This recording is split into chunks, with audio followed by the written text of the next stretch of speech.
will spin the coin on the toss here. Teddy, it's all over to you. Match referee Mr. Proverbs honoring his duties. It is sale. Morning, Teddy. Talk to me. What's going to be happening? We're going to have a bat first. I think the wicket looked pretty good. It looked pretty dry at all sets, so we're going to look to capitalize on that to give our bowlers the best chance of defending the total. Tell me about your squad. I think our preparation has been really good. I think 2 days of preparation. So I think everyone is in positive spirits.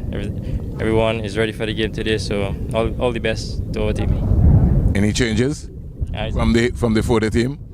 Yeah, there's a few changes. I think Micah comes in, Joel comes in, Nathan. 2 changes. Yeah, that's it. You looking forward for this series? Yeah, I think we've been lacking some white ball games, so hopefully all the boys can make good use of these games. Yeah. All right. All the best, man, today. Thanks. Good morning, Skip. How are you? Good to see you. Talk to me. If you had won the toss, what you would have done? We decided to bowl first, so it's good toss to lose. Tell us about the series so far and now going into the 1-day series. Yeah, the 4-day games we did well. One is lost and one is won. So the series is starting, one-day series is starting. So we try to do our best. All right. So tell us about your squad. Any changes? I saw you had a freak injury just before the toss. Yeah, one change before the match. So this series a new side. So we'll see. All right. All the best, Skip. Thank you very much. All right. So there we heard it. We're live from the Sir Vivian Richards Stadium. The West Indies Academy will be batting first here.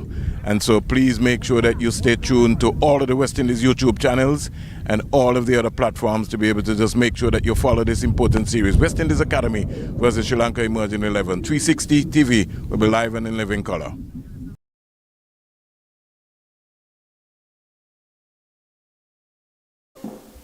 The toss by Vernon Springer on Cricket 360 by the West Indies YouTube channels.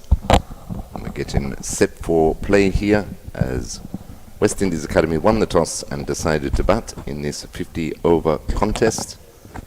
And I'll give you the West Indies team for today. Captain, of course, by Teddy Bishop, Akeem Auguste, Nathan Edward, Jordan Johnson comes into the team, Rivaldo Clark, Carlin Bowen Tuckett, Joshua Bishop, McKenny Clark, Renico Smith, Jewel Andrew makes a return, and Micah McKenzie also drafted into the 11. And for Sri Lanka, as the first ball is bowled,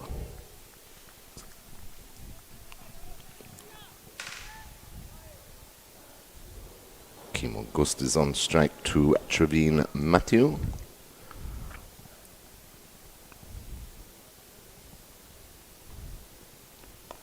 Full pitch delivery stroke to backward point.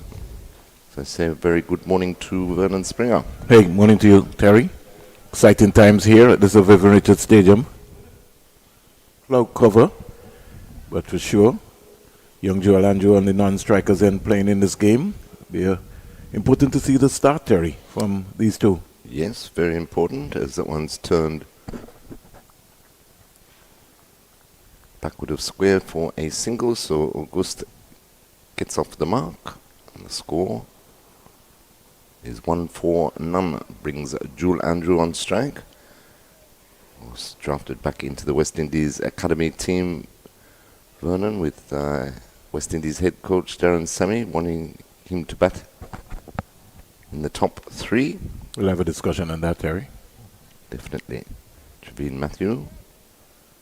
I think it's a perfect opportunity for him to get in some batting practice ahead of the CPL games.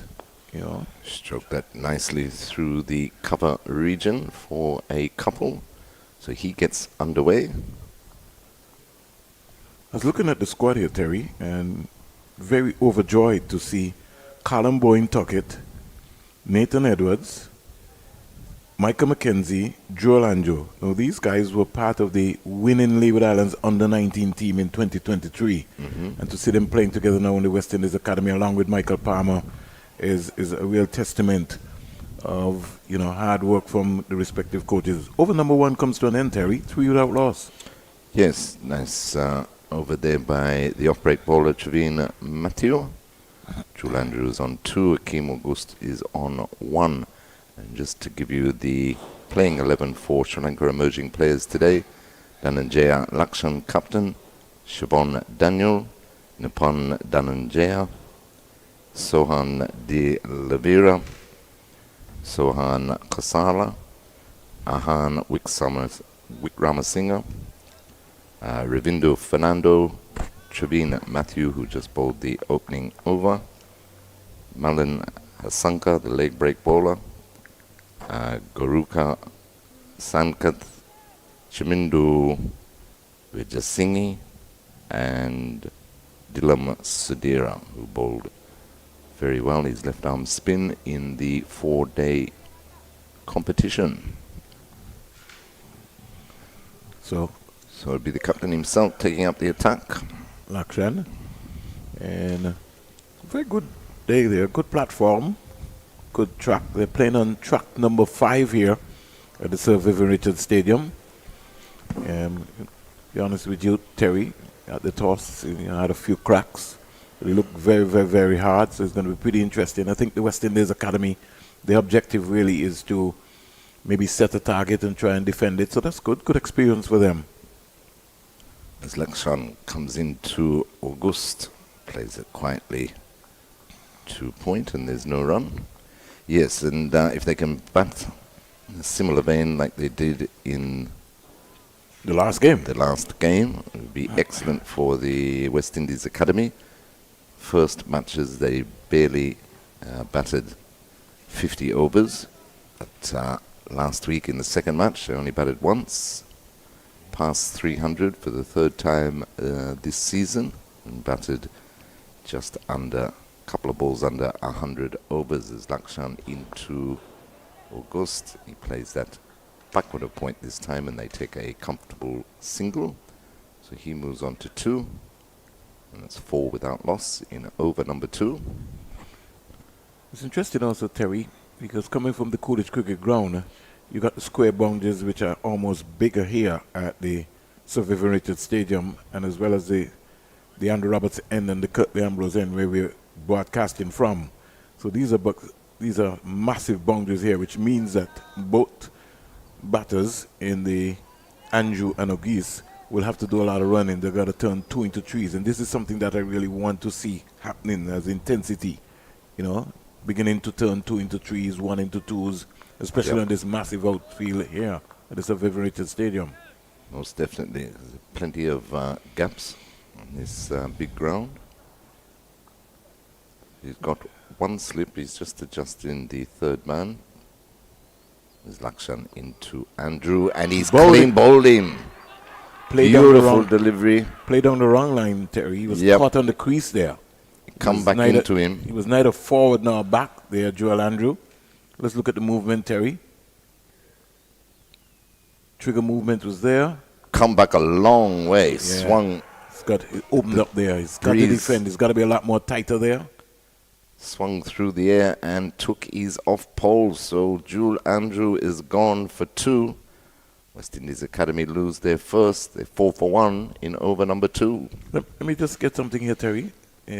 Just look at this. Let me just look at where Joel Andrew's bat is coming down.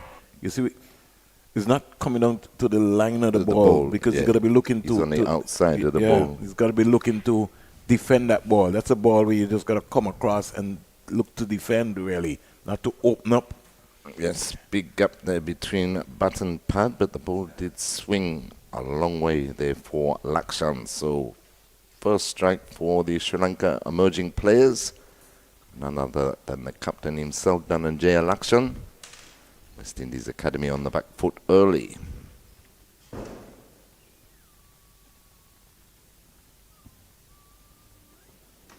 As he come down for a nice swooping drive, never got anywhere near the ball. As you say, Vernon didn't pick up the right line on that occasion.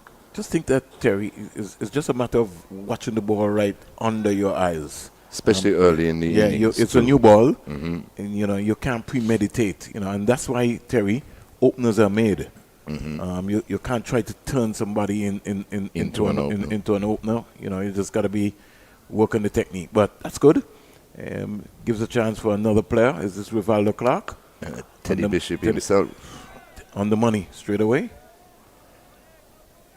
And he, even in the 240 games, Jerry, the last game that the West Indies Academy would have won, there was a different batting style approach. Both Mali and yourself spoke about it. He was very circumspect. He spent some time at the crease. Spent some time, very mature now. Yeah. So it shows that he's learning as a young batsman. Plus, he also has to take into consideration his responsibility as leader. Faces Lakshan. It's driven up to mid-off. They'd go through for a quick single. He had to dive to get in. Direct hit would have made that interesting. Yeah. It took a long time to get on his bike there. And I think direct hit, he might have been in trouble there, Teddy. He was hesitant. Yes, he came forward, but the energy, look at him. Let's see how close it was, Terry.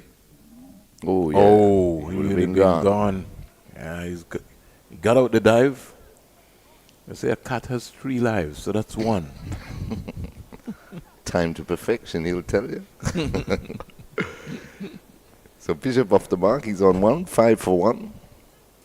Lakshan into the left-handed Auguste and beats him with a beauty. Ooh, that turned him right around. Certainly did. He's got that ball shaped nicely. Good over there by the Sri Lanka Emerging Players captain. Picked up the wicket of Jule Andrew. And at the end of the over, West Indies Academy, after choosing the bat, are 5 for 1. Yeah, lovely day here. And it is also very a proud moment also for these young players to be able to get some white ball cricket under their belt. It's something that we've been talking about in the Caribbean. We want our younger players to get an exposure to play international cricket at an early age, so you could be able to make an assessment, not that you wait and you walk straight into a West Indies team. Absolutely. So academy tours and West Indies A-team tours are so important. Matthew continues from the Sir Andy Roberts end. He's had the 12 list A matches, the off-spinner. He's taken 18 wickets at 14.66, best bowling of 4 for 31. Bowling to West Indies Academy captain Teddy Bishop. Slip backward point, cover, extra cover. Long off on the boundary. Played into the mid-wicket area, no run. What he's done now, Terry, is that he's brought the long on in to mid-on and set the mid-off up to long off. So they're certainly trying to entice. And if you recognize, they've got the traditional mid-wicket for Teddy. Takes another quick single. That was a direct hit. Not out, says the umpire. Yeah, I thought that was a little suicide, Terry. Yeah, they once made again. They made it in the end, but they've got to be very, very, very careful. That almost like just went straight to the fielder. And Bishop took off. I think Ogis also sort of reacted late, more or less hesitant. Made it in the end. So both Auguste and long on for a single.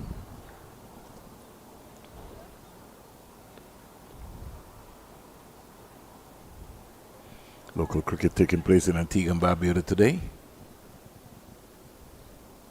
No boundaries yet, Terry. No. 7 for 1. Been good tight bowling by the Sri Lanka players. And their options to start with spin from the Sir Andy Roberts end is pretty interesting.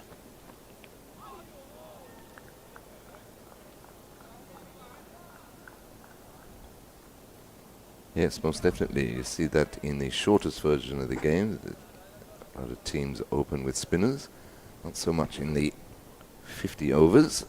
But he's doing an excellent job so far, is Matthew, the off-spinner. It's played by Bishop into the mid-wicket area for a comfortable single. And they would have also worked out in the 4-day series that the West Indian batters love the ball coming onto their bat.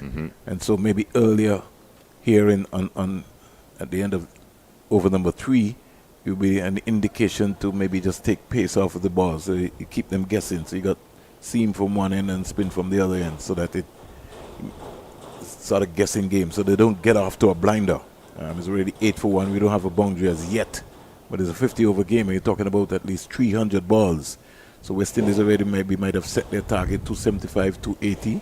So still well on track. Early days, but they've lost a very early wicket, one of their prime batsmen, Joel Andrew. Yep. Lakshan to continue to Bishop. Came back in nicely, but nicely played to the cover region for a comfortable single. He moves on to 4, 9 for 1. I love that shot, Terry. Yes. And I will tell you why I love that shot. Is that he didn't look square. He looked to punch the ball up in front of him, which is what you try to maybe focus on as an opening batsman and also as a number 3 batsman, especially with the new ball. Lakshan is getting the ball to that back, which means that you got to be as tight as possible. Yeah, he waited for the movement, played it under his eyes. Pulled away by Akeem Auguste. Good shot, good authoritative shot through forward square leg for 4. There's your first boundary, Vernon. Yeah, well, that's set up. He banged that one in, Terry, and it didn't even get past the waist of Auguste. And Auguste is somebody who's very quick to pounce on the short ball. Transfer of weight back, and he unleashed on that. He likes it into that area there. And the first boundary of the morning coming from Akeem Auguste. Score goes up to 13 for 1. And let's see what the comeback delivery will be like from the Sri Lankan captain, number 17, Lakshan. He's now sort of looking to strengthen his slip cordon. In now to Auguste. Played quietly to Gully on the bounce, no run. Auguste in good form in the 4-day competition. He scored 173 runs at 57, highest score of 82.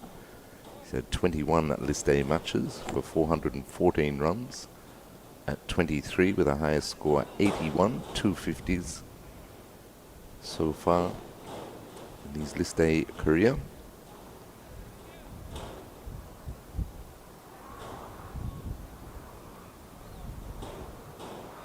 Lakshan in again to Auguste. That one squares him up a little. More movement there, further pitched up by Lakshan. I think he was trying to get fancy there. What is going to be important, Teddy Bishop is now coming down to him to say, listen, nice Play presentation straight. Could just stop that ball in the short mid-wicket area and just get a single. Don't get too fancy too early. Just get in line, just have a look. It's a long day. It's only over number 4. Yeah, mid-wicket is open. Lakshan in again. That's driven in the air. Clear the field though. Rolling out towards the boundary. Extra cover. Good fielding there. Knocks it back. And they pick up 2. So 2 more to Auguste. He moves on to 9. And the score is 15 for 1. I liked what head coach, though, West Indies Academy said when he was speaking to us at the end of the 4-day match. Yes, Ramesh Subasinghe, he said yes, Sri Lanka are emerging a lot more experienced than the West Indies Academy boys, but they're not concentrating on them, they're concentrating on the things that they do well. There's Lakshan around the wicket, this time to the left-handed Auguste, just plays that quietly in front of square for an easy single. So a good over there, 8 coming from it. West Indies Academy after choosing to bat, a 16 for 1 after 4 overs. Auguste is on 10 and Teddy Bishop is on 4. Yes, you were saying that they're not paying as much attention to the opposition. They know that they're a lot more experienced, not only in the first class, but also in the 50 overs. And he's just concentrating on what the academy does best. It was certainly a very good 4-day competition with the 2 matches. Very good cricket played. As Matthew continues round the wicket to the left-hander, caught the bottom edge of the bat through to the keeper. Just maybe advise Auguste to be just tighter. He's trying to go leg side of the ball. Just look to punch the ball. Just punch the ball down the ground. And that one straight back over his head for 4. Followed by Matthew, pounced on by Auguste. Struck it firmly, struck it well. So that's his second boundary. Moves up to 14. Good confident shot there. That's what you talk about. Looking down the V, hitting straight. You have that sort of power and authority. You don't need to try to, be getting yourself out. Fancy, yeah. The score moves on to 20 for 1. Matthew will stay around the wicket to the left-handed Auguste. Quicker delivery, punched up to mid-off, and there's no run. He's taken the slip away in this over as Matthew. He's got a short third man, backward point, cover, extra cover, mid-off, long on, deep mid-wicket. Square leg, backward square leg inside the circle and fine leg inside the circle. They got to be thinking about 2 there. Auguste. Even the one that went to the boundary before, near the boundary, there was 3 in that. Yeah, he just turned his back. It's a matter of a rhythm, because you never know. That one run that you miss might have been a run that takes you to 50 or to take you could be the to difference win at the the game. end of the day. Yeah, exactly. Got to put that intensity in the running. Bishop's playing this nicely through the mid-wicket area. The man comes off the boundary, does the fielding. Another single to Teddy Bishop. Moves on to 5, 22 for 1. Good to see Jordan Johnson back into this team as well, Terry. Yeah, I'd really like to see what his approach will be like today. Overcast conditions here at the Survey Stadium, but no threat of rain or anything yet. We know the Paramera. I think Barbuda's been pretty hot the last week, Terry. Very hot, very dry, Vernon. As the over comes to an end, we've had 5 overs. West Indies Academy, after choosing to bat in his first 50-over contest, 23 for 1. Akeem Auguste is on 16 and Teddy Bishop is on 5. Yes, it's been very dry, very hot. So the players will be enjoying these overcast conditions we have at the moment this morning. Well, for the Sri Lankans, they won't mind this. No, not at all. I feel at home. Yeah, it's just what we want to see is really the intensity. I just want to see the intensity in the running. Want those guys to turn 1 into 2s, 2s into 3s. Yeah, a little bit more urgency.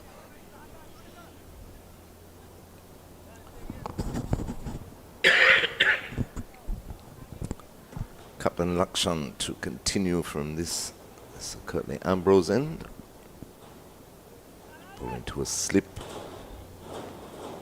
And a deep gully that's hit in the air, back over the bowler's head. 1 bounce, 4 runs. Another good attacking shot there by Akeem Auguste. It was pitched up. That's the second time now, one off the off spinner and now off the medium pacer. He's gone back straight over the bowler's head. Picked up another boundary. So he moves on to 20. West Indies Academy 27 for 1 in the 6th over. Yeah, good positive shot. Looking down the ground, mid-on and mid-off, up inside the 30-yard circle. Pitched up again, went for the drive again. Through to the keeper this time. I think what Akeem can look to do, Terry, is just stroke the ball. You don't have to muscle the ball. I think sometimes when he tries to hit, goes for the big extravagant shot, he sort of loses his shape. He wants to beat the ball. Just time it. He's a timer. He's somebody that can just he can stroke it nicely. Just spend some time. If he bats 30, 35 overs, Terry, he's going to get a decent score because he has a good strike rate. Akshan just trying to use the angle across the left-hander. Again, he goes hard at the ball, gets that inside edge. Take the single though, moves on to 21, 28 for 1 is the score. You're right, Bernard, those last 2 shots, he was going very hard at the ball. Stroke it. The idea about batting, Terry, is that you look to find the gaps. So you don't have to try to muscle the ball. You just got to look into the gaps, make proper contact. You go from heel to toe in terms of leading into the ball. So once you do that, everything becomes a lot more easy.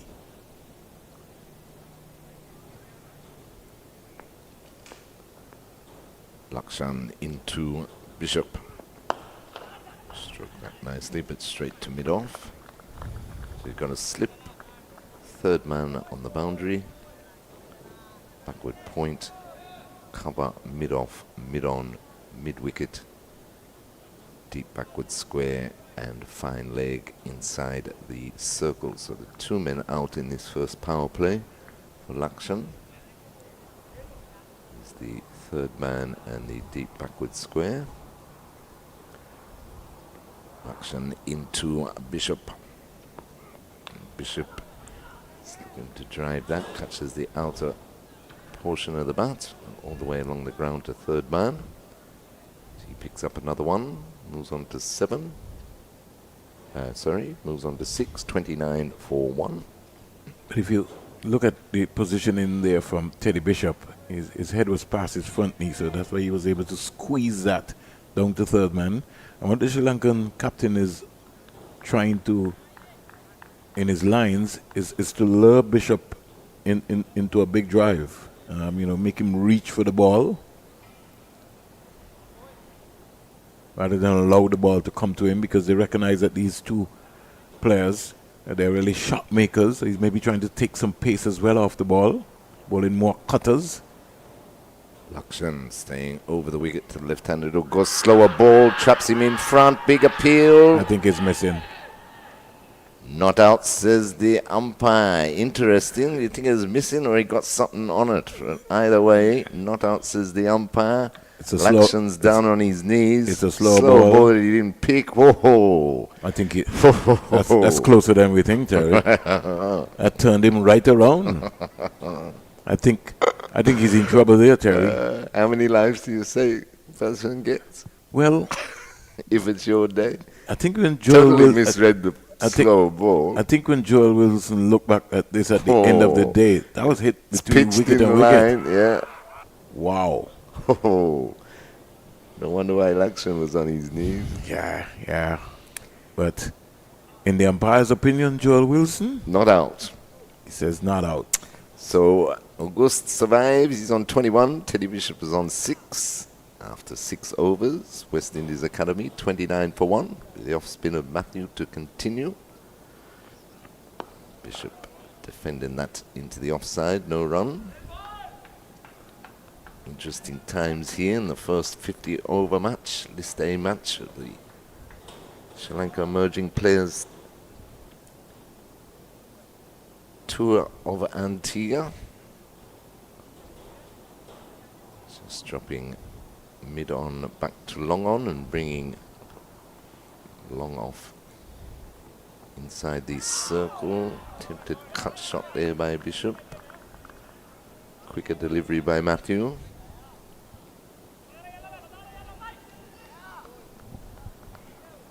He's bowled well, Matthew.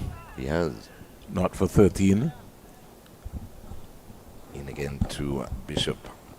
That's down the leg side, pushes it through mid-wicket for a comfortable single. Intensity, Terry. Want to see that intensity. You start to put some pressure on the fielders. You don't wait. Byam, Wilson, the umpires for today. No slip now, Terry. No. Almost like a Sri Pretty Lankan. much a rigged field. That's in the air, but in the gap between backward point and cover. Pick up 2 more. The fitness levels, Terry, are going to be tested in this series for both teams, Yeah. especially playing on this massive especially outfield playing here at the Sir Richard Stadium in terms of batting. The batsmen are going to be tested because they're going to have to run. It's not that Coolidge where, you can just coast around. You're going to have to run.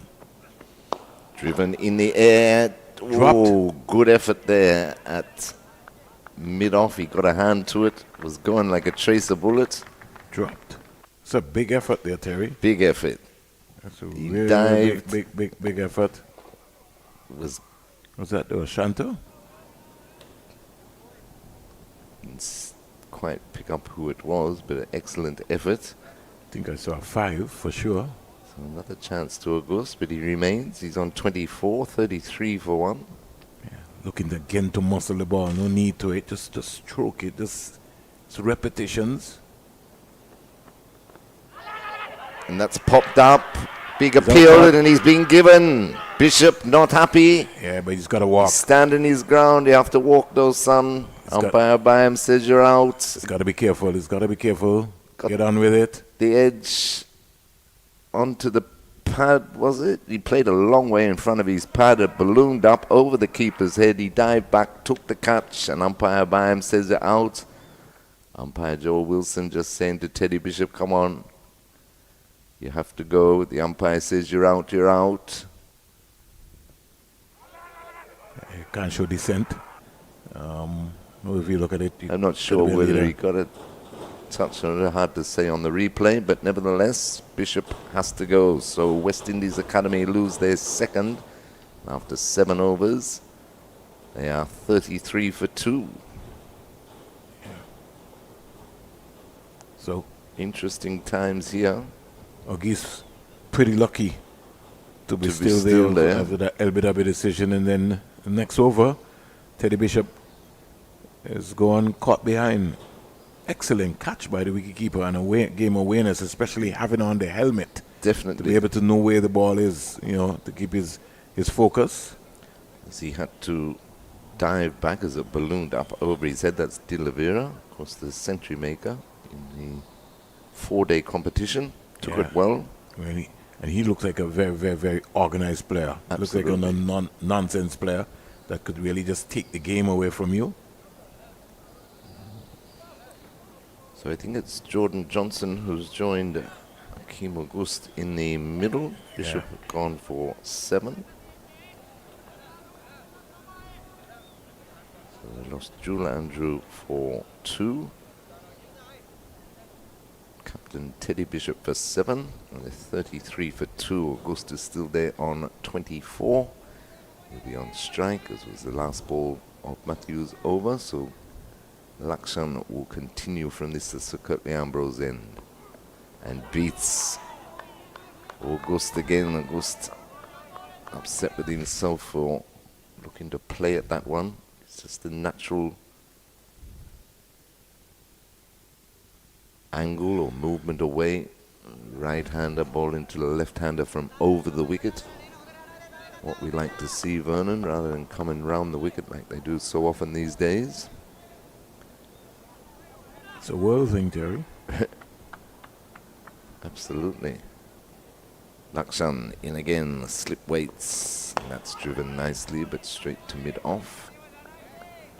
So Auguste has had his chances, remains on 24 off just the 26 deliveries. Jordan Johnson, of course, we know how dynamic he can be once he gets in. West Indies Academy looking for partnerships after winning the toss and electing to bat. Guess we got to see which Jordan Johnson is going to turn up today. Exactly. Lakshan, again, he stands up tall. Does Auguste. Again, cannot beat the mid-off. And that's okay. I just hope that he just keeps going. That's okay.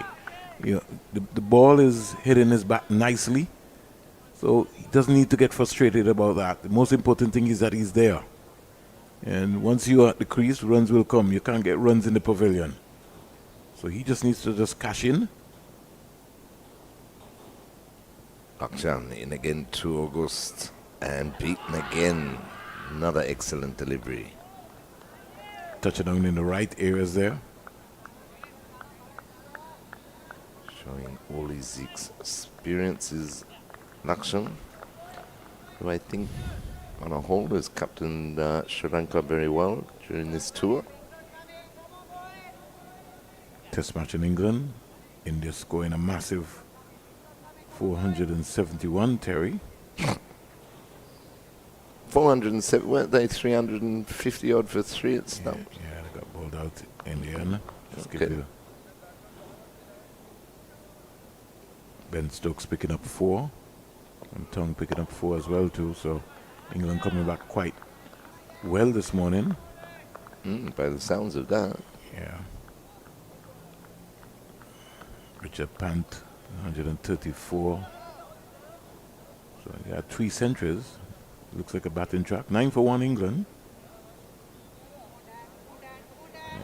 I see Sri Lanka were set 296 in the first test against Bangladesh. Ended on 72 for 4 in a drawn match. Yeah, Quali, who has been struggling for some time, is already back in the hut to Jasprit Bumrah. So Duckett and Pope. That's going to be. And that's swept backward of point into the boundary by Auguste. Fuller delivery. He went down on one knee, swept it, made good contact. So another 4 to Auguste to complete that over by Lakshan. West Indies women going down yesterday by some 50 runs. Yes, again. South Africa making a serious statement. It's that Tasman Brits again. Yeah. In fine form. She got 98 not out. It was good to see also young Jazara Claxton from Yes. St. Kitts and Nevis and the Leeward Islands picking up 3 for 39 from her 4 overs. And we also want to say Shanisha Brittany Hector, she only arrived yesterday. Yes, So she drafted should be into the squad. She should be featured. In fact, she originally should have been in the squad before Terry. Well, that's another conversation, isn't it? Though? Wonder sometimes. She's in now for the injured Stefani Taylor. But Jazara Claxton, career best figures yesterday, but she had him on the back foot, 25 for 2. She picked up the first 2 wickets. But, And I think that's what you need, Terry. You need some young blood in the field. Claxton is really athletic. Represented St. Kitts and Nevis at the Great Carifta athlete, Games. yeah. Played Football. football, You can see that it's almost like a Deandra Dottin-like driven again. driven beautifully by Johnson, but can't beat mid-off. Remains on naught. It's 37 for 2 here at Sir Vivian Richards Stadium in the 9th over. She was bowled with good control here. Wide delivery. Sort of pushed that wide.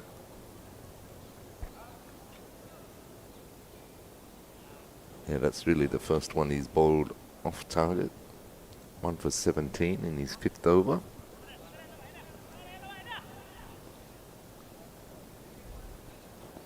Into Johnson now. And that is belted over the cover region. Didn't quite get the timing in that one, but we'll pick up 2. So Johnson is underway. He goes to 2. I don't like that shot. That's a sort of risky shot, Terry. Though. Yeah. The delivery be 2 deliveries before where he stroked up to mid-off. Had there been a reaction and an awareness, he's There was supposed a to be able run to get in in a that. single. Yeah, he just was easily. looking like he wanted to, it's just a boundary. He came in and he wanted to get a boundary. He wasn't really interested in running. And that shot there, he never really got to the pitch of the delivery, sort of spooned off over cover. Defended this delivery by Auguste back to the bowler. So Johnson is on 2. Auguste is on 28. It's 40 for 2 in over number 9. Just got to keep batting, got to keep batting. Matthew now over the wicket to the left-handed Auguste. Cuts that to backward point. Can't beat the field. He's got good hands, Jordan Johnson, but at the same time, he doesn't need to take undue risks when he's batting. Just got to look and see what's happening, what's in front of you. Back round the wicket and stroked. Now, is that experience? Is that good bowling there from Matthew? He went over the wicket to the left-handed. Well, they're both left-handed, but he went over the wicket for one delivery. And the next delivery he came back round the wicket, and it was stroked by Johnson in the air again, straight to mid-off. West Indies Academy lose their third inside the first 10-over power play. They're 40 for 3. Johnson goes for 2. Sorry. Terry, that is an irresponsible shot. You've just come in. Well, right? 3 shots he played, really. You face 5 deliveries. You haven't got your eye in yet. You just take your time. But as you said, you're trying to hit your way out of form by just blasting the ball all over. He never got close to the pitch of the ball, Terry. He was just too close to him. Look at the way he is. Yeah, and good guile shown by Matthew. You have to give credit to the bowler there. As I say, he went over the wicket for one delivery, came back round the wicket, floated it up there, and it was driven firmly, but straight down mid-off's throat. So Johnson gone for 2, but as you say though, Vernon, he was looking for boundary balls from the time that he came out. Auguste remains, he's on 28, but West Indies Academy in trouble. After 9 overs, they are 40 for 3 after winning the toss and electing to take first strike. I was looking at the squad here, Terry, and I like Mbeki Joseph, and I don't know if anybody's been paying attention to Mbeki Joseph. I think Mbeki Joseph in the white ball format, T20 and 50 over format. Yes, he's an aggressive player. He's somebody that you want, and strange enough, he never really got a full opportunity in the breakout league. This young man would have also toured around already. He's already on the international scene around the world playing white ball cricket, T20. Sometimes you got to look to model some players and figure out how do they fit into your system. But John Johnson, he certainly, his mindset towards batting, his body language as well too, because that determines whether you want to play the game or you don't want to play the game. Lakshan starts a new over, and that's turned backward of square by Auguste. They get 1, and it brings the new batsman Colin Bowen Tuckett on strike.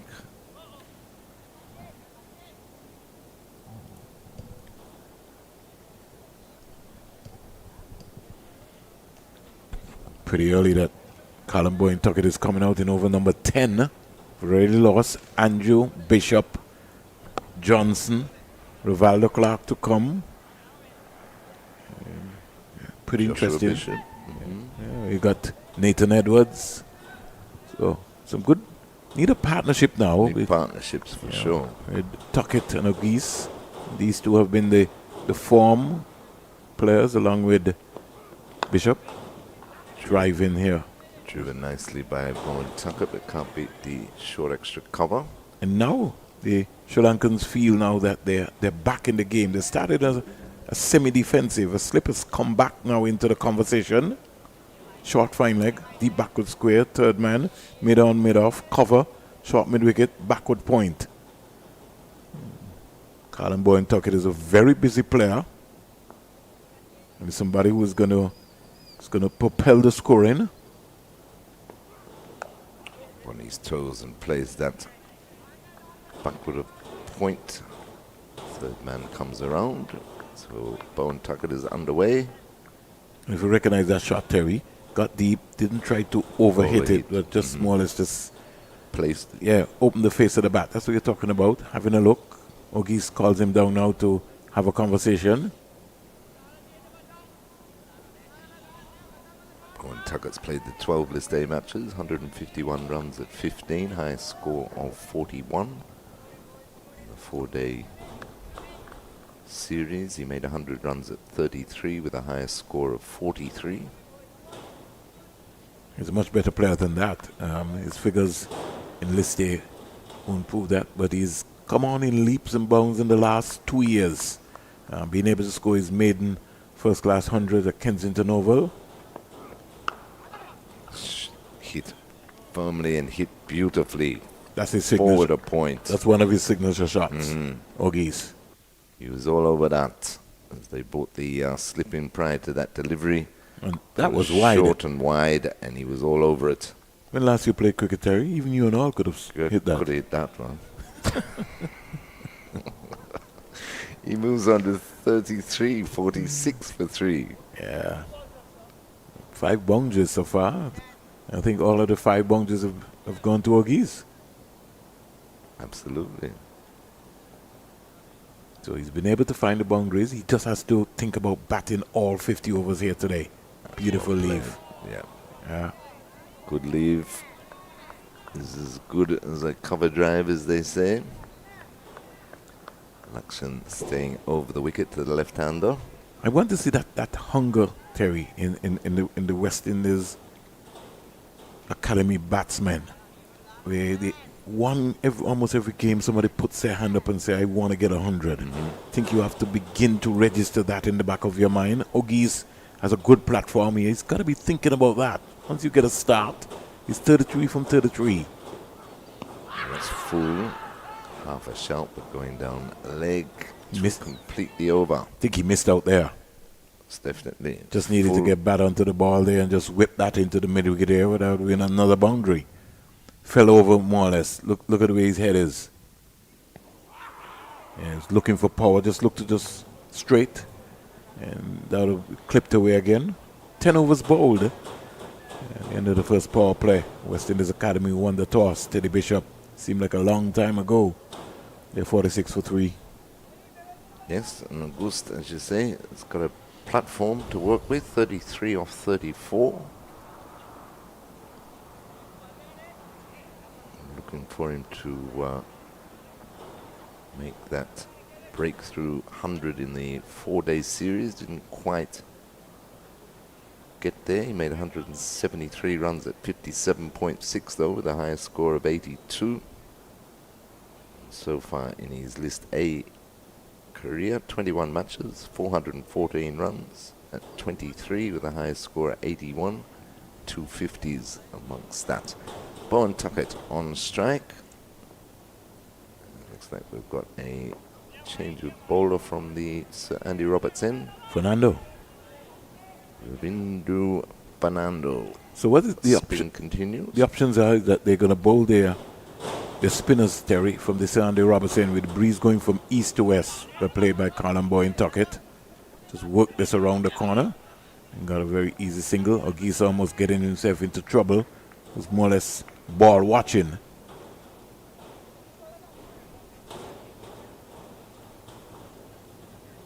Communication skills taking place straight away between Auguste and Tuckett. I think Auguste is going to have to be on his bike because one thing, Colin Boyne Tuckett is going to turn ones into twos. Definitely. He's a busy player. He's going to run. He's going to run hard. He's fit. And he can run you to the ground.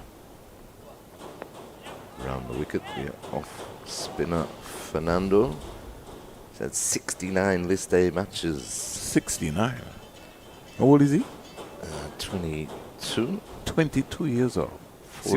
See what we're talking about, Terry? Yeah. 45 wickets he's taken at 31. Best bowler in a 4 for 37. But he's not bad with the bat either. 1,200 runs at 24. Highest score 100. 104 50s. He's into the left-handed Auguste, who was reaching for that right outside the off stump. Drive that through cover, man. Yeah, trying to play it through mid-wicket. Yeah, just forget about that. It's not a high-risk shot there. Just drive that through cover. You're a good player. You can stroke the ball. And this one in the air, just dropping short of the short extra cover. Played back to that one and punched it. Went in the air, but it's his lucky day, man. Still there, 33, 11 overs gone, 47 for 3. Spin continuing with Travis Matthew starting And his first 5, he picked up 2 for 20. So there seems to be a trend. The Sri Lankans seem to have come to the Survivor Stadium and worked out the conditions straight away. We got a breeze coming from east to west here with a very strong breeze. So if the West Indian batsman with a right-hander or left-hander try to hit on that side, they seem to be able to work that out. And the seamers, they're going to bowl from the Andy Roberts end. In fact, from the Sir Curtly Ambrose end. Yes, they've come with their plan, and so far it's working, as we're going to have a double change.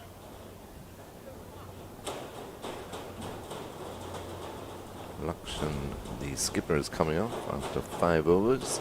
No maidens, 1 for 26. And it's going to be Vijay Singhi. 47 minutes of play so far, Terry, so which means that Auguste is approaching an hour batting, which is a good thing. Being able to put some miles under his legs. These two will have to now start thinking about building a new partnership. Yes, that's what they need, is partnerships. Vijay Singhi into Bowen Tuckett. Drops in. I think that's going down. on. I think. Yeah. Colin Bowen Tuckett is going to have to be very careful. This ball is a little slingy, so he's going to have to watch him a little closer. Both him and Lakshan are getting the ball to dart back into the right-handers, away from the left-handers. Stiff breeze blowing east to west across the ground. Let's look at this movement here from Colin Bowen Tuckett. Press forward. He's going to have to be careful. Yeah. He's got to look to defend. Plate right under his eyes. That's much better. Straight to backward point though, no run. I just find, Terry, that when the ball is pitched between middle and leg, Colin sometimes falls over rather than watch that ball right onto his bat. And that would have to do, I think, with his execution of his trigger movement. Just a while ago, he almost like he got caught in no man's land. You've got to, that right foot got to get deep so you can be able to use the depth of the crease, because he's a short guy. It's struck straight back up the pitch. The bowler gets a hand to it. So Bowen Tuckett remains on 2.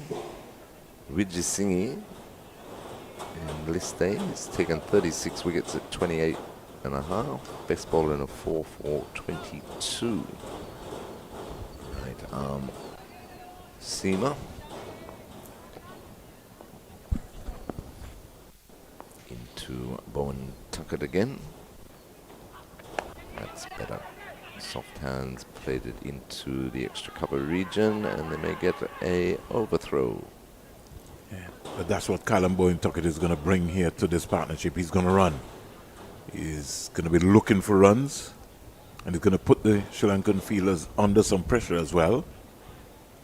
As played, as you said, it's just a matter of just release. Dropping it around. Yeah, release pressure, get off strike, put them on, give them something to think about. Middle and mid-off is already in close, cover, short mid-wicket, backward point. Vijay Singhi in again. Straight back past the bowler. They take another comfortable single, so Bowen Tuckett moves on to 5, and the 50 comes up for West Indies Academy. 50 for 3 over number 12. The bowler there almost was taking evasive action. He needed a helmet because there was a direct throw and the bail clipped up, and on his follow through coming back, he had to scurry out of the way there very quickly. So the Academy, the 12th over, 50 for 3. Looks as if scoring is going to be tight. And sometimes when you look at Auguste, he just looks at a whole different player. Spend some time. He's approaching an hour here, so he's got a platform. He's done all of the hard work as well. Bouncer, but well evaded. Well left. And that completes the over, which is Singhi. 50 for 3 after 12. West Indies Academy after choosing to bat first. So the West Indies losing Joel Andrew 1 for 4, Teddy Bishop 2 for 33, and Jordan Johnson 3 for 40. Rebuilding time. This partnership is only 10 so long with Auguste and Tuckett. Projected score is that they maybe can get over 200. Would 200 be enough, Terry? We don't know. We don't, but I'm sure they'll be looking for a lot more than that. As Fernando will continue from his Andy Roberts end, and that's turned nicely backward of square by Bowen Tuckett for an easy single. He moves on to 6. Auguste back on strike. He's on 33, 51 for 3. Round the wicket, Fernando to the left-handed Auguste. Pulls that through mid-wicket. Fielder out on the mid-wicket boundary does the fielding. Another one to Auguste. 34, 52 for 3. Fernando just dragging the odd one down. It's cut nicely by Bowen Tuckett. Backward a point. Beats the sweeper out on the boundary. 4 runs. Good looking shot that by Bowen Tuckett. Moves to 10. Deep in his crease that time. Made it late. 56 for 3. Fernando in again to Bowen Tuckett. Taking that through mid-wicket. He's looking good, looking his normal busy self early in the innings. He's a good touch and he's confident too. And when you're confident, that shows. When you're fit, it also shows as well. And like I said, he too is easily one of the young potential leaders outside of his wicket keeping that we all should be paying attention to. He's been a winning captain for the Leeward Islands under 19 2023 when Leeward Islands won that for-day championship under coach Terry Adams in St. Vincent and the Grenadines. Round the wicket, Fernando, defended by Auguste. The under-19s championship comes up next week. Yeah, in St. Kitts and Nevis. We have 2 U.S. teams. I'm kind of a little concerned about that, Terry. Wondering if we couldn't get a Canadian under-19 team. Yeah, I think 2 U.S. teams. Don't know if the U.S. program is that strong to have 2 under-19 teams in our Cricket West Indies under-19 championship. I don't know. They might surprise me. You never know. 58 for 3. 13 overs bowled. Trust me. I'm still trying to figure that out, really. But I'd have maybe love to see a Canadian, maybe even a Nepal under 19, you know, just to test our boys and give us some more competition.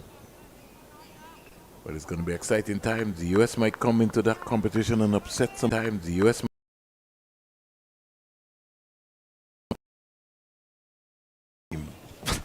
I didn't think they had enough cricketers to have 2 teams. No, but they at have that a lot level. they have a lot of cricketers. There are a lot of academies in the U.S. Terry. Don't fault me. Right. I'm just looking at the competition. The standard. Right. But they have been having some trials, so we'll wait and see who they come up with. I'm just saying that I would have maybe charted that out to a Canada, maybe to a Nepal. You know, get another. You know, something food for thought, but it's good. Under 19 series taking place around the world, Terry. Yeah, very much so. South Africa, I think, was playing against Nepal the other day, so driven. Beautiful shot by Colin Bowen Tuckett for 4. Straight as a die. Lovely straight drive. Goes on to 15. 63 for 3. That's confidence. That's excellent shot. That's a player in good form, good touch. Knows his game, is comfortable now. He's relaxing the team. I like how Mali described it sometimes. When you're in a team, there's competition for places, you have to rise. Nobody gives you anything. You also have to be held accountable as well.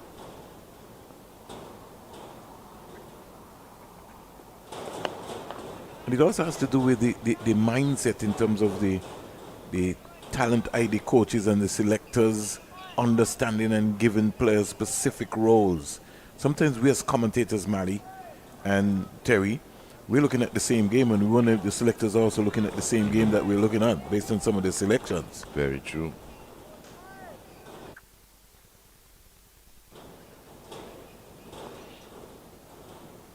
Singhi into a Bowen Tuckett. Another full delivery, another firm, beautiful drive, straight back, down the ground, 4 more. Well, Terry, the on-drive is the hardest shot to play in cricket.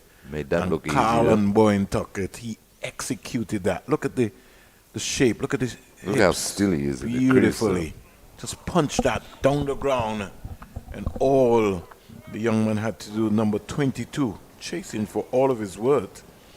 And all he had to do was just chase to pick the delivery up from in front of us here. Looking good, Bowen Tuckett moves to 19, 67 for 3. Partnership worth 27 for the 4th wicket thus far. If I was Matthew, I don't think I'll be chasing anymore. Tight in defense there. It's marching into it. It's looking so good, authoritative here. Colin Bowen Tuckett. He's come out with that aura about him that, hey, today's my day. He's already raced to 19, and the partnership is 27.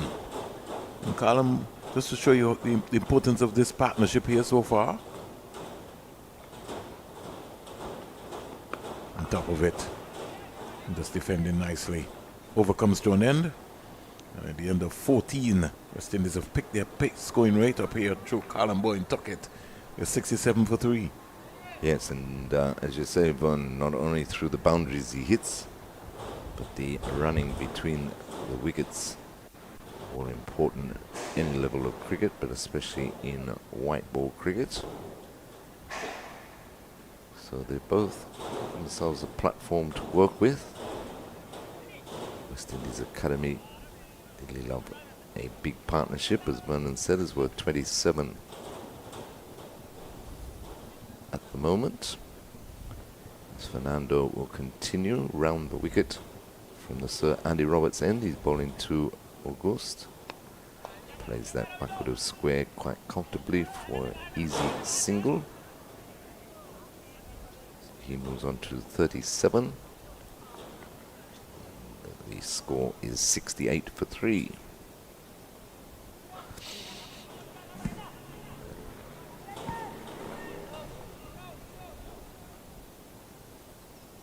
Field just for the right-handed Bowen Tuckett. Over the wicket is Fernando, and he's punching that up to long on for another easy single. Good batting by the pair. Let's look for the gaps. Always plenty of gaps here on this big stadium ground. We've got vast acres of land. Absolutely. So just have to maximize and use it. Beaten that time though. Good delivery there by Fernando. Extra bounce. Passes the outside edge of Guspat.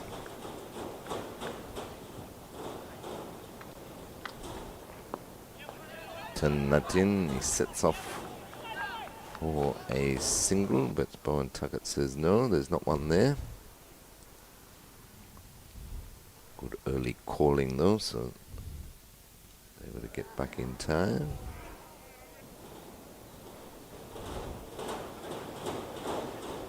Down the leg side called wide. One more to the score, 74-3. Partnership now with 30 off just the 34 deliveries. Played with soft hands. They think about the single, but short third man was closing in quickly enough.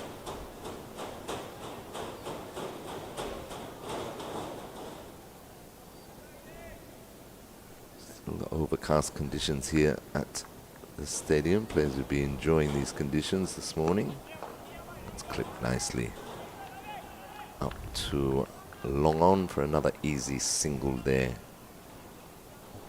But good bowling. 3 singles and a wide from that over. Score moves on to 71 for 3 after 15 overs.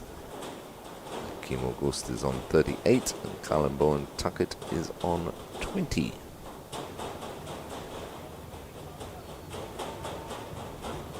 So as you rightly said, it's almost like rebuilding time in the process.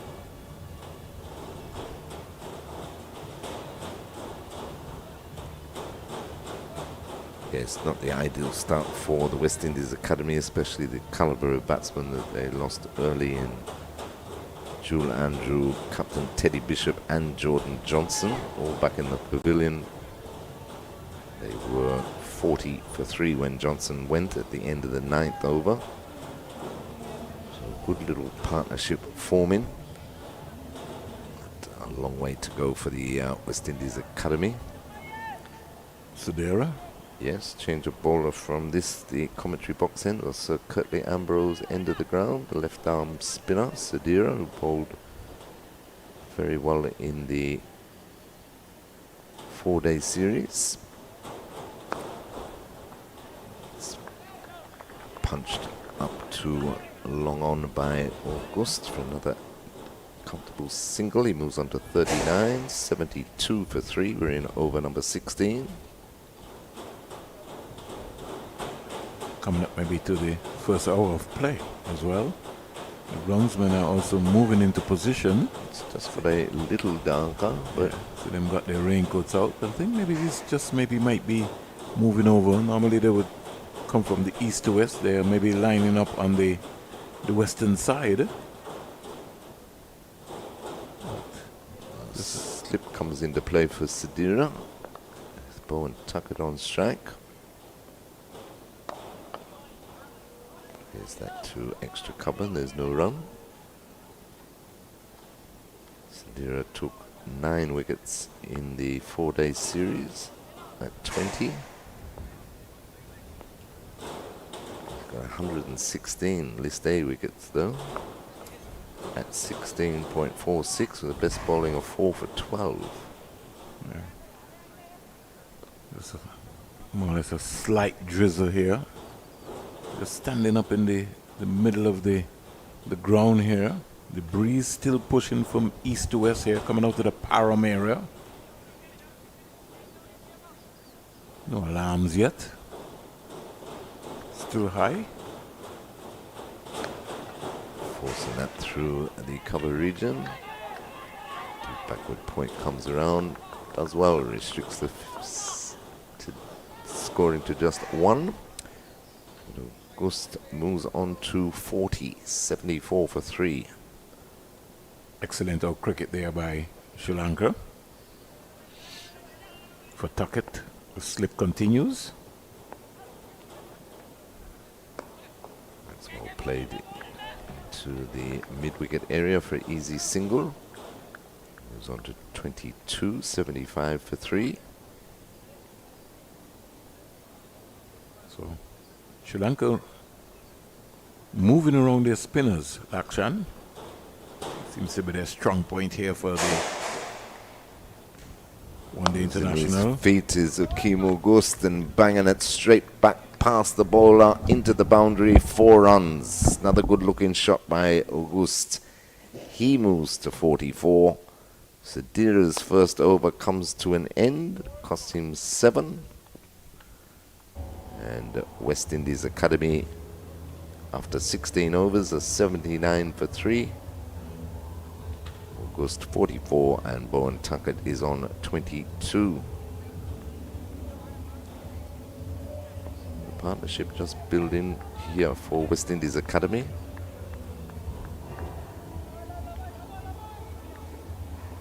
Yielded 39 so far for the 4th wicket.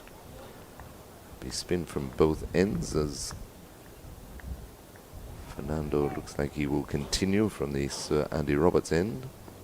All 3 overs, no wicket for 13. He's into Bowen Tuckett now. It's driven past the bowler up to long on. for a single.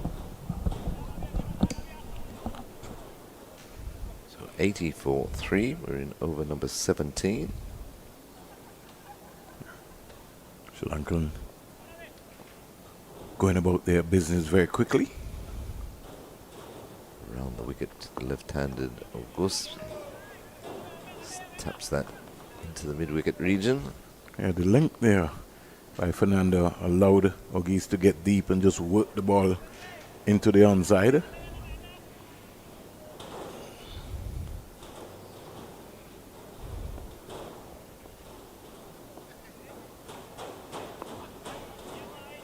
Yeah, just there, Terry. The ball just comes between middle and leg. I think that right foot just has to get deeper so he can be able to maneuver the ball.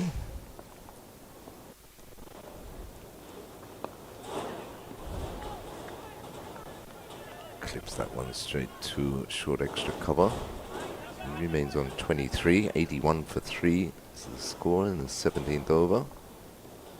Fernando over the wicket to the right-handed Bowen Tuckett, plays it straight back to the bowler. Oh, what is that, Terry? This is going to be interesting.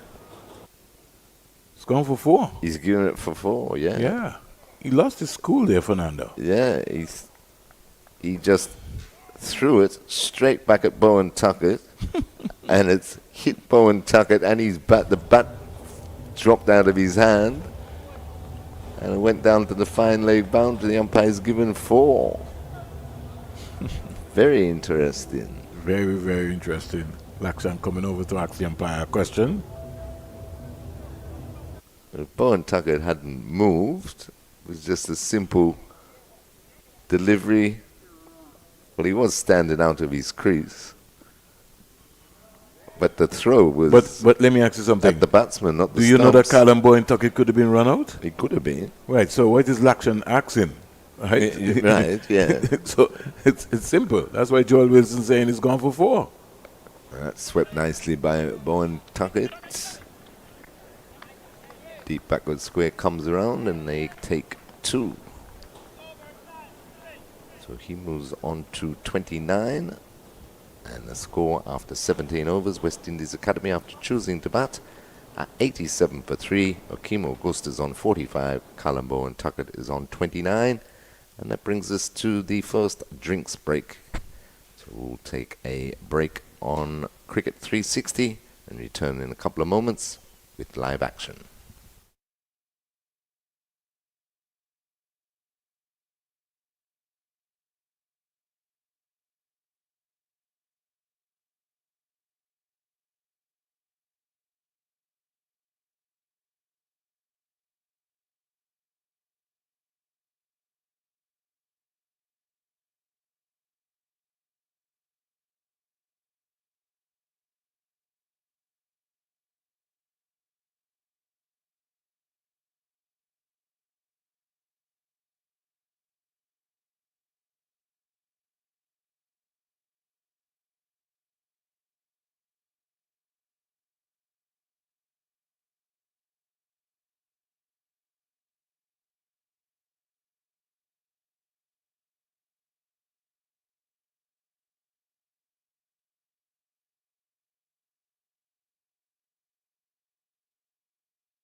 Welcome back to the Sir Vivian Richards Stadium. I'm joined by Marley Richards with the West Indies Academy winning the toss and batting first.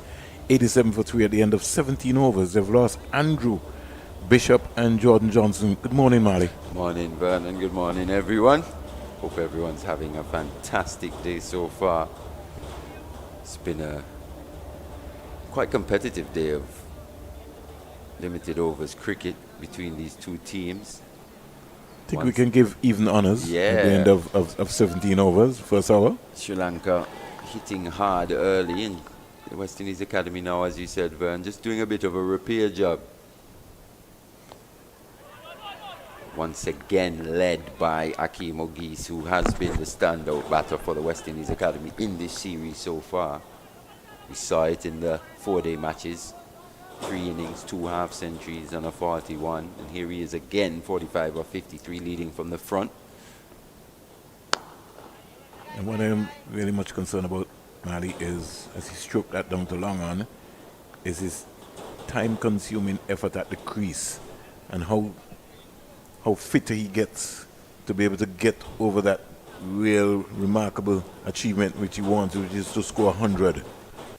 That's a skill. You have done that already more than once, and that's where he has to work. That's what he has to work on.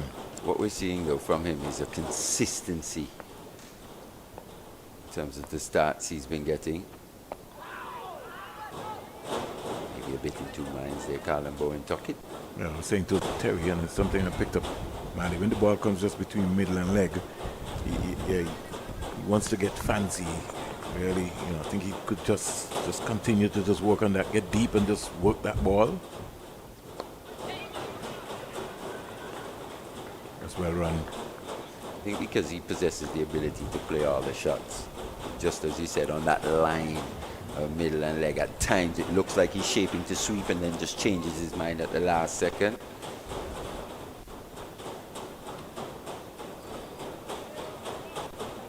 And you can't get too cute in cricket. Got to keep it as simple as possible. Sometimes your bad habits of just nudging something, that can just cost you your wicket. Well played here by Auguste. Just rolling the wrist out, playing the ball out to the deep backward square. Auguste was a bit fortunate to get away with that LBW shot a bit earlier on. 50 partnership up between this pair of 53 deliveries. So that's why I said that it was even Stevens. Yeah, it's come at a good clip. They've run well between the wickets. Bigger outfield here at the Sir Vivian Richards Stadium. Just there, in between. Not quite a sweep, not quite a flick to the onside, a bit of both. Yeah, he can hit that ball straight down into that gap, Mali. Yeah, he just has to present a fuller face. See what you were talking about, just trying to get fancy. Look at him. And even where his positioning of his foot is, you got to open up those hips there to hit that ball down the ground. Yeah, just closing the bat face a bit too soon there. Was Bowen Tuckett. No contact made, end of that over. From the left arm, Sidira, as Terry was saying, 9 wickets in the 4-day matches. Creditable performance from him. Slightly different conditions here at the Sir Vivian Richards Stadium. Less grass on this pitch, bigger outfield. And Sri Lanka started with a tactic first, Mali, where they were bowling spinners from the Sir Andy Roberts end. They've now switched they're seaming end, which was the Curtly Ambrose end now, to the Sir Andy Roberts end, which is going to be a new bowler, Sanket. And he looks more or less like a slingy, like a Latish Malinga type bowler. And that's the legacy of a Lasith Malinga. Growing up playing on the beaches in Sri Lanka, beach cricket. That low slingy action to just skim the ball off the turf to get maximum pace. Just there. Yeah, Geese is going to have to be careful as well too. He was driving too early. He's going to have a look. Something you don't see too often. We've had a few slingers in our region as well. You think of Fidel Edwards. I think he might have been the biggest out of all of them that ever came that close. Australia in years gone by. Jeff Thompson. Slightly. I think if we remember Vaughan Hungry Walsh, man, very slingy as well. He was a handful as well too, man. He bowled very, very, very quick. Got a solid base. You know what I mean? Sri Lanka actually have a couple who bowl with a similar action. See this one in Garuka Sanke. Can't remember his name. It's a young guy as well. Would have played in the Sri Lanka under 19s. He was in the IPL as well. It's going to be a test here for Colin Bowen Tuckett. Sharp delivery, and he was going for a square cut there. Missed it completely because I think the surprise was the pace there. Colin Bowen Tuckett batting out of his crease. To Sanket, it's going to have to keep his eyes on him. The Sri Lankans now, they have set a 6-3 feel for Colin Bowen Tuckett. Punch through the covers area, but there's a sweeper there, going to come back for 2 quite easily. Another bowler we could say Mali, who is also very slingy, is Ali Khan from the United States of America. Plays for TK Knight Riders. Well, he really became famous from the Caribbean Premier League playing for TK, and has become the poster boy for USA cricket as well.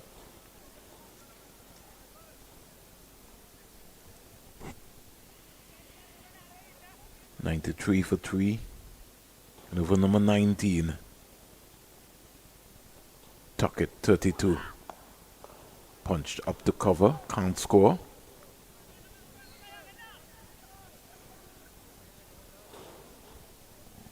So we've got no slip now. We got a third man of fine leg, deep backward square. Sweep on the offside. Backward point to cover, mid on, mid off. Mid wicket.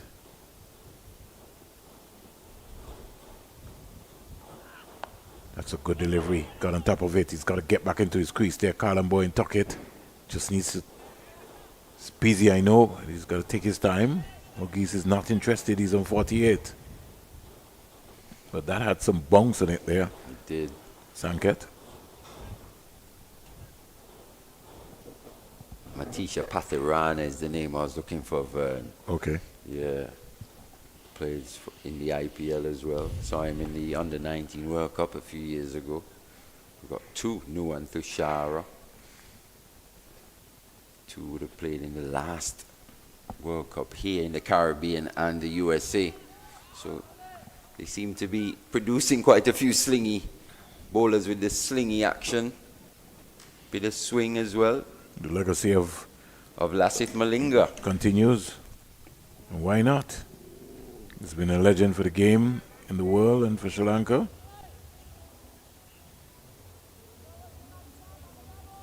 Very taxing indeed.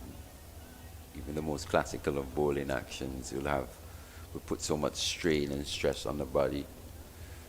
Just imagine bowling with such an unorthodox action over ball after ball.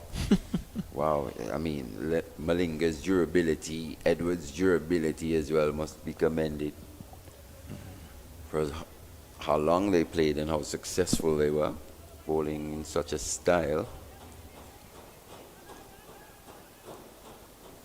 Back here,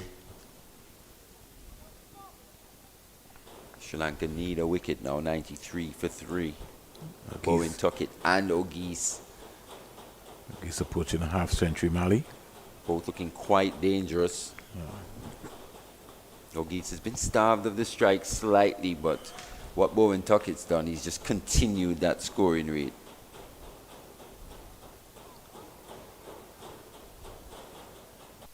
.94 for 3 into over number 20. Auguste is 49 from 57.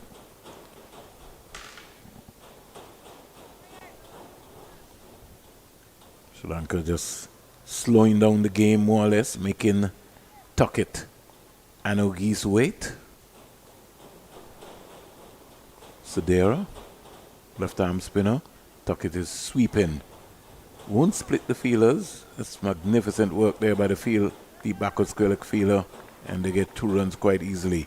At the start of the game, Mali, I did indicate to Terry that the fitness levels of both teams are going to be tested at the Sir Vivian Richards Stadium. You're going to have to run, especially on the square boundaries. Yeah, different dimensions here at the Sir Vivian Richards Stadium to the Coolidge Cricket Ground. As you said, slightly bigger outfield, more space to defend, bigger open spaces.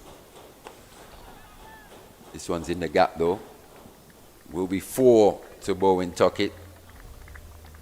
So as we said, he's just picked up and continued this scoring rate, kept the Sri Lankan bowlers under pressure. Choosing to go for the slug sweep this time. Well-controlled shot, wide of that man there in that mid-wicket position. And the 100 comes up for the West Indies Academy. Quite a beautiful shot to bring it up indeed. Tuckett goes to 38, Auguste is 49. And then now, with these two, Mali, the scoring rate has certainly increased. It's gone over 5. Oh, in the air for a second, just past the left hand of Sadira. Yeah, I thought he could have done a lot better with that, Mali. If you're a bowler, you got to look to. That's what you're trying to lure the batsman into. You got to be looking for that. I see his follow through. What's his follow through like? He sort of like was surprised. Reaction time wasn't sharp enough there. And Warrington Phillip, Colin Bowen Tuckett could have been walking back. And that's something I'm very big on. If you listen to us here, we speak about the spinners being able to field and catch off their old bowling, but also getting into the right positions to spring either right or left. 52 Auguste. And as Mali says, he continues his rich batting form here. He might not register yet with 100, but he gets another half century, 50 or 58 deliveries, and very controlling. And as you rightly said, Mali, he's seen wickets fall around him. He saw Andrew, he saw his captain Bishop and Jordan Johnson, and he's still there. He's joined now by Colin Bowen Tuckett, and these two looking dangerous. Yeah, his third half century in 4 innings, Bern. What's been so encouraging is the way he's built these innings. Hasn't taken too many risks, but he's taken what the bowlers have given to him. He's executed brilliantly. His third half century at this level. As we were saying, his third half century in 4 innings in this series, including the 4 days as well. Yeah. So his 50 came off 58 balls with 6 panking boundaries. And when he hit the ball down the ground, he hit it with some authority. Today, 102 for 3. Auguste? Yeah, he's looked a lot more controlled. Seems to understand his technique a lot more now, what he's really good at.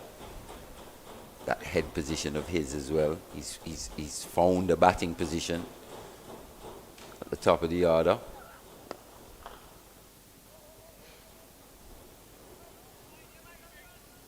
If you remember over the past couple of seasons or so, not quite sure where Auguste would have fit in this West Indies Academy batting lineup. We saw him at 6, we've seen him at 7, seen him in a multitude of batting positions, but he's nailed down this opening position in not only 4-day cricket, but now here in the List Day game as well.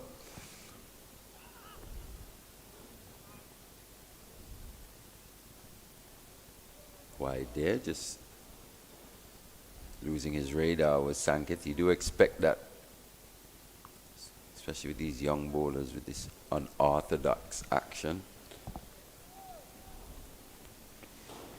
Every now and again, one will just spray. So far, he's been good.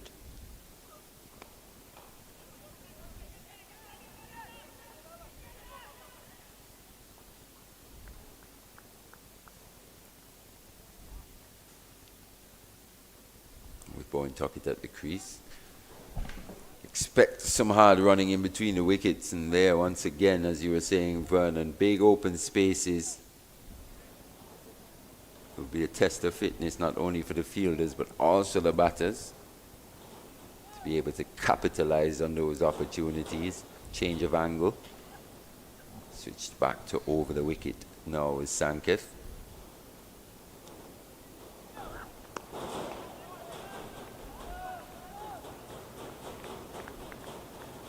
It's interesting at the toss. I heard Teddy Bishop say You'd analyze the conditions and batting conditions. It looked like a really good batting pitch.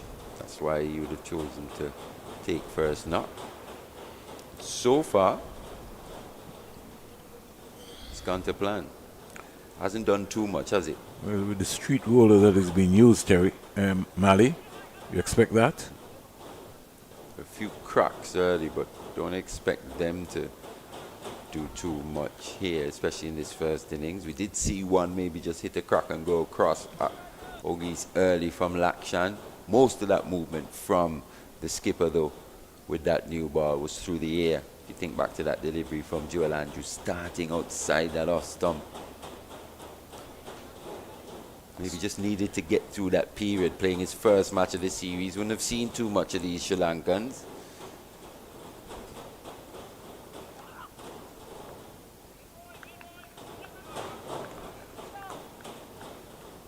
And decent end to that over from Garuka. 106 for 3 off 21. They've been quite disciplined, the Sri Lankan emerging team here with ball in hand. Just the 3 extras. With Bowen, Tuckett and Auguste threatening. Threatening to impose a very decent total here, 106 for 3.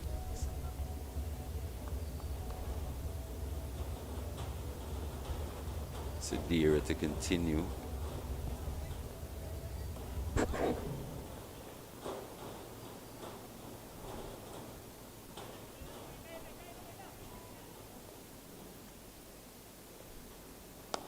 Has he picked him out? I think he has. No, he hasn't. He was 10 meters or so, 10 yards off that deep mid-wicket boundary. It went for 4. It cleared the man at deep mid-wicket, landed inside the boundary. He'll be disappointed with that. They normally say that you have to go on defense, right, Mali? Was in a bit of no man's position there. That's no what man's land, as they say. That's what we're talking about. You're told to go on the boundary and walk in. Had he been on the boundary walking in, it'd have been a very comfortable catch for him. He starts again in the same position.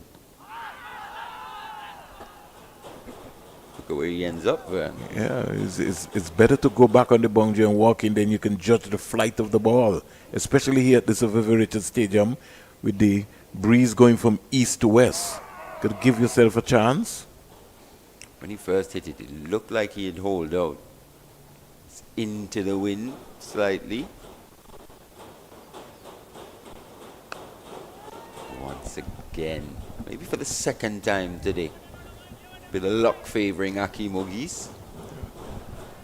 I say a cat has 3 lives, so he's got 2 so far.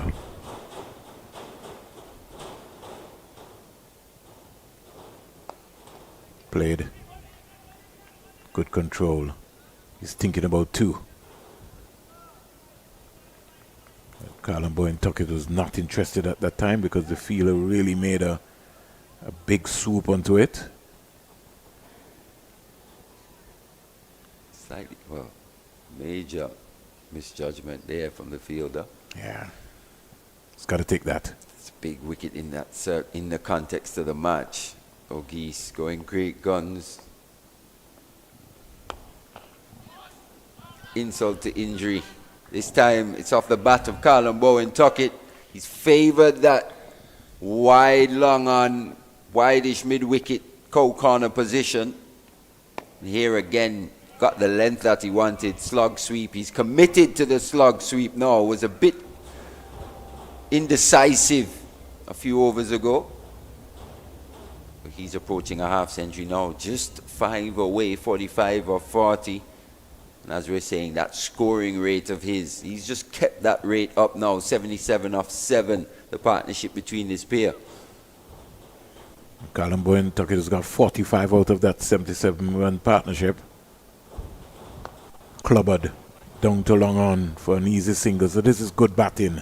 And as Mali says, these two are looking dangerous. Putting the Sri Lankan bowlers under some pressure. At the end of over number 22, 118 for 3 here at the Sir Vivian Richards Stadium.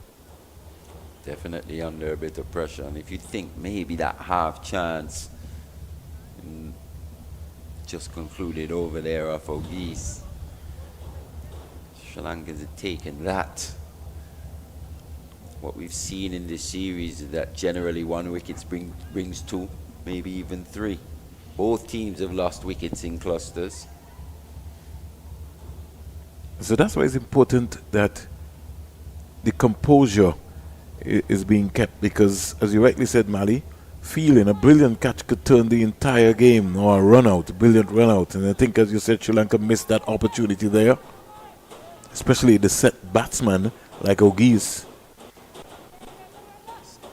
Once again, Auguste maybe just choosing the wrong option, going into the breeze, long side of the field. He did that at Coolidge as well. Alan Boyne Tuckett was reaching for that one, sort of wide delivery. The most important thing is he got a single out into the sweeper offside. Takes him up to 47, brings Auguste back into strike. The score goes to 119 for 3. What we've seen is that the left-handers have tended to target the leg side field here at the Sir Vivian Richards Stadium. It's the shorter of the two sides. The breeze tends to go from east to west across the ground. And even miss hits tend to fly. And that has to be an awareness by the players who are playing. No coach can tell you that. You have to be able to assess that pretty early, especially if you're in the dressing room and you're looking at the conditions of what is happening. Exactly. I was just checking out that, man. He sank it. Lucky to. What if that just brushed Auguste's bad by the umpire? Well, the umpire has to think he has brushed something. Yeah, he signal wide. He moved for a while as if he wasn't sure, really. That's why I asked you, because he seemed like he wasn't quite sure.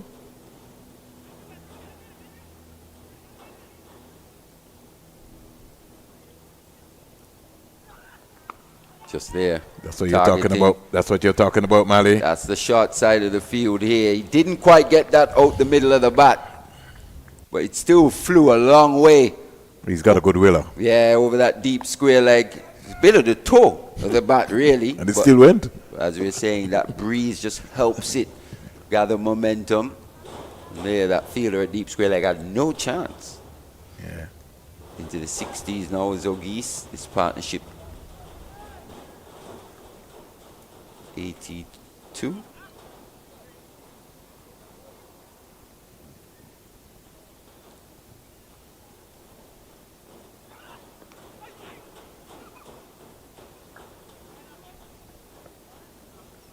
Scramble through for another. So pressure on Sankath here. 2 deliveries remaining in this over. He's gone for 8.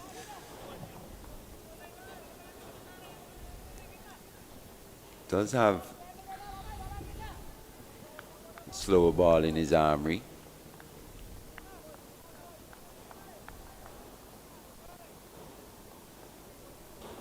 Very defensive stuff this now from the Sri Lankans. Chooses to go short though. And that's the thing with these slingy bowlers. When they do go short, the ball doesn't quite bounce as high. The trajectory is a little lower, more skiddy. And Callum Boyne Tuckett was into the shot a lot more earlier there. I think he was looking for the bonks more or less to come up. It didn't really rise as high as he would have liked. And he's also a short player already. He's 47.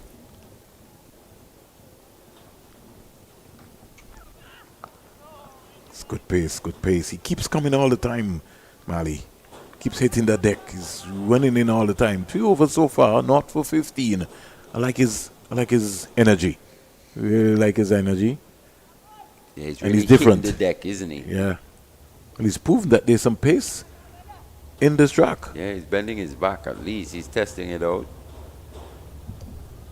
Possesses a nice little slower ball as well. So in this format of the game, you need all the skills that you can. Exactly. Especially to keep batters a bit off balance so they don't quite line you up as easily. 26 for 3. Based on the current run rate, 5.48. I think this has been the highest for the day so far. West Indies Academy, these two will be thinking about maybe batting the remaining 27 overs.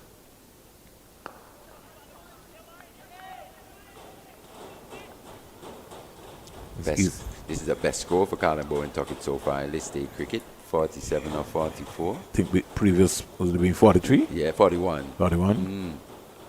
Oh, really showed too much of his stumps there. No need for that really from Auguste. Could have just punched that through the covers. We know how good he is when he stands tall and punches the ball as well. Maybe just looking to hit that a bit too square. Habits. Cut out those habits. Just bat, just keep batting. The batting is not hard in Mali because the outfield is a massive here, so you don't need to take any undue risk. There's no need for high risk shots here. Maybe just starting to lose concentration slightly now. And the fitness level is being tested as well too, in terms of batting for those long periods of time. Beautifully played, down to long on. Just has to condition his mind. It's in his mind. It's the mindset. Got to prepare yourself. That's where the academy have been so good, especially to Sadira. They haven't allowed him to settle here today. As Terry was saying, he was a bit of a talisman for the Sri Lankans in that 4-day series, but here today they haven't allowed him to settle into his line and length. Nah, that's probably just going down. Yeah, that's the ball that I'm concerned about with Colin Bowen Tuckett. Where he just gets caught in two minds. Yeah, let's look at it, Mali. The trigger movement. See the bat face going. Bat face ending up in square leg. He's got to hit that ball down the ground, turn the hips, and punch the ball down the ground. It's one of the areas where we actually see him lose that solid base. Chooses to go reverse. We did say he's just starting to lose a bit of concentration here with Akeem Auguste. 3 foul strokes in this over on consecutive deliveries. And just there, the wrong option once again. Did he quite get outside the line? Maybe he did. He's outside the line of off stump. But I think the umpire sent him for the stroke more than anything. May have been just marginally outside the line of off stump. But he has to go. 4th wicket down for the academy in Sri Lanka. They'll be happy to see the back of Akeem Auguste. He's been the mainstay for the academy so far for them on this tour. Well, let's look at this again, Mali. And if we match this up to the first LBW decision, the first one was a lot closer. Oh, chalk and cheese. I'll leave it at that. Just leave it at that. Just leave it as that. He will be disappointed with that.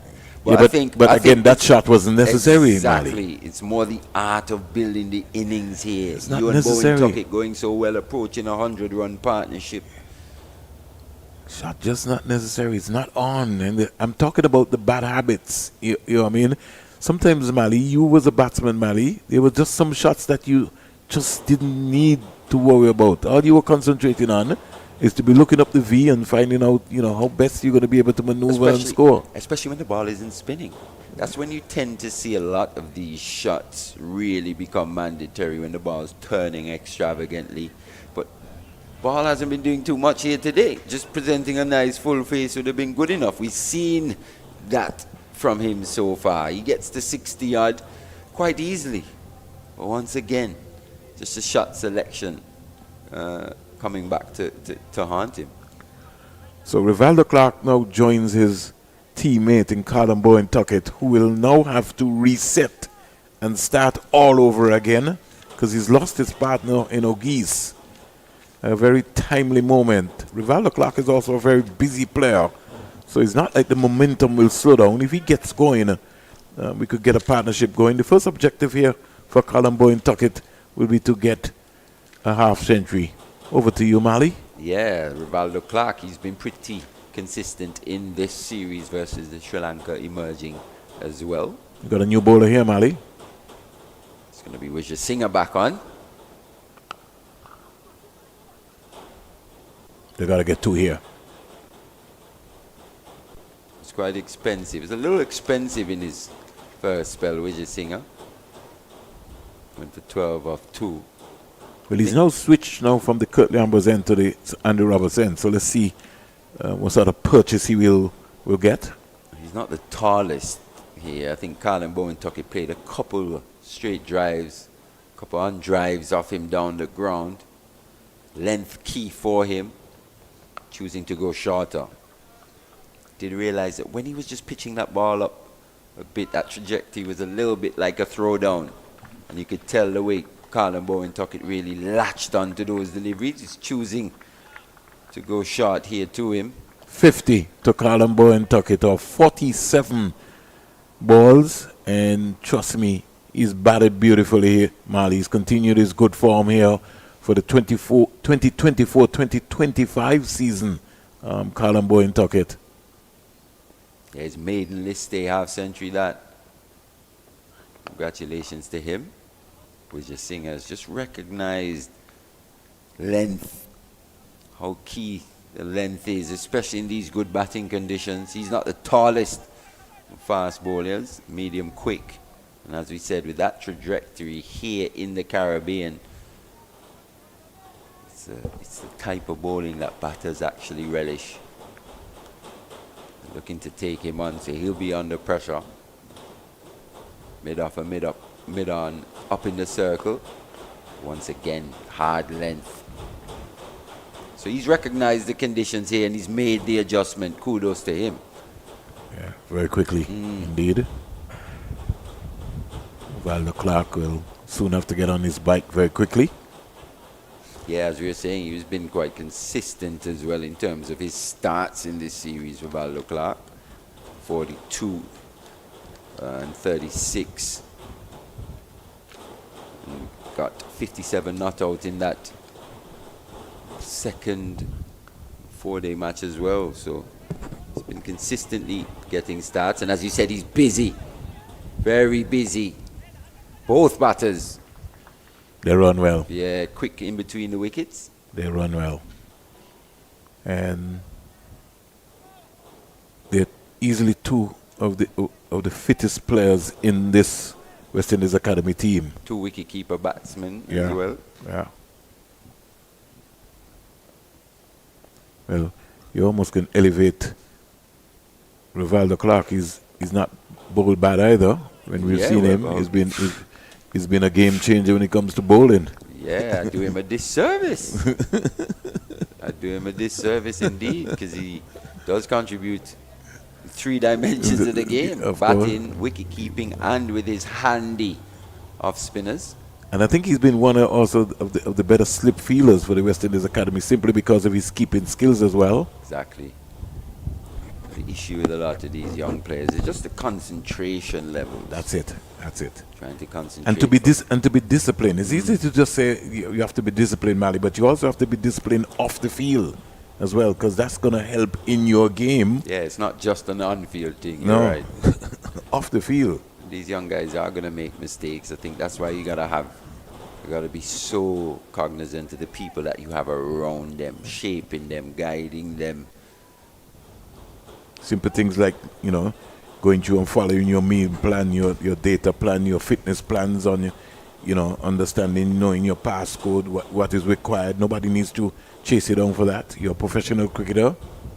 Down the onside, I think Colin Bowen-Tuckett might have got something onto that. Signal wide by the umpire. Might be buys.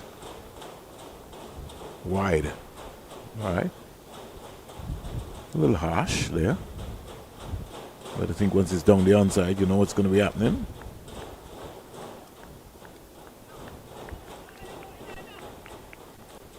As you rightly said, Mali, Sadair has not been allowed to circle. No. Bowen-Tuckett in particular, he's been proactive. He's played that shot in particular down the ground quite well. But when he's just at times slightly drifted it up outside that off stump, he's looked to take him on, as he said, on the leg side, the shorter side, with the breeze. He's trying to catch his breath here. Colin Bowen-Tuckett on the non-striker's end. Fitness, you mentioned it. It'll be a test for everyone. Everyone. Not just the fielders. He's got to run again. That's the thing about it when you're the wicketkeeper. As a wicketkeeper, you're responsible for a lot of the energy, or creating a lot of the energy within the team environment.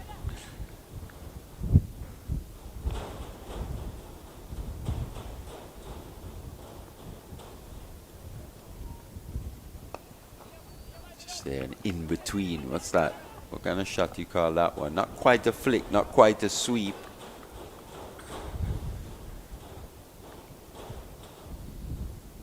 Bit of both, really. In the end, it's effective. Gets the one, gets him another single. The impressive part of the Bowen Tuckett innings is that rate of his. He just kept it up throughout.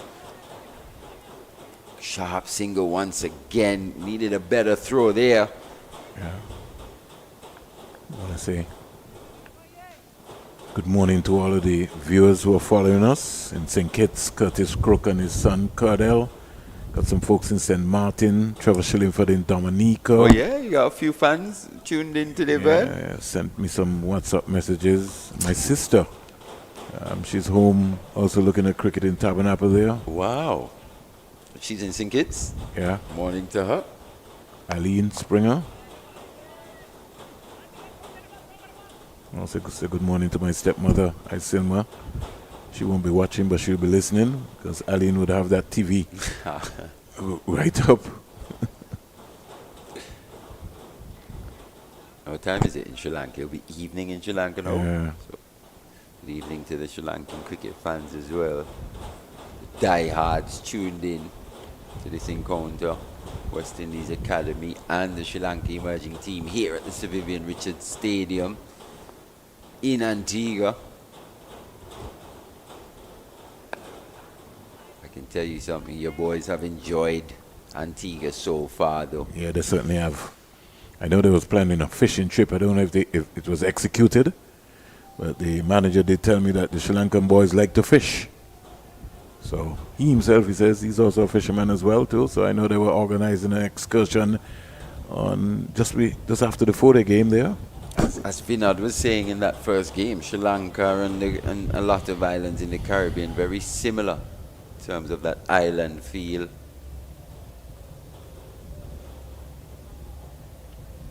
That beach life, you know, big into the seafood.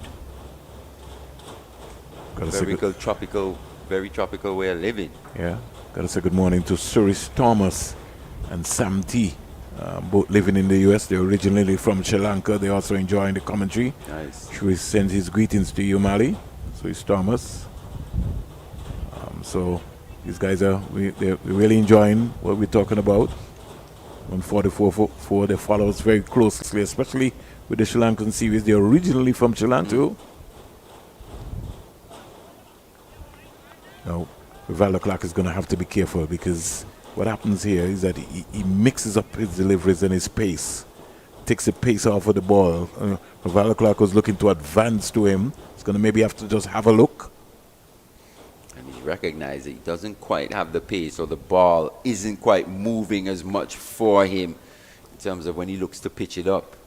It's very, very, as you can tell with the way this field's mid-on in the circle, don't expect too many pitched up deliveries. Once again, back of a length. And what the issue here, Mali, and it's something which I saw from the Sri Lankan bowlers, they bowl a lot of effort. You know, we can't bowl fast today. The riders are square in terms of deep point, deep backward square leg, third man and fine leg, and back of a length once again, not allowing Clark onto that front foot, sharp single. Good batting, playing with nice soft hands, and he was watching the ball right onto. So he made the adjustment with Val Clark, which is good, because as a student of the game and understanding batting, you have to now understand what the bowler is doing. So it doesn't make sense going hard at the ball. What it just needs now is just soft hands and get a rotation of the strike.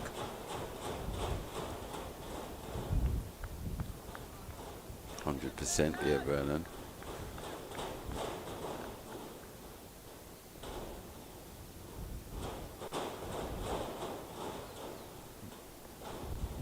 Goes short this time. That's the nature of this format of the game. So you're saying with the way the fields are set, you pretty much know where the ball is going to be, where the bowlers are looking to bowl. And that, for me, brings up an issue for someone who's now been picked back in the West Indies team in that series coming up versus Australia, Shea Hope. The choreographed nature of limited overs, 50 over cricket.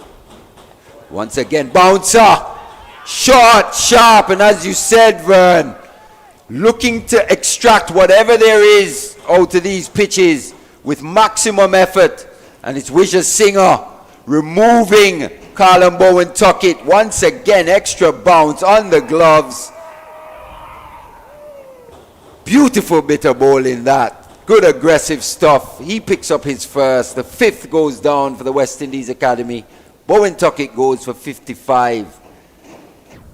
His maiden first-class half-century. The West Indies Academy, and as you said, 1 wicket brings 2 so far in this series. That extra effort almost catching Bowen Tuckett by surprise. Yeah. Effort ball. 145 for 5. Actually, effort ball.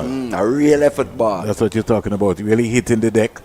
Because sometimes the bowlers don't expect that, Mali. This is what? Over number 27. Yeah. You don't feel that Mali Richards is going to bowl when he bowl you a short ball of that nature. I think you got to be. This is where recognizing the match situation, though. Yes. Because it was Bowen Tuckett that Wisha Singer would have bowled his first spell to. Yes. And it almost looked like throwdowns, didn't it? Yeah, because he was bowling half volleys. Stepping onto that front foot, Yes. driving him down through the line.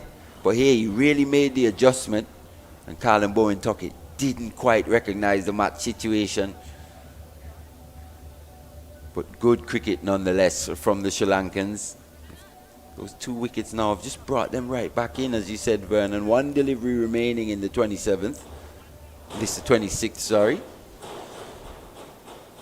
145 for 5. Another wicket here. Josh Bishop at the crease. We know his style. He's going to look to put bat on ball. At the same time, he's going to present an opportunity or 2 to the Sri Lankans. Mid-off and mid-on, still in the circle here. Will he go short again? He does. Banged in, but hammered well in front of square. 1 bounce into the mid-wicket boundary. Joshua Bishop, as we said, we know how he's going to play. He's going to look to be aggressive. And from ball 1, he takes it on.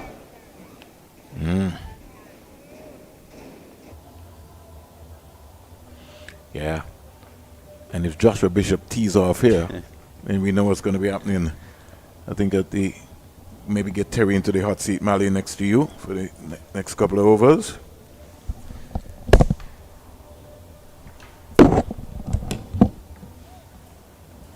Yeah, just going to have a quick change now. Terry Laraji just going to replace Vernon Springer. 27 overs gone, 149 for 5. Emphatic stroke that by Joshua Bishop.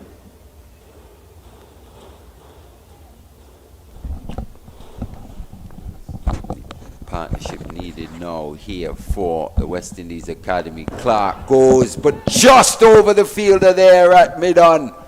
He was brought up into the circle. One of the taller fielders in, is it Ahan? Possibly. Wickramasinghe? Yeah, one of the taller Sri Lankan players, just evading the right hand.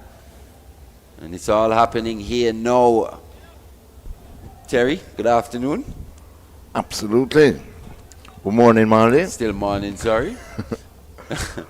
Sri Lanka fighting back well after that excellent partnership between Auguste and Bowen Tuckett. As you say though, Mali, very important partnership, this one. I was close, but very good running there. It was tight.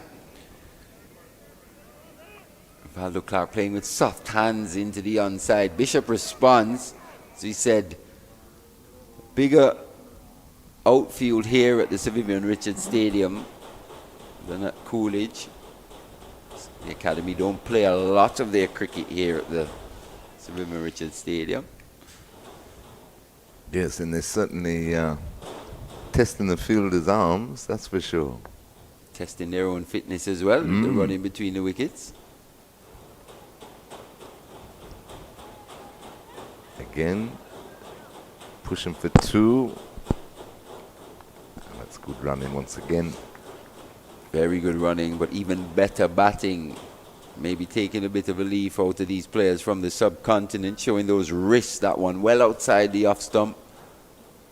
But just using those wrists to maneuver the ball into the onside for 2 was Clark. Mohamed Azharuddin comes to mind, Ajay Jadeja, very wristy type players. Mahindra Dhoni as well, very wristy type, strong bottom hand. I like the intent though, Marley, from the West Indies Academy boys though, even though they've lost a few, couple of quick wickets falling, but they're still looking to rotate the strike, score off every ball. But 155, 158 I should say for 5 in over number 28. 3 men out for Joshua Bishop.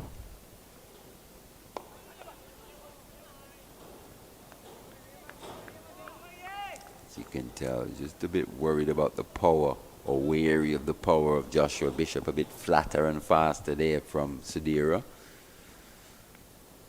It's been expensive today.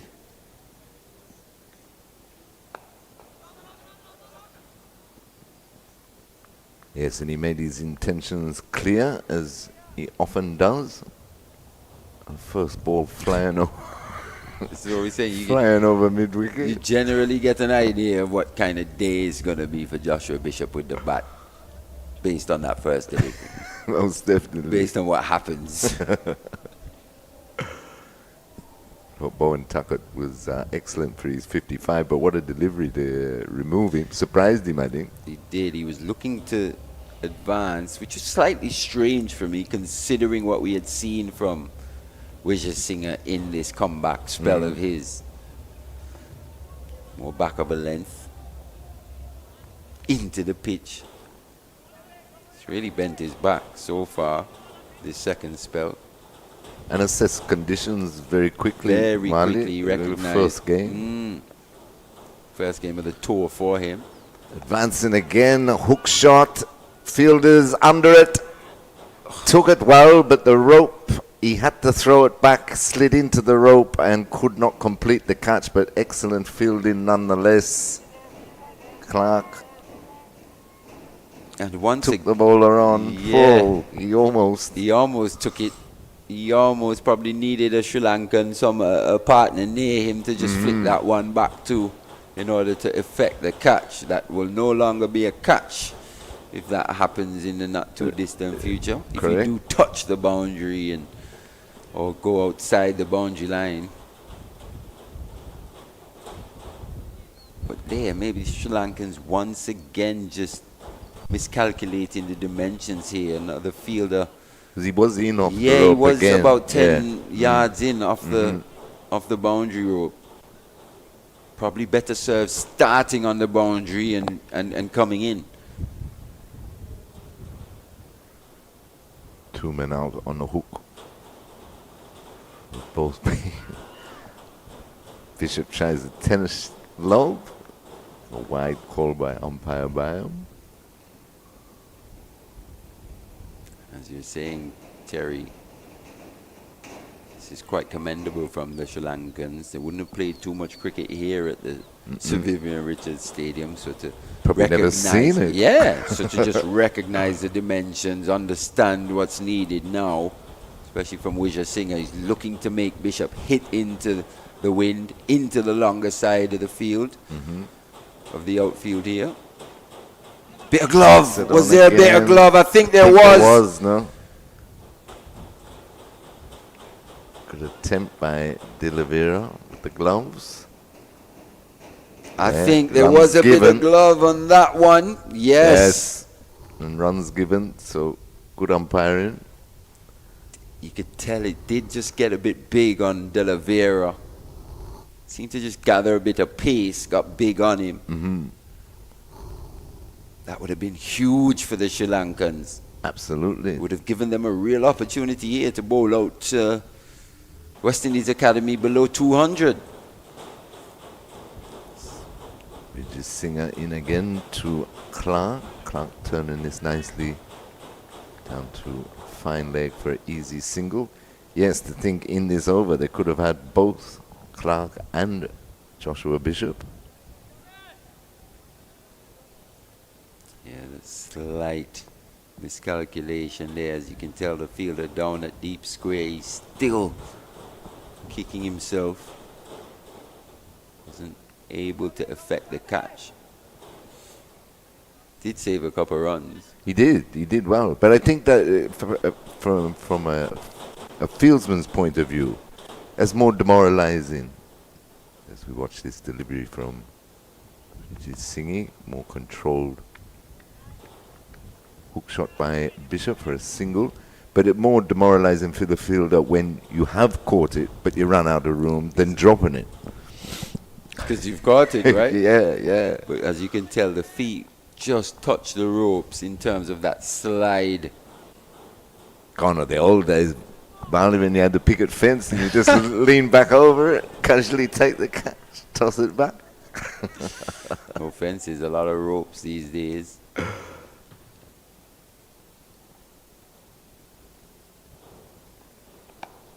Cracked nicely through the covers, but the sweeper out there will restrict the scoring to 1.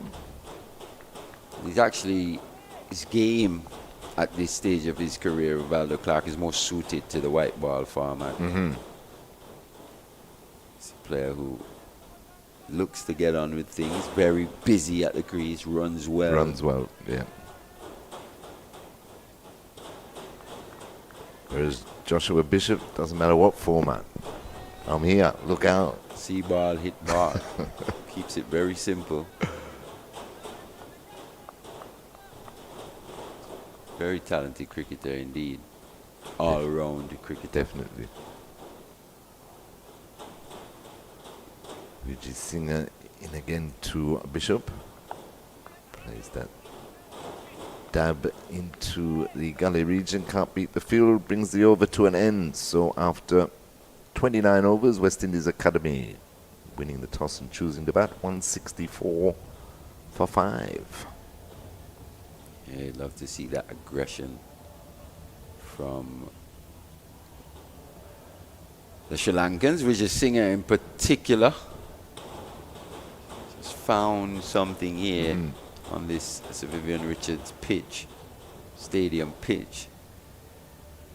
Just a tinge of green, a few cracks as well.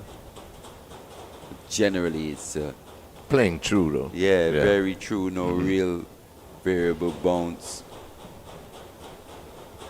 Ball coming onto the bat. I think that's something the West Indies will have to recognize as well, when to go to their cutters in the second innings here today. Sadira to continue. He's bowling to Clark. I think the cutters and the off-pace deliveries are going to be absolutely key on this pitch. Well, we saw that slower delivery from Lakshan. Yeah. But Ogie should have been somehow given. is missing leg and off. What, nearly in middle.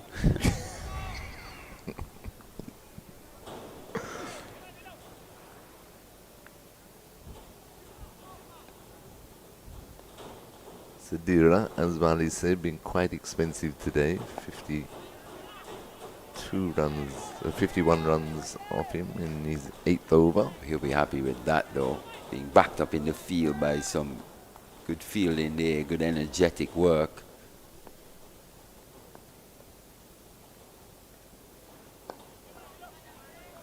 But what we've seen, Mali, from the 4-day series and now the start of the 50 overs, a very competitive cricket, which is great from a West Indies academy point of view, that they can see what level they're at with international competition. I mean, there's not too much between the teams, even though Sri Lanka players are a lot more experienced, as we say. Yep. Especially in these home conditions.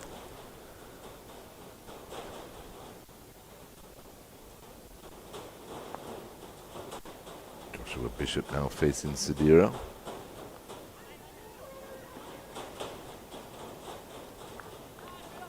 And it's good to hear that these tours are reciprocal, so Yeah. later on West Indies Academy will go to Sri Lanka. End of the over after 30 overs, 165 for 5. Yeah, we've already seen that in effect in terms of Ireland touring the West Indies, and the West Indies then Academy, that is, going on a reciprocal tour. As you're saying, that's what you want to see, international competition. Exactly. And Pitting your talents against a variety of players. different conditions, different opposition, more matches under your belt. So we're going to see a change from the Sir Andy Roberts end. It's going to be spin of Trevine Matthew. Bowled well. He did. 5 overs, 2 for 20, the off spinner. Bowled in the power play with new ball in hand as well. Just the two fielders out allowed outside the circle. So very commendable work. As you said, 2 for 20. Into the pitch once again, flat and fast. Especially with mid-off up into the circle. You don't expect him to toss too many out. Yeah. Especially with Josh Bishop on strike.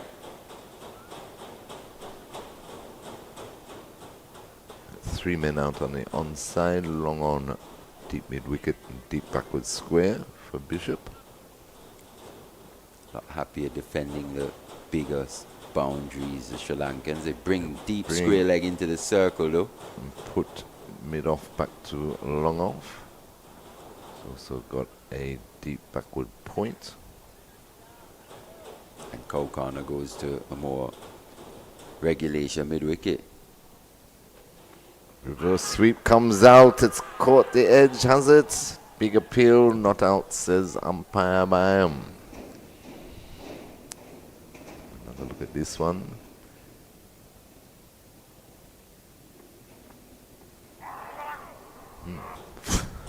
That happened so quickly. I'm not sure what happened there. I think it was the back leg. Yeah, it was the back leg. But was there a bit of bat in there somewhere? Not quite sure. Umpire wasn't either. Well, he was. He said not out. It was a quick replay. Yeah. Chase is on the ball this morning. Let's see it again. Once again, choosing to go reverse. Nah, I don't think so. I think it was just back leg.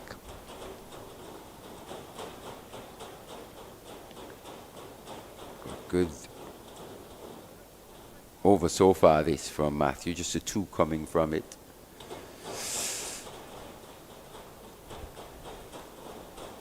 Kept up a good healthy scoring rate though, the West Indies Academy, as you said, Terry.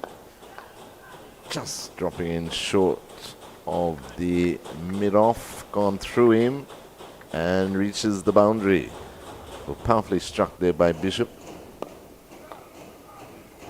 It's actually Or Rivaldo Clark. Clark, Yeah. yeah. Very powerfully struck indeed. Burst through the hands of Chamindu there at mid-off. Got a good piece of that, still sped away. Still went. Moves on to 24. Flatter, faster. He too, though, for it being his first match on tour, has worked out the conditions very quickly. End of the over, 31 overs gone, 171 for 5. And that's the experience, as we were saying. Exactly. Terry, vastly more experience than their West Indian counterparts. So expect them to, as you said, analyze conditions, recognize match situations a lot quicker. That's why this competition has been so good between these two teams. It's forced the West Indies Academy to almost up their level.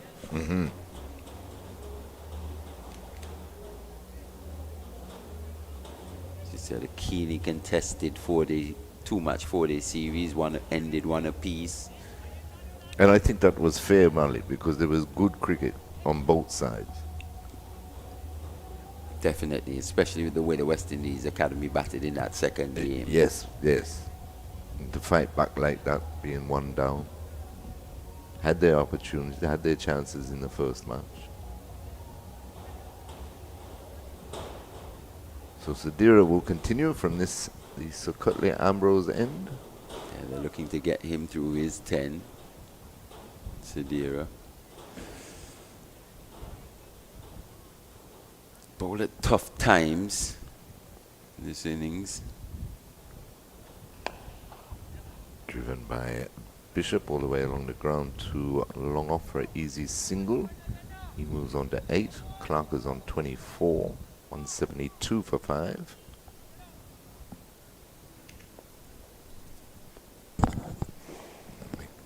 Sadira into Clark.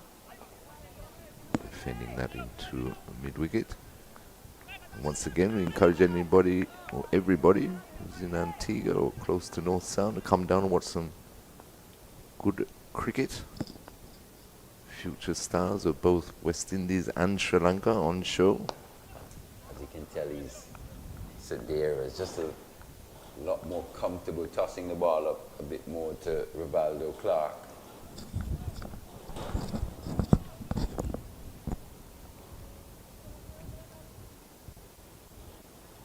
Yes, bowling a lot more into the pitch when the hard-hitting Bishop is on strike.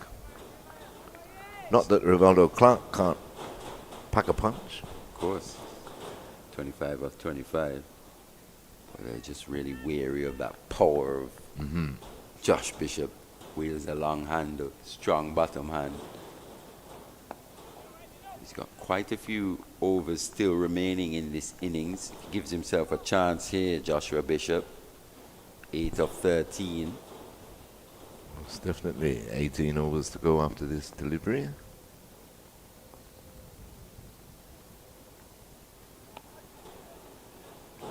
Good over by Sadira though, just the 2 off it. 173 for 5, West Indies Academy. What would be a good score, Marley, I think, on this track, given the opposition? Good score, really, for me, is 270, 280 up. I mean, even 300. The rate in which the West Indies Academy is scoring here, 173 for 5. This partnership can continue. You know how destructive Joshua Bishop is. We know how easy Rivaldo Clark finds scoring runs as well at a good rate. Matthew to continue. Clark goes for the big one, peels off the outside edge, running down towards the third man boundary. No, collect 2.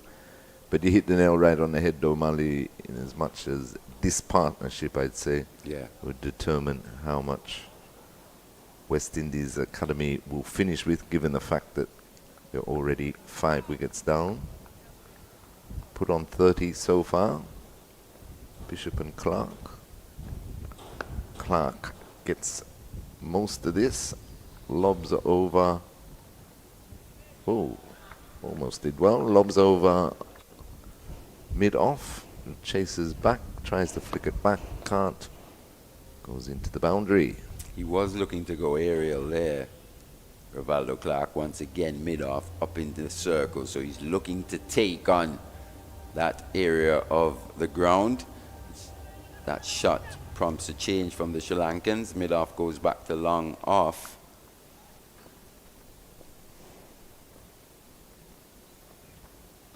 Just there once again into the pitch. More than anything, the ball just seems to be drifting away slightly from Rivaldo Clark.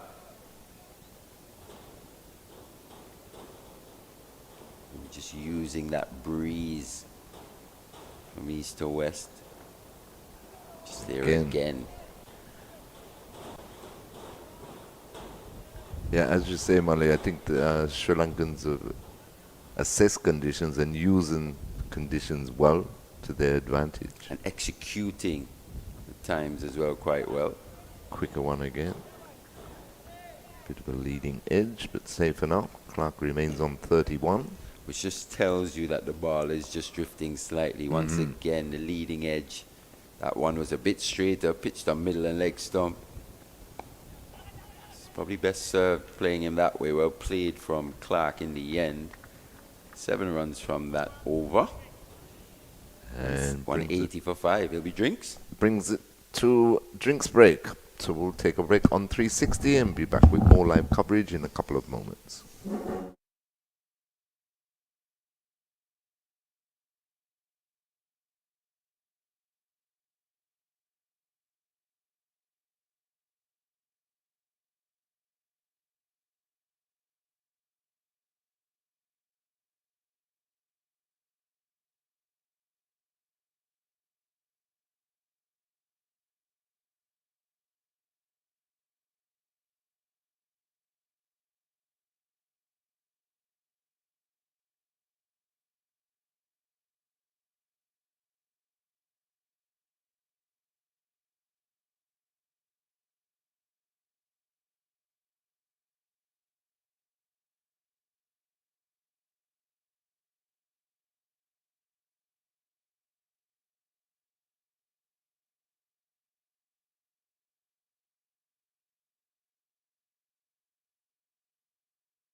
Welcome back to the Sir Vivian Richards Stadium for the continuation of play in this 50-over contest. First of 3 between West Indies Academy and Sri Lanka emerging players. Sadira continues the attack from the Sir Curtly Ambrose end. West Indies Academy winning the toss this morning and deciding to take first strike. They're 180 for 5. We're in over number 34. Rivaldo Clark is on 32 and Joshua Bishop is on 8. Sadira into his last over. Bowling to Clark. Drifts down the leg side. Clark tries to turn that. That might have come off the pad. Leg by signaled by umpire Wilson. So 181 for 5. Brings Joshua Bishop back into strike. 3 men out on the onside for Bishop, who plays that forward in defence into the mid-wicket area. No run. I welcome back Marley Richards. Good afternoon, Teza. Good afternoon, everybody. Nicely in by Sadira, but well played by Bishop up to long off for easy single. Partnership now worth 37. Important partnership this for West Indies Academy as they look to build a decent score for the Sri Lankans to chase. He's come at a good clip. Mm-hmm. Just the 42 deliveries. Just there, just staying a bit leg side to access the offside is Clark. Gets off strike. In fact, he'll be on strike for the next over. 16 overs remaining here. 183 for 5. West Indies Academy winning the toss, choosing to bat. Yes, and the left-arm spinner Sadira completes his 10-over quota for the day. In fact, he's come back really well, to be fair. Because if I'm not mistaken, after he was on 6 overs, he had already conceded 50-odd Right, runs. 51 or something. 52. Yeah. So for his next 4 overs to just go for like 4 runs or so, well Excellent done to comeback, him. Yeah. yeah. He was very expensive for a long part of that spell. Yes, especially when the partnership between Auguste and Bowen Tuckett was going. Yeah, pulled it back nicely. I think Matthew as well, he's done a very good job. Excellent job. He continues. Cut away through the cover region by Clark for a single. Moves on to 34, 184 for 5. Slightly different Traveen Matthew with his off spinners. Well, often than not, at least here today. Let's look to just take the ball away from the right-handers. When he's bowled in straight through Bishop, who tried to give himself room and access that offside. Quicker delivery, stump to stump, straight through him. As we said, Matthew, his 3rd wicket here today.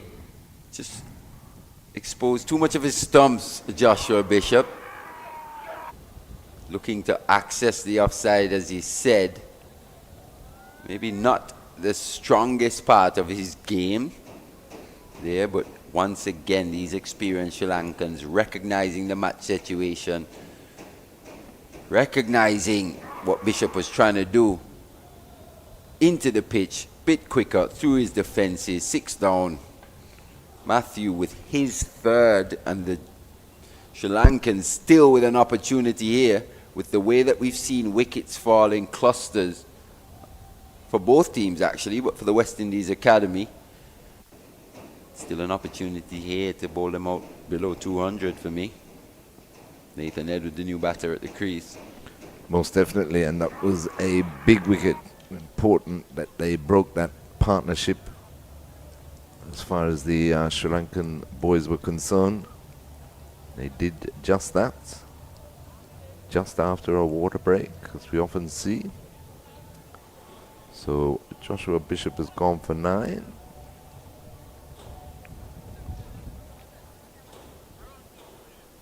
Left-handed Nathan Edward.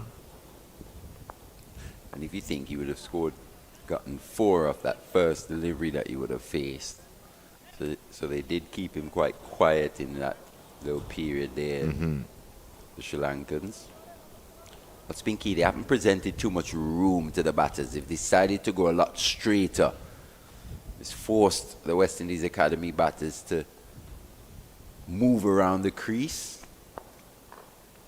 Edward off And running straight away with a single into the mid-wicket area. Coming in at number 8 here, Nathan Edward. Played quite well as well in that second 4-day match last week with the bat. Got a nice 37 in that innings. Nice partnership with Rivaldo Clark as well. Definitely can bat.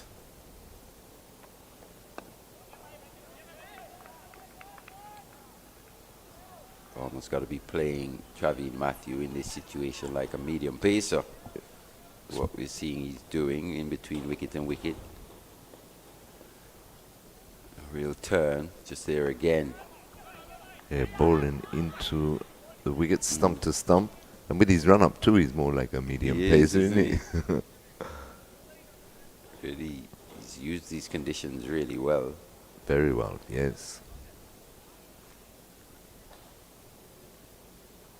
Just one delivery remaining in this over. Just conceded 3 and a wicket. So can he finish well though? He does. He does once again. Good length delivery. Yep. Just outside the off stump. Ends with a dot. 186 for 6. Yeah, good over that by Matthew. As you said, Mali picked up the wicket of the dangerous Joshua Bishop. And only conceding the 3 singles. As you mentioned, Edward formed a good partnership in the previous 4-day fixture with Rivaldo Clark. They'll need another one here to post a challenging total for the Sri Lankan Academy. 186 for 6. 15 overs remaining.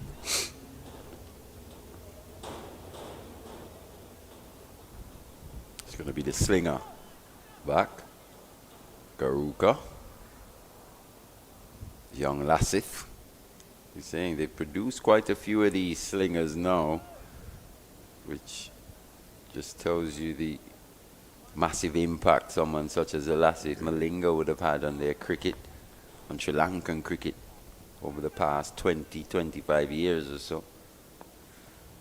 There's another young one here in Garuka Sanketh. Low slingy action. Driven nicely by Clark, but can't beat mid-off. Yes, he's just had the 6 matches so far in his List A career. Taken 7 wickets at 31, best bowling of 3 for 29. No wicket for 15 so far today. Just adjusting the field, pushing mid-wicket. Quite diminutive frame. It's probably going to look to be a bit shorter as well in terms of his length. Just there. Won't quite get the same bounce because of that low arm. But he's just adjusted that length. It'll be interesting to see if Rivaldo Clark, even though he's adjusted that length here, Sanketh, whether Rivaldo Clark will still look to advance to get to him just because that bounce won't quite be the same. Look to take on mid-off as well, slightly on the up.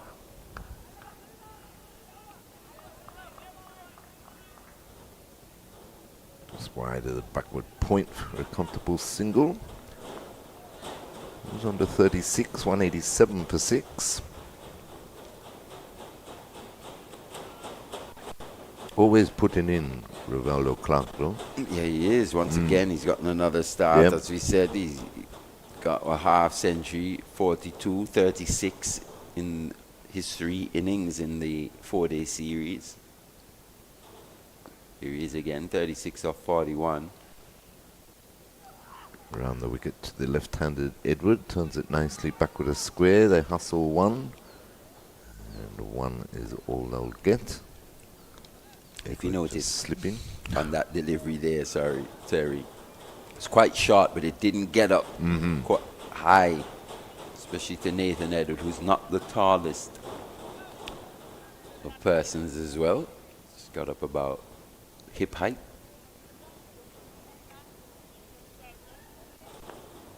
So for Garuka to get it head height, it has to be really short indeed, especially on this pitch. Chooses to go slower ball though. Off pace. It's dragged to deep mid-wicket by Clark for a single. 189 for 6. Clark is on 37. Edward is on 2. They've really limited the boundaries, haven't they? The Sri Lankans. They've done well, really. Threatened to get away from them. Yeah, pick up 3 wickets in the first 10 over power play. Weathered the storm, if you like, yeah. 88-run partnership for the 4th wicket.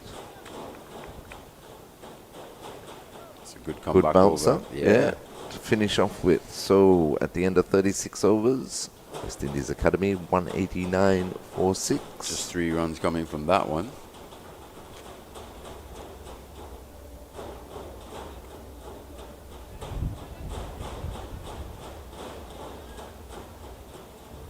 They've done well actually. Just bowled to their fields. Yes, and an interesting passage of play here. 14 overs remaining, but only 4 wickets. A maneuver to try and take advantage of these gaps. I think they've got to just look to see Matthew off now for me. Can't afford to give him any more wickets in this situation. 3 for 36. Just look to score. Take as little risk as possible. As you said, quite a few deliveries remaining in this innings. 190 for 6. Really should be a score of 300 based on what we've seen from the West Indies Academy. But it's just the wickets. 190 for 630, you know, 36.1. Probably Lost a couple of wickets too many. Yeah, too many for me. But Edward and Clark, we know they've got real batting ability. We saw in that partnership they put on 80 odd in that second 4-day match as well.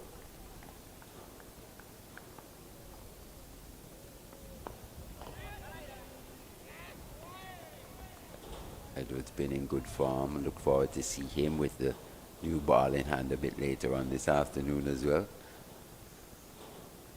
Definitely, him and Renico Smith. Yeah, moves it both ways, does Nathan Edward. Actually more suited to the limited overs format of the game at this stage of his career as well. Saw that in the breakout league. He's one of the top wicket takers in that tournament. Was he the only bowler to take a 5? I think he was. He was, yeah. Yeah.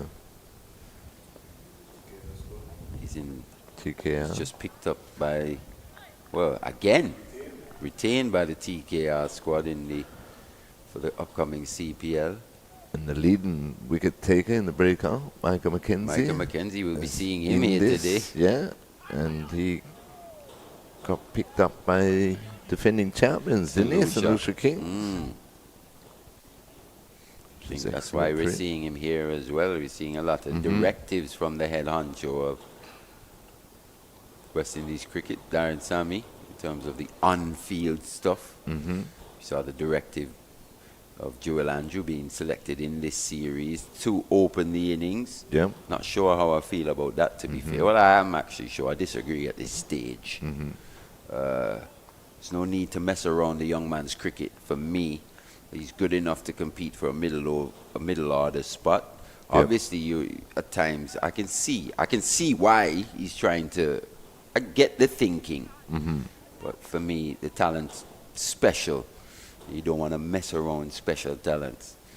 I think he's been performing quite well, batting at number 4, number 5. For me, I think he's a perfect number 5.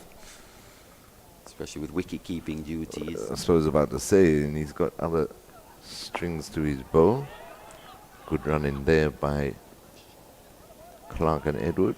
Very good running that by Clark in particular, calling him through, recognizing chance for a run.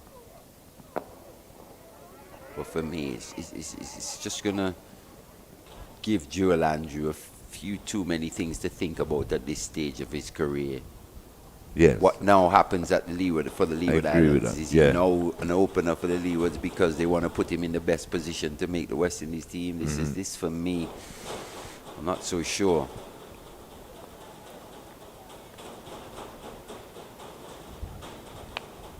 I think he earned the opportunity, or he earned his call up through his performance batting in the middle order, didn't he? Right, yeah. So you understand. And what- it's you been I understand him Yeah, for sure. You opening in understand it. England in that game.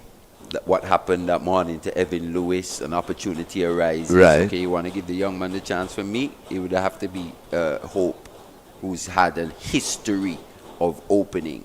And where he's had his most success. And where he's had his most success. So for me, it would have been Hope in that game. Yeah. But you get it. But now it seems like they want to make it a permanent thing or a thing going forward, and you want this young man to impact the game as early as possible, bat as long as possible. You get that. Mm-hmm. But at this But stage at of this his stage, career, right. I'm not so sure that's the way he manages his talents. Puts a lot on his plate, put it does. that way. Chipped, falls short of mid-wickets. You think another young, talented player the other day burst onto the scene, Dewar Brevis.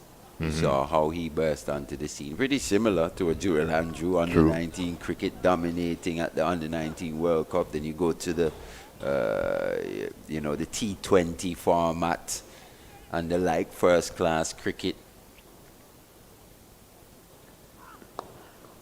But for me, even the Dewar Brevis, he got a bit too soon without really proving that much.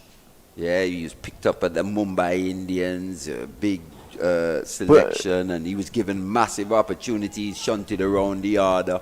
What was that other player, Mali, from India? Same sort of thing happened. Where he was an opener. Sure. Pretty sure. Right.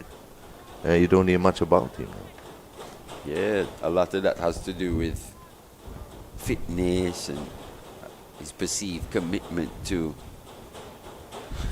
off-field activities and the like. But if you remember 2018, it's Prithvi Shaw and Shubman Gill, though, were the real standouts. Right, yeah. For that Indian team, and Prithvi Shaw was actually the captain. He was the one that was trusted with the leadership, was seen as the more of a sure thing. Fabulous player, still, Prithvi Shaw. But it just shows that management is so important. So key. Especially at those, young development stages of their careers. You put too much responsibility and then, it just simply is too much.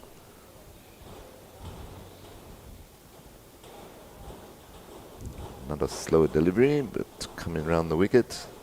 Takes it down the leg side, called wide by umpire Wilson. And unless he's looking to move on, one of the more senior of the opening batters, pretty soon, why would be the need for that move to be so urgent? Right. If you think about it, you've got a Brandon King, Evan Lewis. You just brought Evan Lewis back. Maybe Johnson Charles is still making runs. Maybe it's for that. Maybe it's for that position there, the Johnson Charles. Maybe. In that case, and if you look at I could understand. Well, not because Johnson Charles is a terrible player or anything, but for me, why would I take Johnson Charles to England? Just gone. No, fair enough. I'm trying to refresh this team now, this T20 team. We got to the quarterfinals here in the World Cup. Are you saying that you're trying to take Johnson Charles again? We understand that he's got the ability to wicket keep, so at times it does help you balance your team. But surely at this stage, you've got to be looking for a younger player. So maybe that's the Joel Andrew role right there. Maybe. Maybe. Darren Sammy, I'm doing as good a job as I can right here.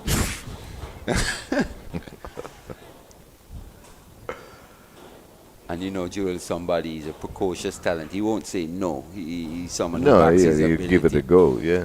But even here this morning, especially against the ball that really moves around, But that come back a long way. massive. Yeah.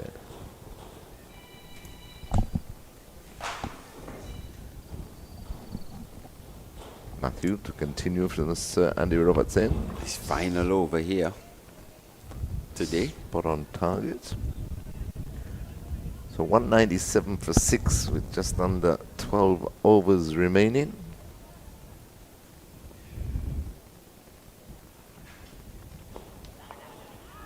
Clark can only defend that to mid-wicket.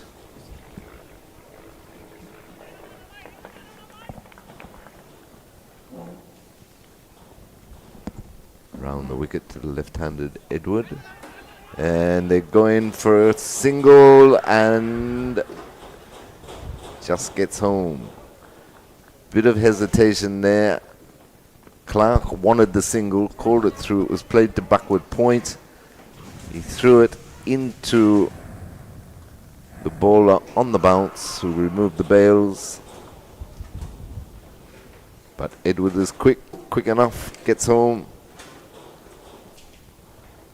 Well, there's a version of cricket that we used to play as kids here in Antigua called one tip, where if you hit it, you had to run. You had to run, yeah. That seemed like they were playing a bit of one tip there because there was no real run. It was hit straight to the fielder. It was just a poor throw in the end, poor outfielding, not affecting that run out. He didn't really fling it back, did Didn't. he? He tried to just make sure that he got it back. It took too long. Again, quick single. No direct hit. But they're rapid. This pair are rapid in between the wickets, aren't they? Absolutely. They back their speed, that's for sure.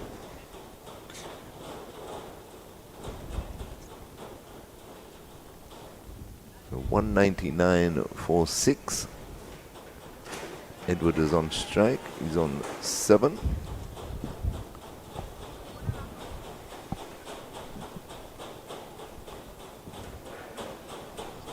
Matthew into Edward.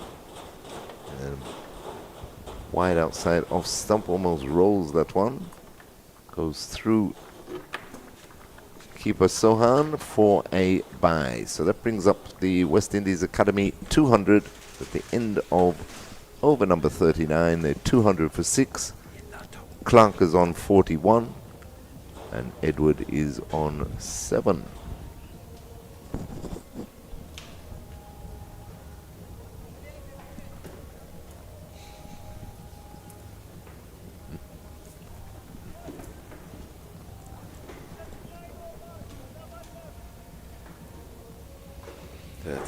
Gone now here, 200 coming up. So the Sri Lankans have done a pretty good job here in terms of just keeping the run rate down, not allowing it to explode per se. They've done so by taking regular wickets, by taking wickets. Rivaldo Clark 41 of 49 and Nathan Edwards just taking a bit of time to really get going, 7 of 15. And I think bowling to their field too, Marley. They've executed well, yeah. Slowed up the They've run recognized rate. what's been needed. Definitely. And they've executed. Obviously Matthew, led by Matthew, he started with the first ball today from the Sir Andy Roberts end. It was a little surprised to see off spin starting, but with his style of off spin, you get it. Yeah, Looking because to as take we the said, ball away, looking to use right. the breeze, more like a medium medium pacer. pacer in between wicket and wicket. Done his job though, 3 for 40 off his 10. And that projected score 257 now. One time it looked possible, 280, 300. Still is. We'll take a special innings from Rivaldo Clark. We know Nathan Edward definitely can bat.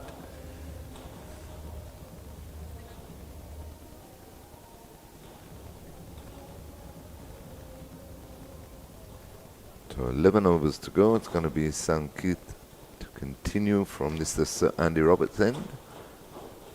Bowling round the wicket to the left-handed Edward.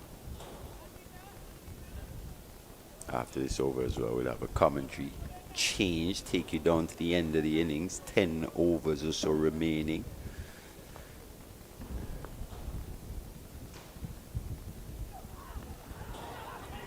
Once again, short. Did he get something on that? Umpire thinks so. Must have, yeah. No wide signals. Umpire Joe Wilson. For a long time was on the elite ICC umpire panel.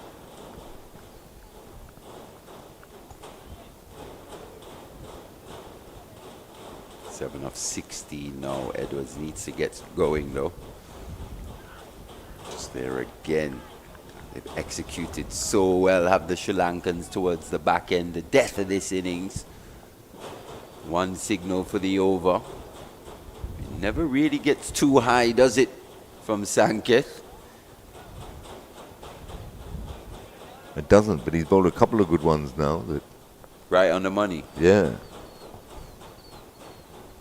In again to Edward. Fuller pitch, driven in the air, will be safe.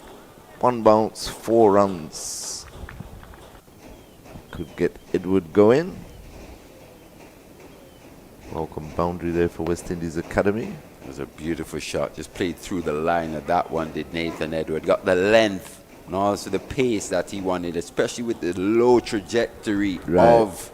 And a fuller length. Yeah, Garuka. It's an easy shot through the line. Similar to what we saw from Vijay Singh earlier, especially in his first spell to Colombo and Tuckett in particular. When they just go a bit full, it's a bit like a throwdown. It's an easy hit down the ground, especially in these conditions. Very good batting conditions. Easy pace pitch. I expect a few cutters now from Garuka. Go short again though. Aggression into the pitch.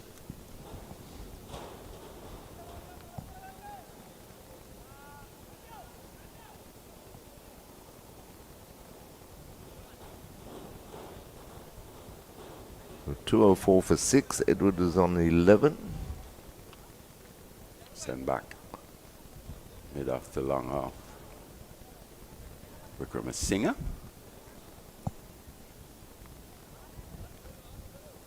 Bringing him up again. Bringing him back up. So he's got to be in the pitch again. More into a body line once again from around the wicket. Brings third man up in the circle again. So this is what I'm saying. The choreographed nature of this format, you tend to know where the ball's going to be. In fact, he goes for the soccer ball. Fuller. Played out to a mid-wicket by Edward. Moves on to 12. 205 for 6. That's the thing. Did just choose to change the length, but the line was the same. Didn't allow Edward to free the hands, especially with third man up. That could have peeled off. So the execution has been good here by the Sri Lankans. Boy, full toss that time. He's just lost that one. What's Square Leg going to say? Come back for 2. Good running again. Legal?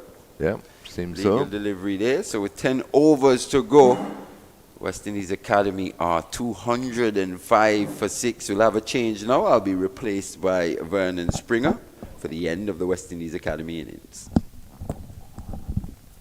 Thank you, Marley. So 10 overs remaining here for West Indies Academy. 207 for 6. Can get at least a runner ball. Looking for more, obviously. But a runner ball would give them a good competitive 260, 270 odd. So welcome back, Vernon Springer. Good day to you, Terry. Very business-like partnership from Rivaldo Clark and Nathan Edwards. 207 for 6 with some 40 overs to go. Projected score could get over 250, and the current run rate is about 5.17. Fernando continuing from the Andy Roberts end, with Edwards on 12 and Clark on 43. He's batted beautifully. But it's just showing the aggression from the Sri Lankan emerging players, fast bowlers. And you were talking about effort and intent. Over to you, Terry, for Fernando. Round the wicket to Edward. Plays it nicely through the cover region for another single, so he moves on to 13, 208 for 6. Yeah, as I was saying with Marley Vernon, that I think they've assessed conditions very well and adapted accordingly. The Sri Lankan boys. Well, the West Indies Academy only had about a couple of days to prepare for this series, Terry, after the 4-day matches were completed. So it's a new ground. Their home ground is at the Coolidge Cricket Ground. The Sir Vivian Richards Stadium is supposed to be the home ground for the Leeward Islands Hurricanes. That's another conversation and on another day. Because what is amazing, Terry, is Clark and Edwards sneak a single. Antigua and Barbuda played in a just concluded Leeward Islands T20 festival, but never practiced at the Sir Vivian Richards Stadium. They played their matches at Ball Beef in Liberta. Now, if you're the home territory, you're the home team, and your team is not practicing or even playing at the Sir Vivian Richards Stadium, then you have to start to ask yourself what systems are in place. Very true, and it happened before the West Indies Championship too, didn't it? They didn't get to practice here, or didn't get to practice as much as they would have liked. So a conversation needs to start taking place, because you can't have the government of Antigua and Barbuda investing in the franchises in West Indies cricket, and the players themselves don't have a permanent home as to where they're going to practice. That's certainly not adding up at all.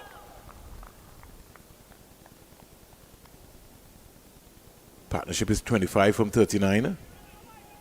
Fernando has just done his job, which is a holding job. Hold one end up for sure. The Sri Lankan captain Lakshan, he's done an excellent job in his field placing, Terry. Yeah.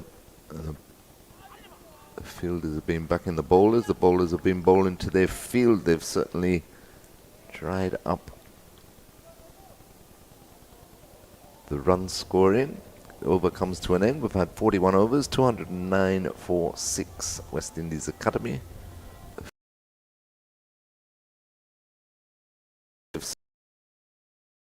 Hello, Clark. Still there. He holds the key. See how many West Indies Academy can post. Gas is a big question. Not reckless. Question. Not reckless, but they now have to start to be able to turn those dot balls now into singles. There seems to be a break. Rivaldo Clark is maybe trying to get himself organized. In the meantime, Joel Wilson and umpire Byam just looking at the action. Talking about Joel Wilson, one of the international umpires, he's just coming here now to find out what is happening. 58 years of age, born in Trinidad and Tobago, and so far as ODIs has umpired 98 ODIs from 2011 to 2025. T20s international has umpired 50, 2012 to 2024. 47 test matches from 2015 to 2025. So he's had a 10-year cycle. And women's ODIs, he's umpired 13, and women's T20 international 16. So if you check his career, he's certainly earned his dues. But I think with Jacqueline Williams now, the really only recognized person, and Dr. Sir Richie Richardson, I think there has to be a trust now by the West Indies Umpires Association and Cricket West Indies as to who are the young emerging umpires that we're going to be able to now look to push to go forward. I find it very strange that you still have Carl Tuckett, who is not being able to break into what we consider to be the senior ranks. And you are encouraging players. I feel excited for Dayton Butler, but Dayton Butler went past Carl Tuckett. He was there before. And somebody really has to explain to me why Carl Tuckett still can't get an opportunity to knock down the door. Yeah, good point, Vernon. And it's important that the umpires around the region keep evolving, just like the players, as you say. for You the beg to sake of question- the standard of the cricket. You beg to question even the ICC because it's not only Joel Well, Wilson. why was is removed, Joel Wilson Michael was Goff was replaced? also, Michael Goff was also removed as well too. Yes. I don't know if it's a life cycle. Boy, lost control of that one. Did Sanka that wide down the leg side, 210 for 6. And you know, when you have, you know, for the West Indies, if you have a Joel Wilson who's a West Indian umpire removed from the panel, it sort of is a demoting factor for other umpires in the region, in the Caribbean, the ICC's Americas in the Caribbean. When you see Joel Wilson, one of your top guys, be moved, you know, I always feel you should have a balance, Terry. Yeah, most definitely, Vernon. And not only that, I mean, he's a damn good umpire. So you remove him, as you say, from the international scene. What sort of message does that send to up-and-coming umpires in the region? But we as the media also, we cause that on ourselves too, Terry. With the advent of technology and all of that stuff there, the umpires have almost become like an ornament on the field. Actually, the natural instinct of an umpire making a decision is just not being great anymore. Some of the umpires are even afraid of making a decision. Another short delivery there to Nathan Edwards again. But the good thing about it, right, Terry, every time he bowls the short ball, he's aiming for middle stump. He's on target, yeah. Look exactly. at it. Yeah. He's aiming for right that badge. At the badge. He's aiming for that badge, Jerry. Right? I like Sankat. I like his approach. He's young. He's got some energy in him. You give me his age here, Terry. Number 92. He's got to be maybe about 20, Terry. Yeah. Full pitch, just played up to long on. But you're talking about the umpires, and yes, they are under a lot more scrutiny these days, and you know it all comes back to the various replays and the DRS. But to get the most out of international umpires and therefore out of international cricket, in my opinion, these days, they have to sit down and look at that DRS, because that, to me, that umpire's call needs to change. It's ridiculous. It gives too much of a bias towards the batsman, as if they haven't got enough bias these days in the game. And also a level playing field, meaning that if you're touring Australia or England or whatever, or India, where they've got the money and you've got 26 cameras and at every different angle and everything, then when Sri Lanka come here to play West Indies, or West Indies go to Sri Lanka or Pakistan or something like that, it should also have as many cameras with the same angles and the same technology. Well, let's look at even the ICC World Test Championship cycle, which has started, right? You have 12 test nations, but only 9 are participating in the World Test Championship. Right. And then those 9, like we start off playing Australia, so at the end of the series we played 3 matches each. Have a look at the end of the 2-year cycle of how many Australia will play compared to how many West Indies will play.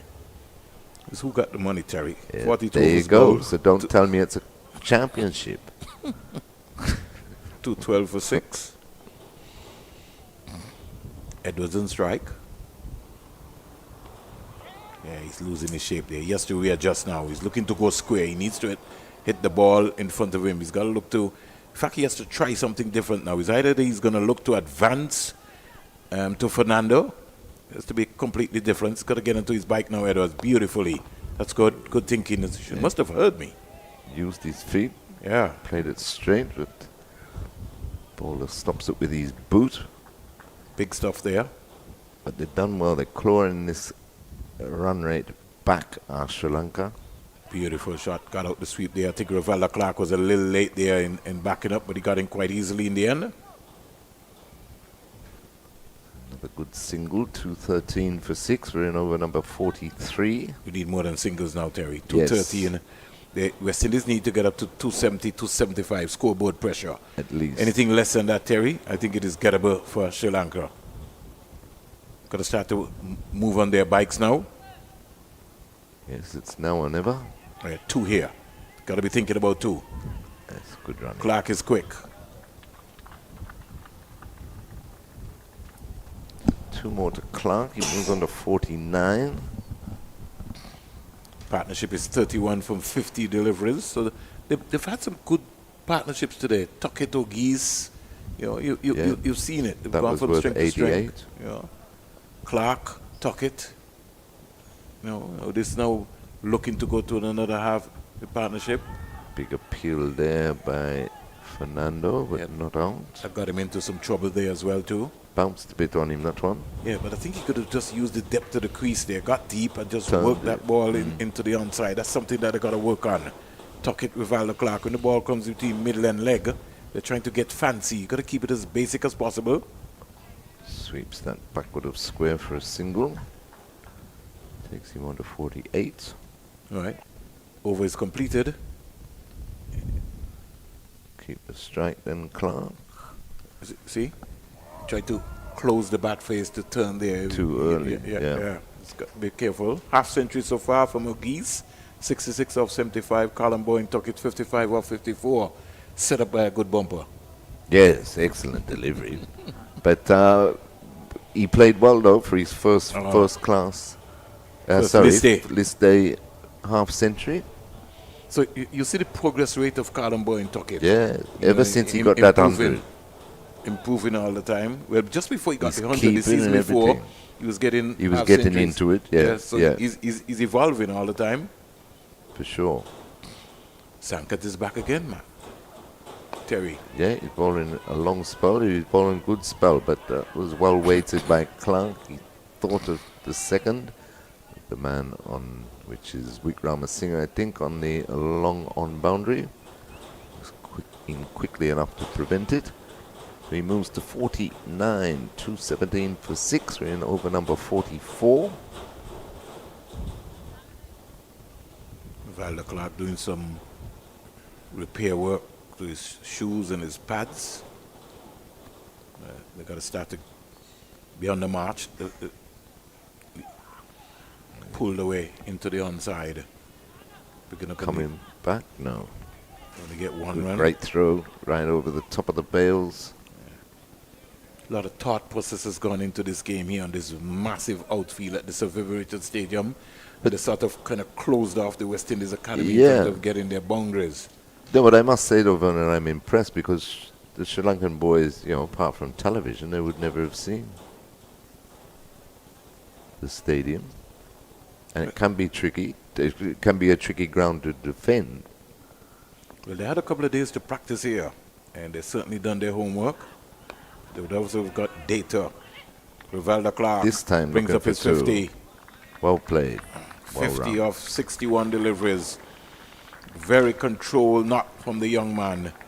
3 fours, a strike rate of 83.61, 61 balls faced, and Rivaldo Clark registers the third half century of the West Indies Academy innings here at the Sir Vivian Richards Stadium. Congratulations, young man. Yes, and you can tell the running between the wickets. You can tell by the strike rate how important that has been in this innings of Clark. He's always busy in the middle. Gone for that. Fielder coming round. Takes a good catch. He gave it away. So he threw it away. He had to go, though, I'd say, with... Too early. He could wait for 5 overs to go. That shot is just like a tired shot, Terry. But if he waited for 5 overs, Vernon would have less than 10 balls. But a good catch. Good running in, diving catch. And the reason why I said that, Terry, is because somebody now has to come out Get now to set start again. Yeah. He's just got to his 50. No, I agree with that. You bat as deep as possible. In fact, you True. should be thinking about batting all the overs. Yeah. That's the attitude that I'm thinking about. You can't leave it for anybody. True. You can say what you want about Virat Kohli. Why you think Virat Kohli took the team on his back? In situations like that, you got to take the team on your back. So he could have maybe got a nice little 80 not out, 84 not out. That's how you have to be thinking. The key to Kohli, if you ask me, wasn't like we all know his stroke play and everything like that. But the key, the essence to his batting was his fitness, and I believe that is where he was good with the captaincy because he knew how to get the most out of his Well, players. he brought a Kohli. Watch me. He brought a Kohli like you could say what you want about him. He brought a culture into the team. That's what I mean, the because the other players brought into Yeah, what his vision was, his passion was. Exactly, because India were renowned for a long time that they weren't exactly the fittest 11 He changed the actual culture of the West of Indian cricket. For sure. Yes, MS Dhoni was a successful captain and he did all that he had to do. Kohli took it to the next level. For sure. And that was all around fitness. Boy, speared in that one with the young slinger. Yeah. But McKenny Clark gets something on it and it shoots down to third man for 4. I think he's lucky to Just still have got his. stopped. I think he's lucky to have his toes.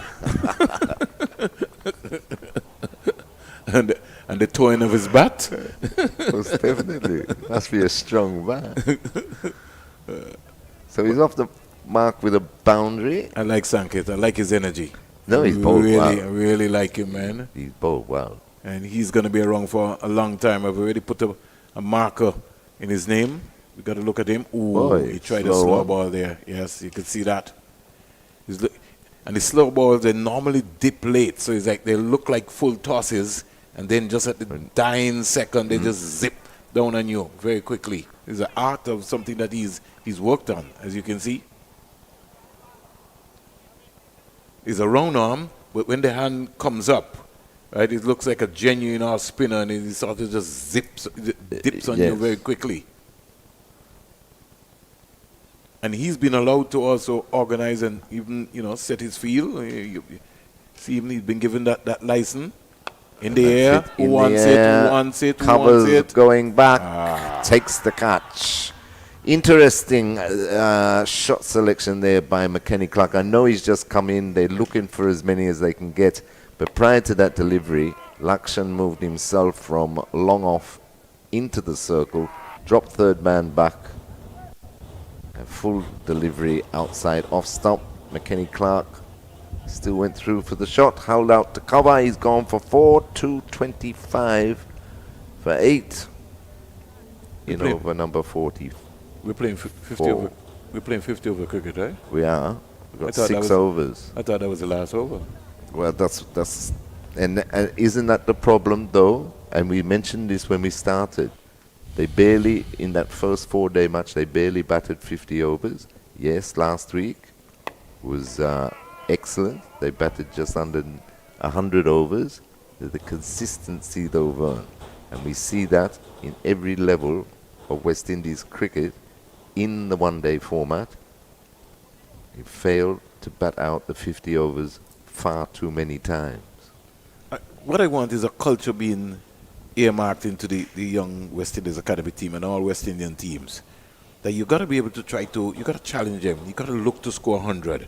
When we go through the Sri Lankan emerging players stats, some of these guys at the first class level, they have 4, 5, 6 centuries. Yeah, If you match it up double against centuries. if you match it up against some of the West Indian players who maybe just got 1 century, been playing for some time, 2 centuries, you got to score hundreds and big hundreds. Squeezed nicely Nice by Edwards. shot. Square. Got to get 3 here if he Back wants. for the point. They're only contented to get 2. We're going to see maybe skill set of the batting today from Ranika Smith. He really impressed up at the Coolidge Ground in the 4-day series in which Kelvin Pittman was later named the MVP of that tournament. Edwards back and not finding the gap there. He's got to find the gap. He's got to take most of the strike right now. Trust his partner. We haven't seen Smith has not faced the delivery as yet. He bowled with some real pace. Did Smith? Yeah, but it's an interesting story from the coach based on all what he's been through in terms of injuries and had to reshape and rebuild his it's a very, very, very interesting story. Edwards, you have to do, Nathan has to do a lot better than that. Got to be able to just stay still, look at the areas, look at the delivery. Don't try anything. Got 3 balls in this over and we only got 2 runs out of it. It's got to be on the march now. Beautiful delivery again there, ball. Fernando. He's done his job, Terry. He has, yeah. Only 29 off his bowling so far. Fernando, you needed to go for that Yeah, I ball. was going to say, How you can make the man from long on walk all the way up there to give you that ball to go all the way back down to long on. Come on, Terry. The ball was just right there. I'm the bowler. I'm not going to exert any extra energy. Attempted sweep by Edward. Needs to be careful. Come a long way across. Completes the over. So just 2 off the over. 227 for 8 with 5 overs remaining. West Indies Academy. The loss of Rivaldo Clark. If Rivaldo Clark was there, he'd have been on the march here. He's 51 off 62 deliveries with 3 boundaries. Have certainly slowed the rate right down. It's come right down now. Where they're just scoring just about 5.04. I don't think that's enough. They're going to need more than that. Definitely. He said with 10 overs to go, they could get a runner ball to get them up to about 270. They fall well short of that. They keep going at this rate. But it comes down to what you guys have been talking about. Sri Lanka is that done well. wickets start to fall in clusters. Wickets start to fall in clusters, and these guys have pulled it back nicely by claiming wickets and bowling to their field. And that one, a big appeal. Outside the line of the all-stump. Yes.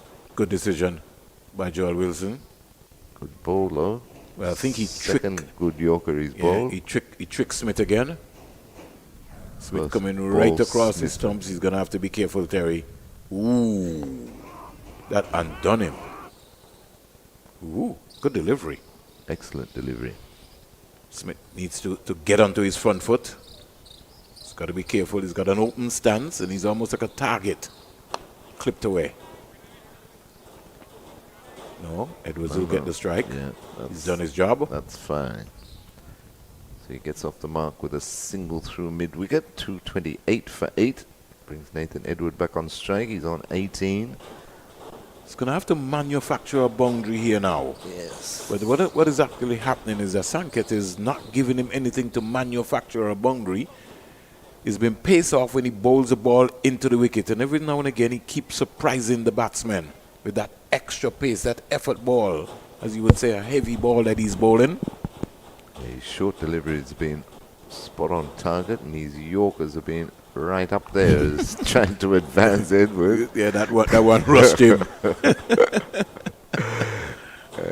Gets a No, single. I hope Nathan is learning, because that's something that Mali was talking about. You see that big extra effort? Normally Edwards just runs in and just ambles up. Right. You check out Sanketh. He's hitting yeah, the ball man. into the surface all the time. Definitely. You got to think. Into his 9th over. Sri Lanka have done an excellent job here. In spite of the circumstances, 229 for 8. West Indies almost looking to survive. They could be bowled out. It will be a cardinal sin if they are. A slower ball. Going down. Yeah, he's lucky though. Once Yeah. again, Vernon. Yeah, his because slower he- ball dipped Yeah, but late. like I'm telling you, you got to watch it all the way, Terry. Exactly. He's far across and he's lost his alignment. Look at the dip. Look, Pwah. you see? It looks like a full toss. Yeah, and then But all of a sudden. it's like a off spinner which just dips on you very quickly. He's having a laugh with umpire Joel Wilson. He's saying, "Come on, umps! I thought I had him. I was between wicket and wicket." Yeah, he's got to come again. Let's see what he's bringing out all of his skills here. Oh, that's a beauty. Lovely outswinger. Smith didn't know anything about that one. He was groping at it. Now, I think what is going to happen, right? He's going to get a Yorker. He's going for those toes. Yeah, and why not? He's bowled 2 excellent Yorkers. One that McKinney Clark just got some bat on. And there you He's going go. for the Yorker. Clean bowl, trying to slog sweep that over mid-wicket was Renico Smith. I told West you he's going. Indies Academy lose their 9th. Told you he's going for the Yorker, Terry. I knew that was coming. He was setting him up all the time.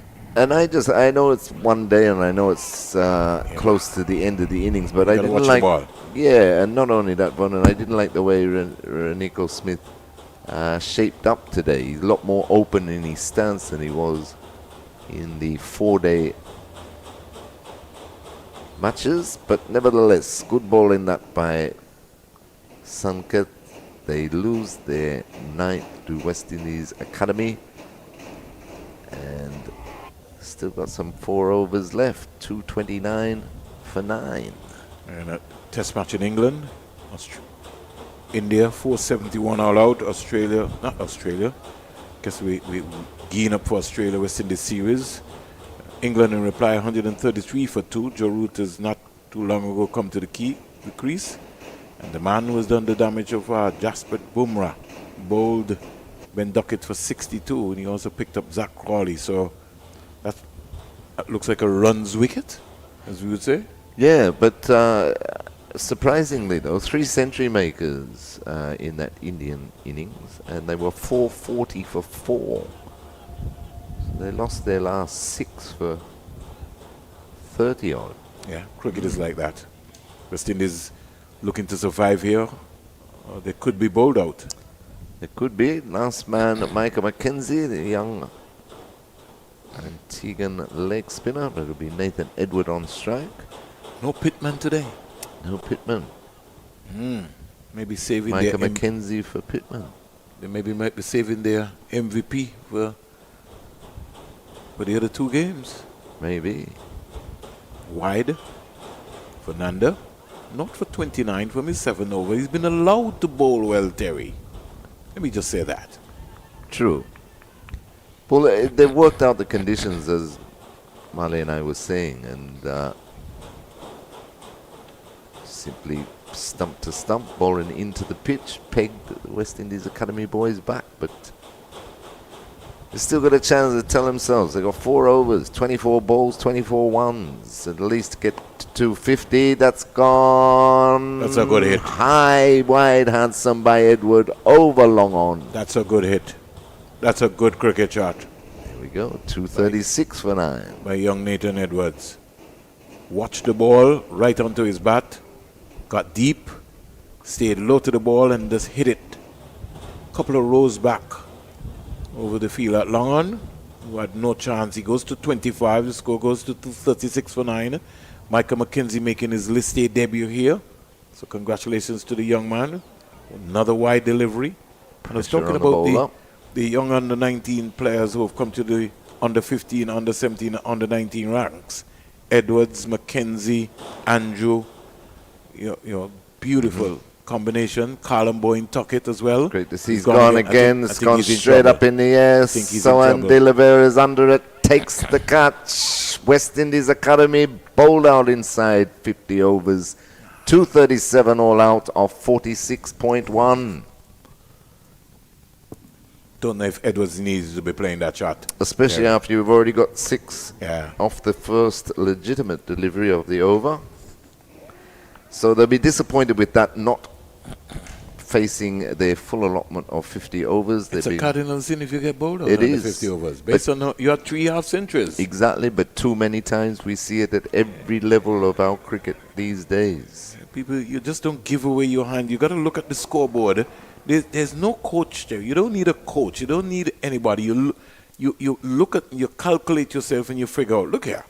They bowled for 237, 46.2 overs. Exactly. Now, you know the difference of maybe another 20 runs, Terry, at the end of it? A runner ball had put him over 250, 260. Micah McKenzie didn't face any delivery. He was left not out and north. West Indies Academy. 237 all out of 46.2 overs. Sri Lanka emerging players will need 238 on behalf of Terry, Marley and myself, along with Jason and Danny. The 360 team will take a break, and when we come back, we'll be calling the Sri Lankan innings.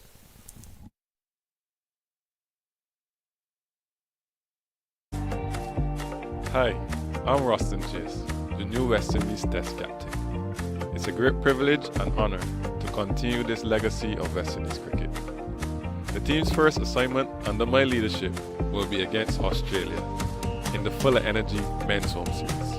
With 3 matches being played, Barbados, Grenada, and then Jamaica. So Maroon fans, please come out and support. We need your energy, we need your vibes. Get your tickets at windiescricket.com. Oh, it's high in the air again. Can you feel the love on a stranger's face? Look at the West Indies. West Indies cricket is all our legacy. It's our energy when we come down here. Time to rally around the West Indies. It's in every creed and race. West Indies are the holy grail. Whoa, West Indies is where we from. Sunshine and sweet steel drums. No boundary could stop, we might. When the West Indies unite, everybody charge up. West Indies going higher, full of energy, energy.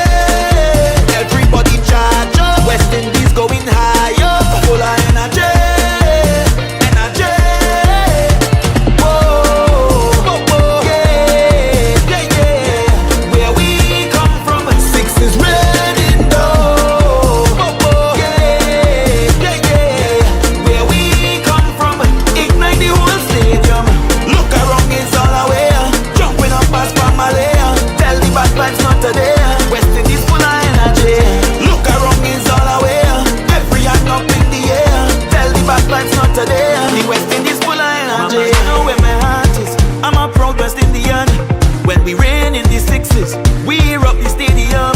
Win, lose or draw, we celebrating. Cricket is the game we love.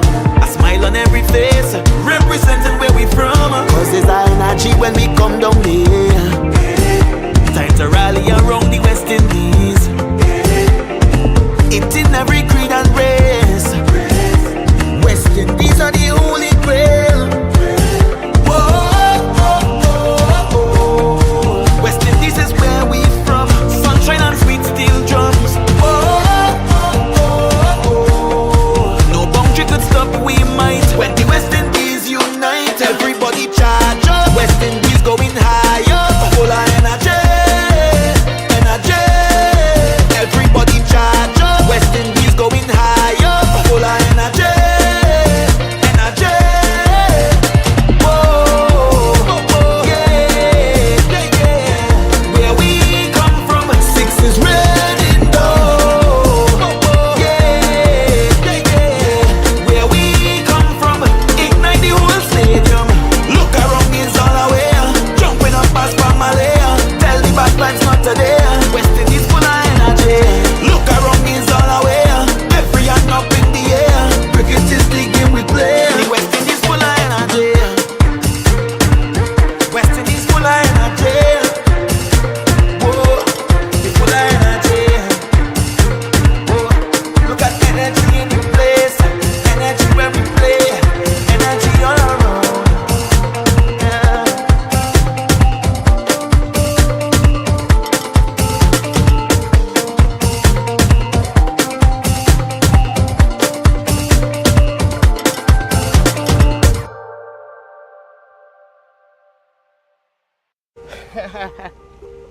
Shay, West Indies will be taking the first straight this summer at home against South Africa. You know once our first ball's bowled, it's game on. Full of energy from the start. For real, Haley. The fans already lining up. Flags waving, drums beating. Because when we home, we full of energy. Let me add in quote Sammy real quick. See what the vibe is. Shay, Skipper, I was just about to call you. This will be a summer to remember.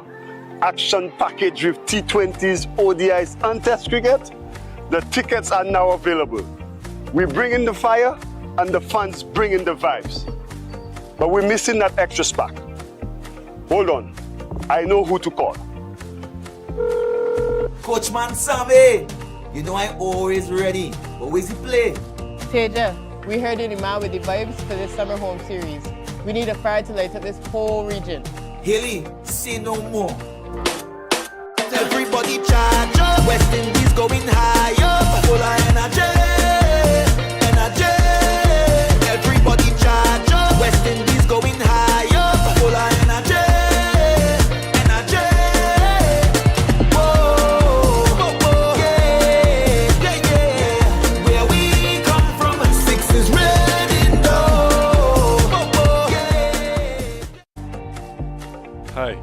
I'm Rustin Chase, the new West Indies Test captain. It's a great privilege and honor to continue this legacy of West Indies cricket. The team's first assignment under my leadership will be against Australia in the Fuller Energy Men's Home Series, with 3 matches being played in Barbados, Grenada, and then Jamaica. So Maroon fans, please come out and support. We need your energy, we need your vibes. Get your tickets at windiescricket.com. Oh, it's high in the air again. Can you feel the love on a stranger's face? Look at the West Indies. West Indies cricket is all our legacy. It's our energy when we come down here. Time to rally around the West Indies. It's in every creed and race. West Indies are the holy grail. Whoa, West Indies is where we from. Sunshine and sweet steel drums. No boundary could stop, we might. When the West Indies unite, everybody charge up. West Indies going high up, full of energy, energy. Everybody charge up. West Indies going high up, full of energy, energy. Whoa, whoa, whoa, yeah, yeah, yeah. Where we come from, 6 is red in dough. Whoa, whoa, yeah, yeah, yeah. Where we come from, ignite the whole stadium. Look around, it's all away. Jumping up past Pamela. Tell the bad vibes not today. West Indies full of energy. Look around, it's all away. Every hand up in the air.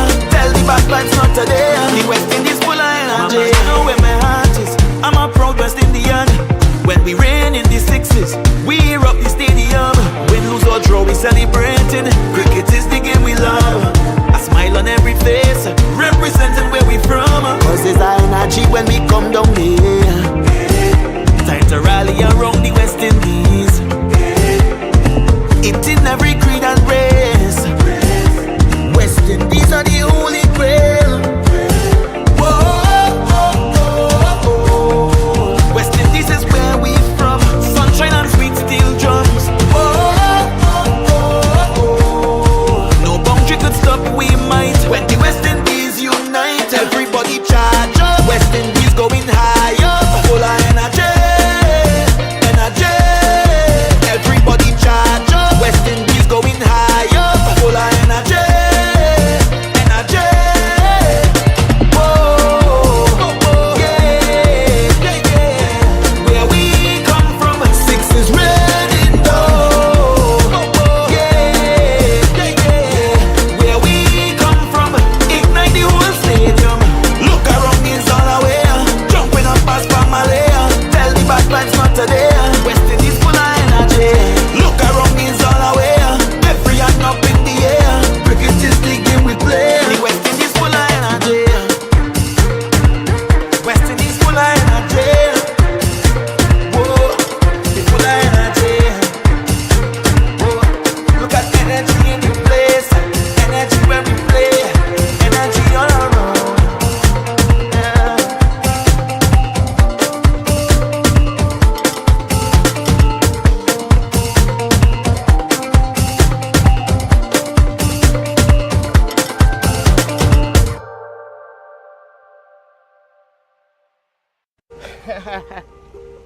Shay, West Indies will be taking the first strike this summer at home against South Africa. You know once our first ball's bowled, it's game on. Full of energy from the start. For real, Haley. The fans already lining up. Flags waving, drums beating. Because when we home, we full of energy. Let me add in quote Sammy real quick. See what the vibe is. Shay, skipper, I was just about to call you. This will be a summer to remember. Action package with T20s, ODIs, and Test cricket. The tickets are now available.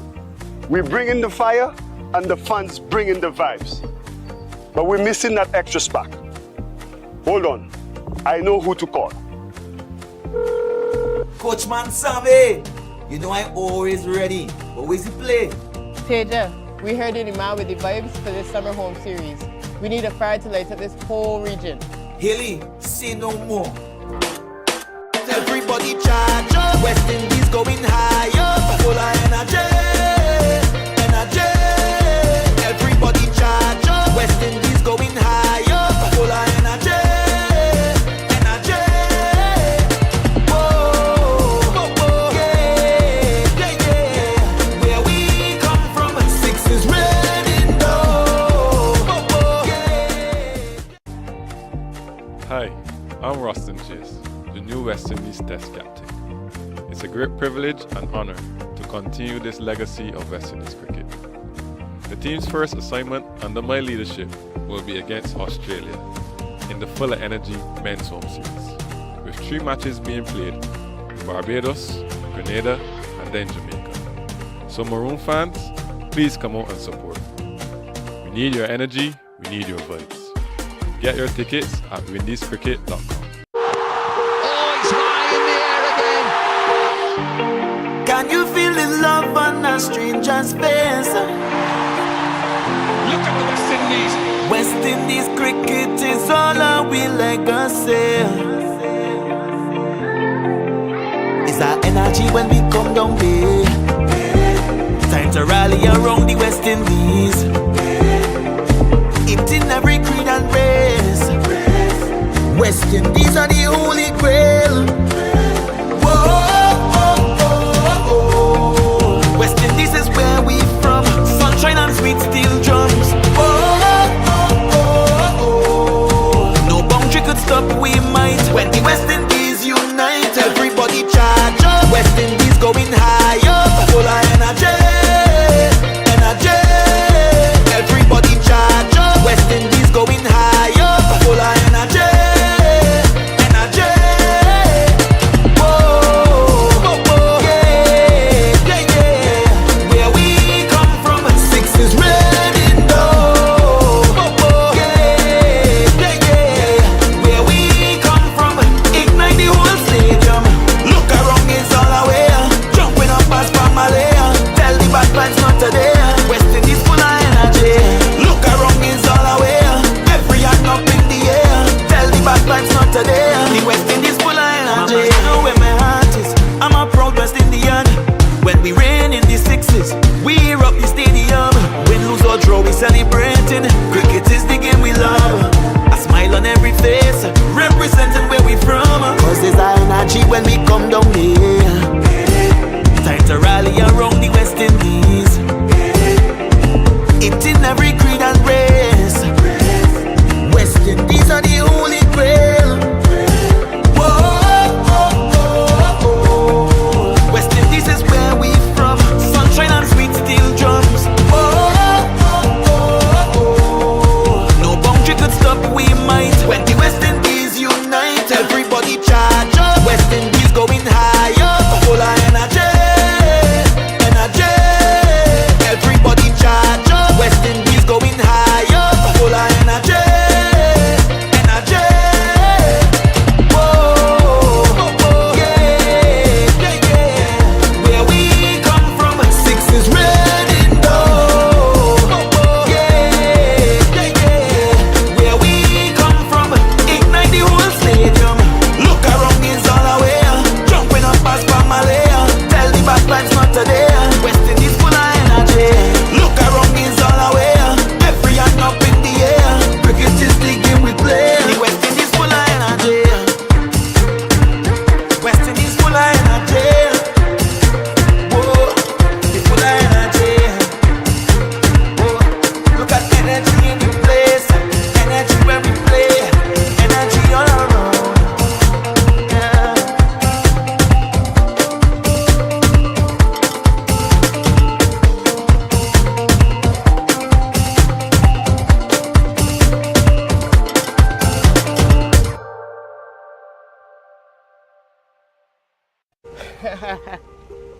Shay, West Indies will be taking the first strike this summer at home against South Africa.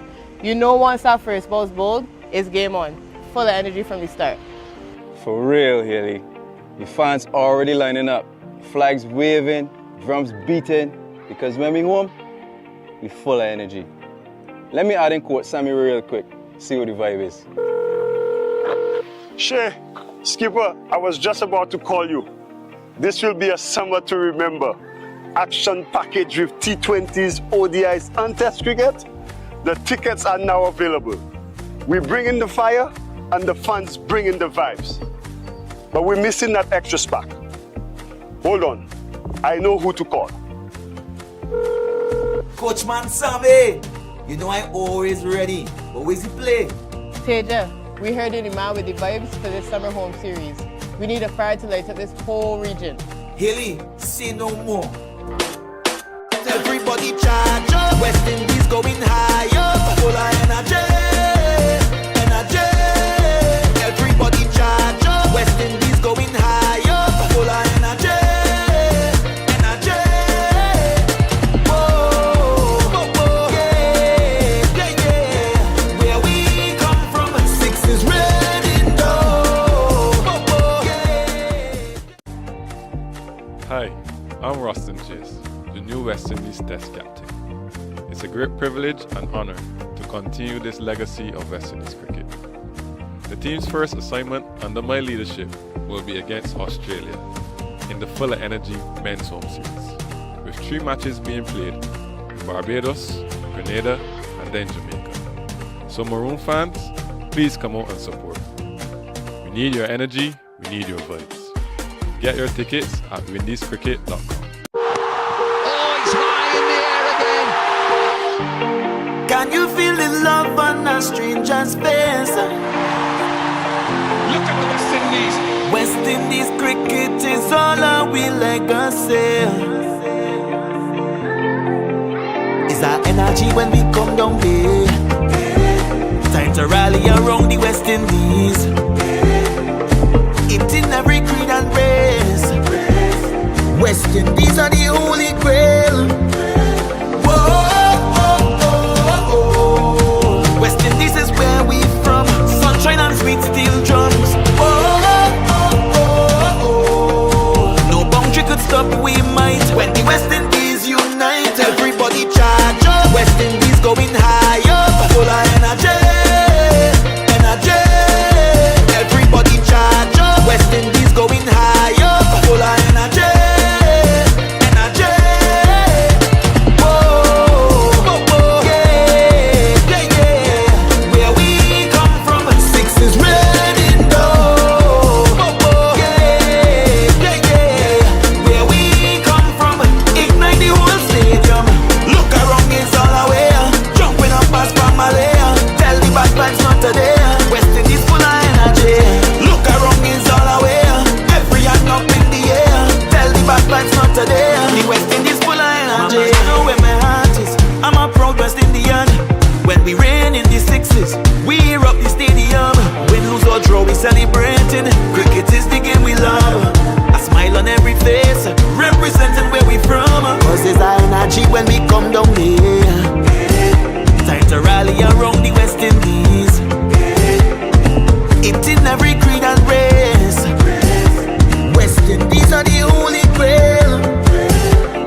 Shay, West Indies will be taking the first strike this summer at home against South Africa.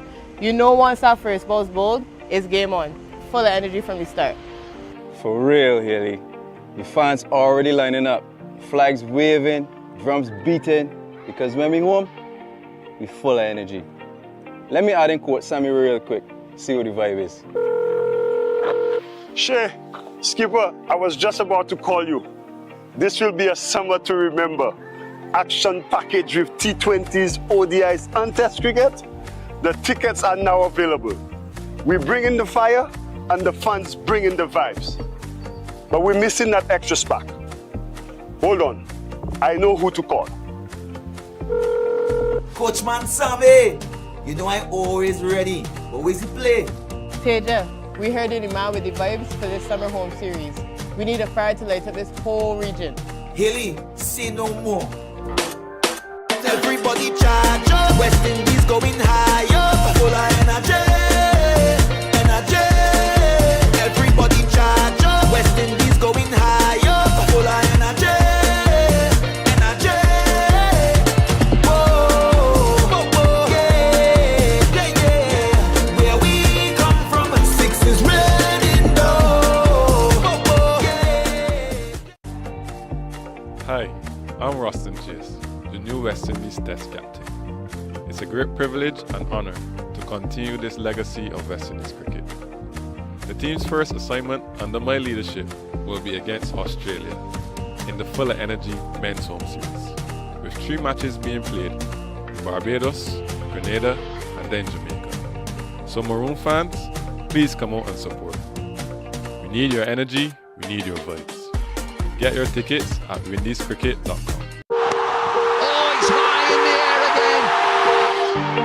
Can you feel the love on a stranger's face? Look at the West Indies. West Indies cricket is all our legacy. It's our energy when we come down there. Time to rally around the West Indies. It in every creed and race. West Indies are the holy grail. West Indies is where we from. Sunshine and sweet steel drums. No boundary could stop we might. When the West Indies unite, everybody charge up. West Indies going higher. Full of energy, energy. Everybody charge up. West Indies going higher. Full of energy, energy.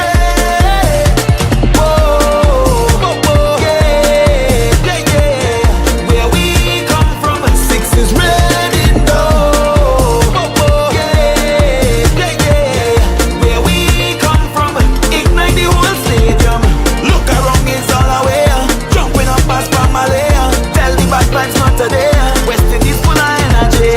Look around, it's all away. Every hand up in the air. Tell the bad vibes not today. The West Indies full of energy. You know where my heart is. I'm a proud West Indian. When we reign in the 60s, we rock the stadium.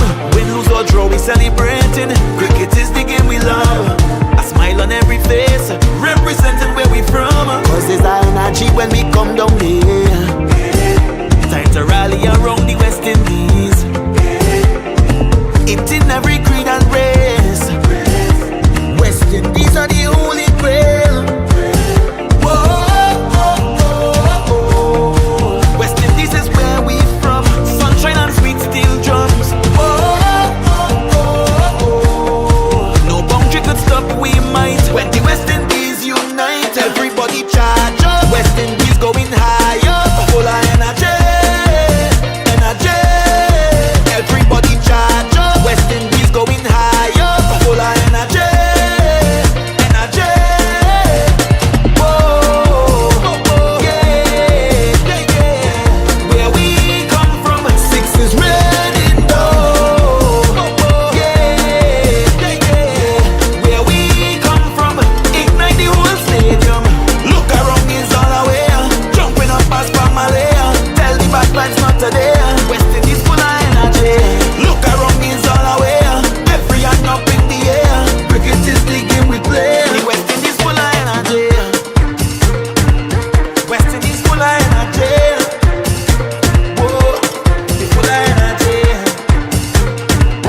Shay, West Indies will be taking the first strike this summer at home against South Africa.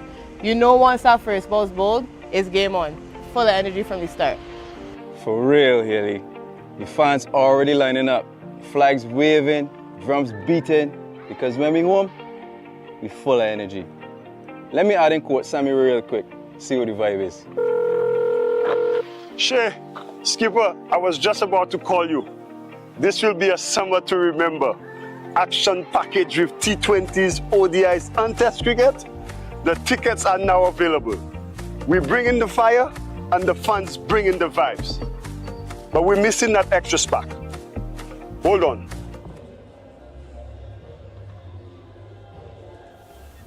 Good afternoon, Antigua and Barbuda, and to the wider part of the Eastern Caribbean, and in fact, the entire universe. I'm Vernon A. Springer alongside Terry Laraji and Marley Richards.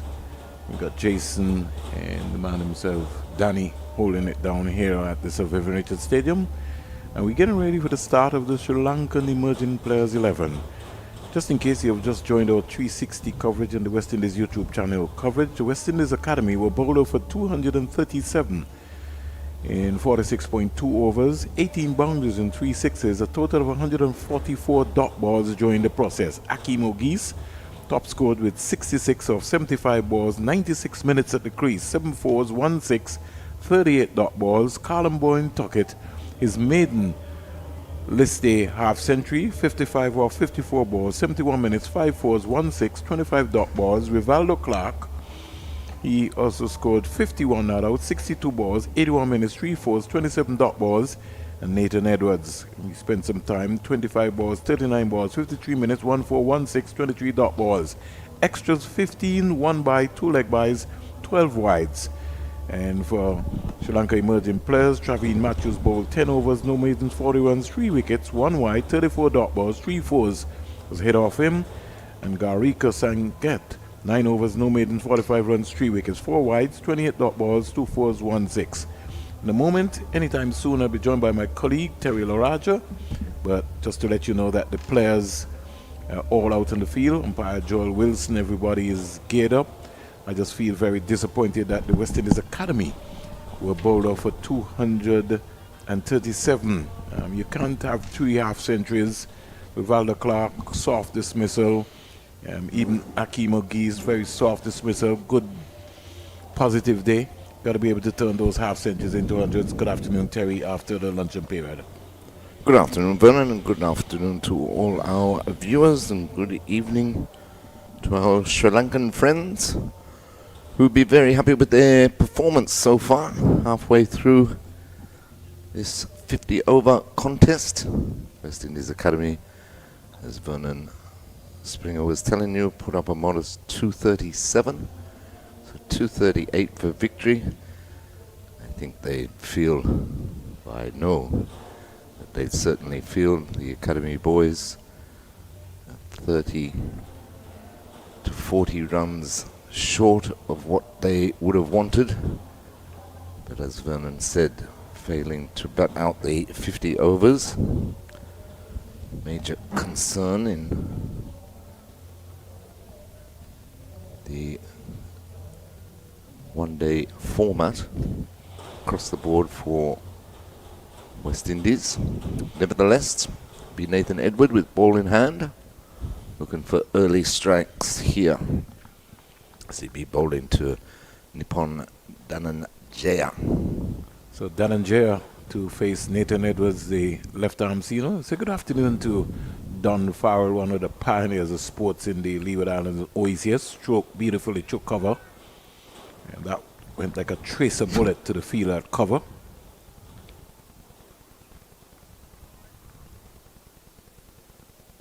West Indies in their floppy hats. They look like they expect a long day, Terry. They do, yes. A lot of them in long sleeves also, but protecting themselves from the sun. Beautiful sunny day. It was overcast early this morning. Yeah, Callum Boyne-Tuckett, he's gone for the West Indies normal cap. We'll come back to something, Terry, that I kind of saw as well too. I see a lot of traditions are going out of the window.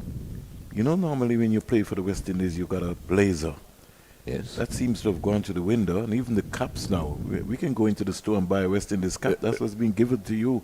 So Casey Carty got one of those Right. when he made his debut. I'm saying, come on. Yeah, that's taking not a some- good tradition to lose. We're but- taking some shortcuts. Yes, definitely. You want the pride back, to earn that maroon cap. Edward into... Oh, and he takes the edge and... Drops it. Went through the hands Drops of... it. Auguste. Is it a first slip? Drops it. Or is Rivaldo Clark? I think it's Rivaldo Clark. Rivaldo Clark. Drops it. Let's look at this, Terry. Normally Good say delivery by pair of Edwards. hands, went Let's- straight to him, low, let's but let's see where he's going. he had it. He's and got to then catch that. When he hit the ground, Gotta- popped out. Got to catch that. You got to catch that. Is it Rivaldo? I think it was. Yeah, but I just think, just looks sort of wide to me as well there. He got his hands under it.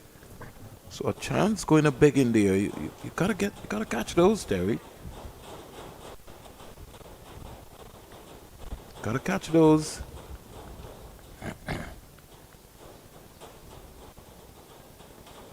Oh, on the money there is Nathan Edwards again. Skill set is he's just kept improving all the time. Young Nathan Edwards. Chevron Daniel.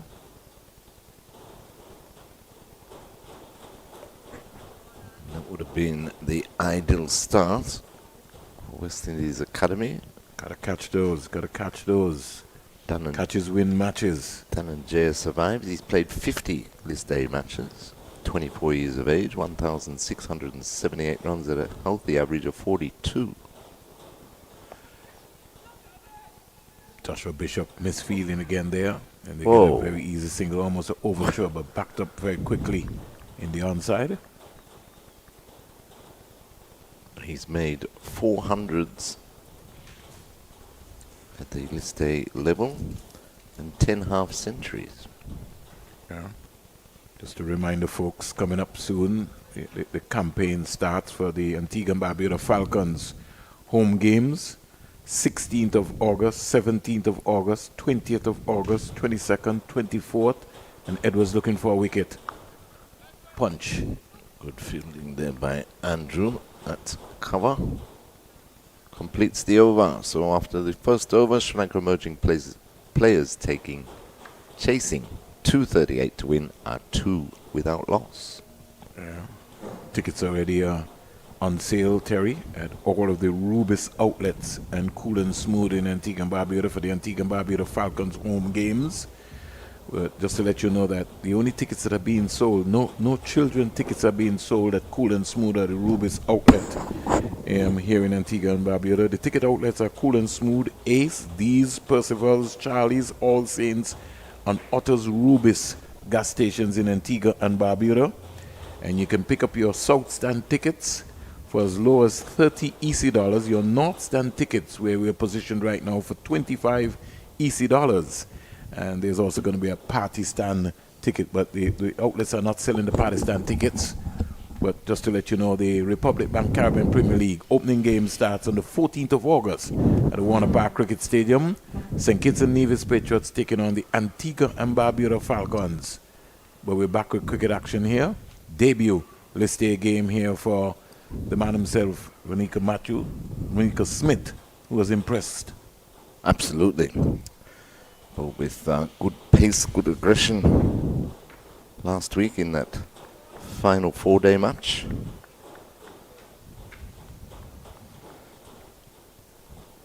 A slip in place.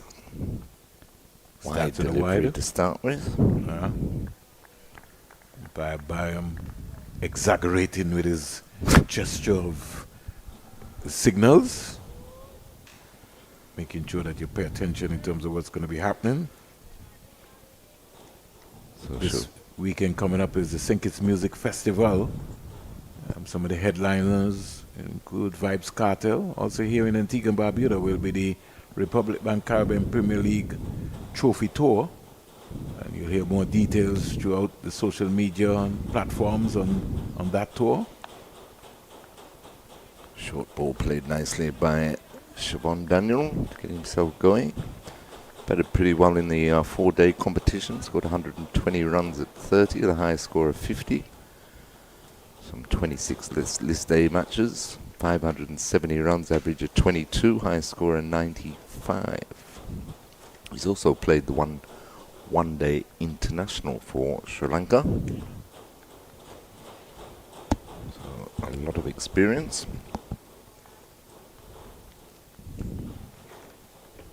So you have the Cricket West Indies under 19 in St. Kitts and Nevis. We'll get back to that. Back of the length delivery there by Smith. And Dhananjaya just defending. Antigua and Barbuda Falcons bolstered by good score. Obed McCoy and Rakeem Cornwall, who is back. You got Kareem Agor. You got young Joel Andrew. And you know, normally you pick this one up, Jaden Seals. Yes. I was very interested to hear your interview with him the other day about it. Yeah. And He Odean speaks Smith. Well, if you listen to him, another wide delivery here by Smith down the onside. If you follow by what Jaden Seals did indicate is that he's looking for some playing time. You know, coming out to the Trinidad and Tobago Red Force squad, they've really got a powerful squad there. And when you have a team with all that talent, that's what's going to happen. Some people are going to get squeezed. True. So it's a lovely opportunity for McCoy and Seals and Odean Smith. You know, got young Joshua James, Kevin Wickham, Amir Django. Tuckett is quickly getting those gloves off. Very, international experience. You got Imad Wazim, Naveen Alak, and Shakib Al-Hassan. So you're talking about valuable. You also got to look at the St. Kitts Nevis Patriots squad as well too, because these are the Leeward Island squad in this CPL. We got Jason Holder, who's going to be the captain, Alex Atenez, and then you got Ryle Russo, Corbin Bosch, Jaid Goli, and then you have the, as you consider to be, the Louis brothers, Jeremiah and Mikal. We wish Kyle all the best in the test series coming up. Justin Graves, who was also a very formidable player for the Antigua and Barbuda Falcons last season, he's also back too. I just like his work ethic, Terry. Yeah, good cricketer, man. And he could be a potential West Indies captain, Terry. Could be. Down the road, 2-3 years from now. He made the final list, didn't he? This time round. Yeah. He wasn't even considered to be the vice captain. People who, you have to make the team first, before we start picking you up, Terry. Good point, man. Oh, good ball. Beautiful, good ball. Beautiful delivery there. I'm looking forward, though, to seeing, you're talking about Jaden Seals. Yeah. Looking forward to seeing him open the bowling with Alzari in the test match against Australia. New look batting lineup. They had to make a couple of changes. One forced, the other one dropped, I believe. It's going to be interesting to see Sam Costas. I think he's a good find. That's that's gone. That's gone a mile. It's gone 10 rows back into the stand here. He just used the pace, just got on top of it. Picked it up nicely on one leg. Oh, yes. Sweet sound there. And hit it 10 rows back into the stand right here. I think we've been covering cricket for a long time. That's a big shot. Very big shot. Very big shot. That's a big shot. 11 without loss. Ooh. Good start this by Sri Lanka emerging players. Of course, Dhananjaya having the chance, dropped by the normally safe pair of hands of Rivaldo Clark at first slip. The first over of the innings, ball off the bowling of Nathan Edward. And we want to appeal to fans in Antigua and Barbuda to go on out and purchase your tickets. Please go to the Rubis outlets and get your tickets. Tickets are also on the sale as well to Antigua and Barbuda Falcons. So please, we're really reaching out to you. There are going to be a number of prizes that are going to be given away. In fact, this weekend, if you buy one, you get one ticket free. But you're going to hear more details from the Falcons. Driven sweetly, took cover, out to the sweeper. They get one run quite easily. He's nice on the eye, this Siobhan Daniel. Yeah, certainly looks that way. Got to visit the CPL site, www.cplt20.com. And make sure you book yourself and get your tickets. Once a good afternoon to Ravi, Sports Zone in the United States of America. All the folks around the world who are listening to us, we thank you, and we feel very obliged when you share your comments and your greetings with us. And we look forward in bringing the news to you.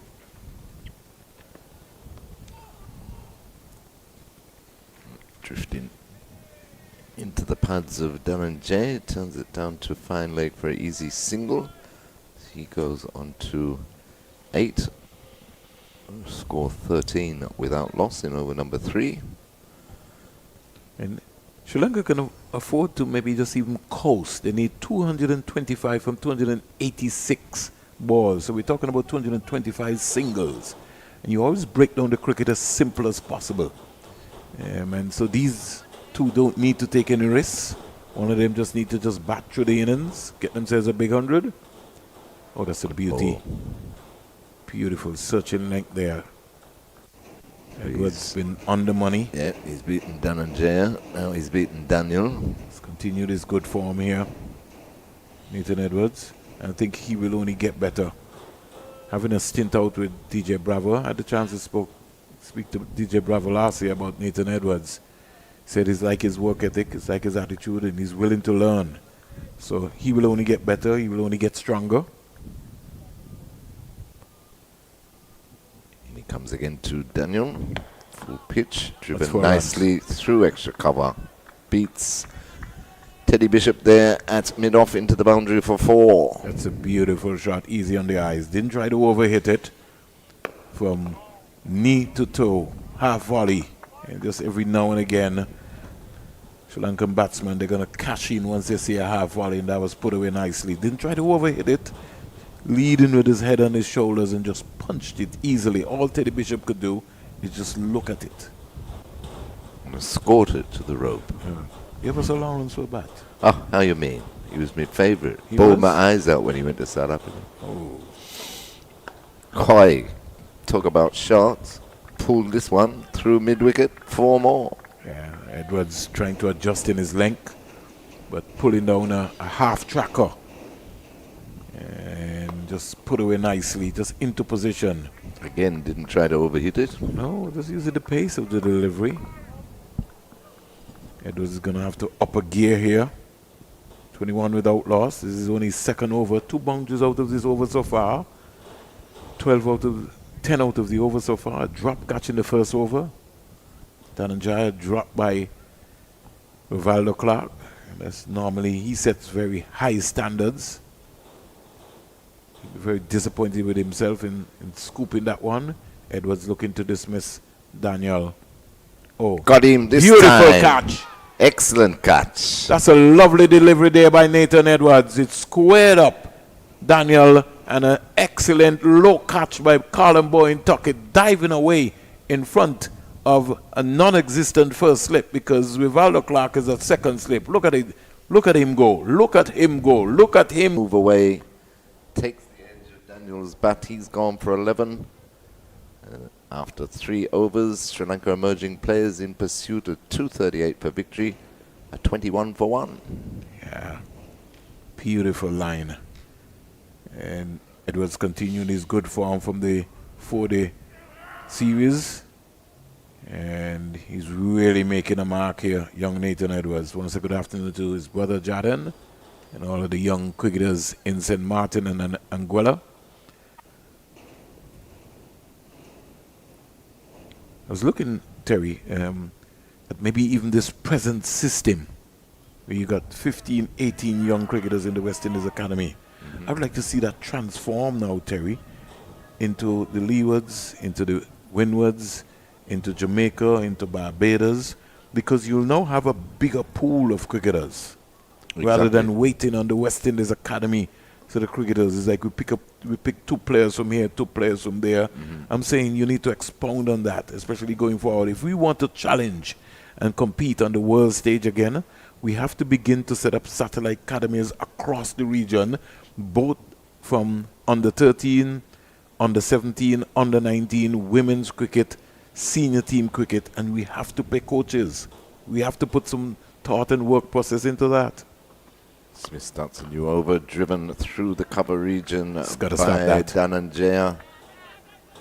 Jewel Andrew after it, they take 2 and be happy with that. So Dhananjaya moves on to 10, 23 for 1. He's guilty there of not knocking that down. And again, I think they're going to have to be careful. The folks who are in the 30-yard circle need to give themselves some room, and that goes to Bishop, Auguste, Andrew. This is a lightning quick outfield, so you got to start from outside the circle, and so where you can be able to see the ball, because you got the practice pitches there. Once the ball hits there, it skids off. Smith in again to Dhananjaya. Had a go at that one, short and wide outside off. But I think they're wary too that the Sri Lankans are very good at just using soft hands, dropping and running. They're trying to be as close as they can, but as you say, Vernon, sometimes you can get too close too soon. 215 runs more needed by Sri Lanka emerging players. You know, a lot of people like to tell you about development, Terry. Competition is not development. Let me repeat. I'll come back to that, Terry. Got a hold of that, and a great effort there at backward point by Joshua Bishop, but it's burst through the hands into the boundary. 4 more. Did it carry, Terry? I think it did. Let's look. He dived a long way, yeah, carried past him. Yeah. Again, we're talking about the traditional position. It was to his strong side. Maybe on another day he might have caught that. And he slashed hard at it. Yeah, there goes Joshua Bishop. Where is he? Where is he? We needed a column boy and tuck it with the gloves to get there. It's gone past him. 4 runs in a rocket. Smith just being a tad too short in this spell so far. Yeah, no, I agree with you, Vernon. But we've got, I mean, you talk about satellite academies. There's Smith in again to Dhananjaya. That's better. Full pitch, looking to drive, misses through the bow and tuck it. We've got, obviously, the West Indies Academy here, based at Coolidge Cricket Ground. It is similar to what happened at the Surgical High Performance Center. That's what I was about to say, but the High Performance Center is open again down in Barbados. Yeah, but you can't put all your eggs in one basket. Right. You need to share them that's round, what I'm saying. and then you've got a bigger pool. You have to have a bigger pool of cricketers. You got to make some coaches, give some coaches, pay them. Get the best coaches to get up and do some work. It's another good delivery there by Smith. Much better length.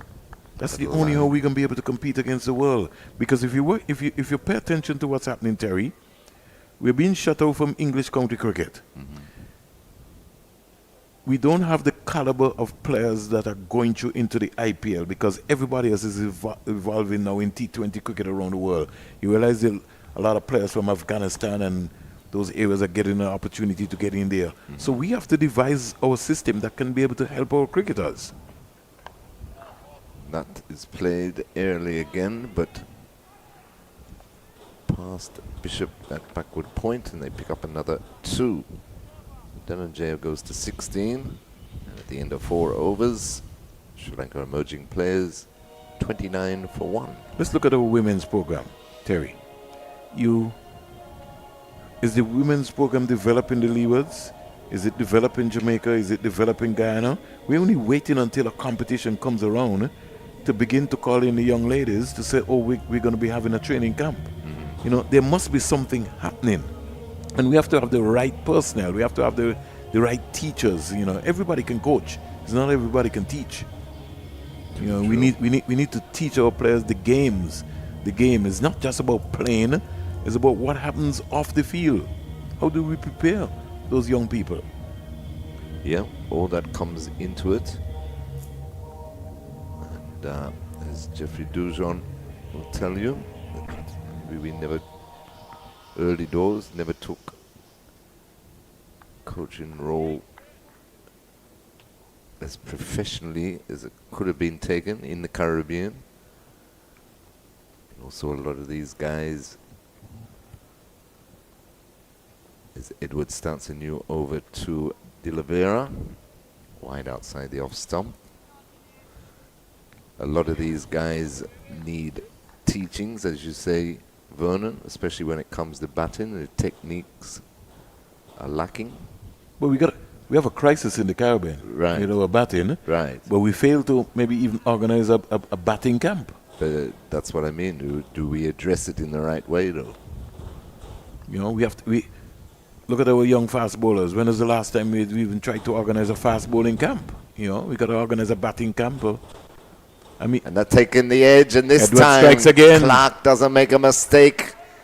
Big wicket of Sohan. De La Vera goes for naught.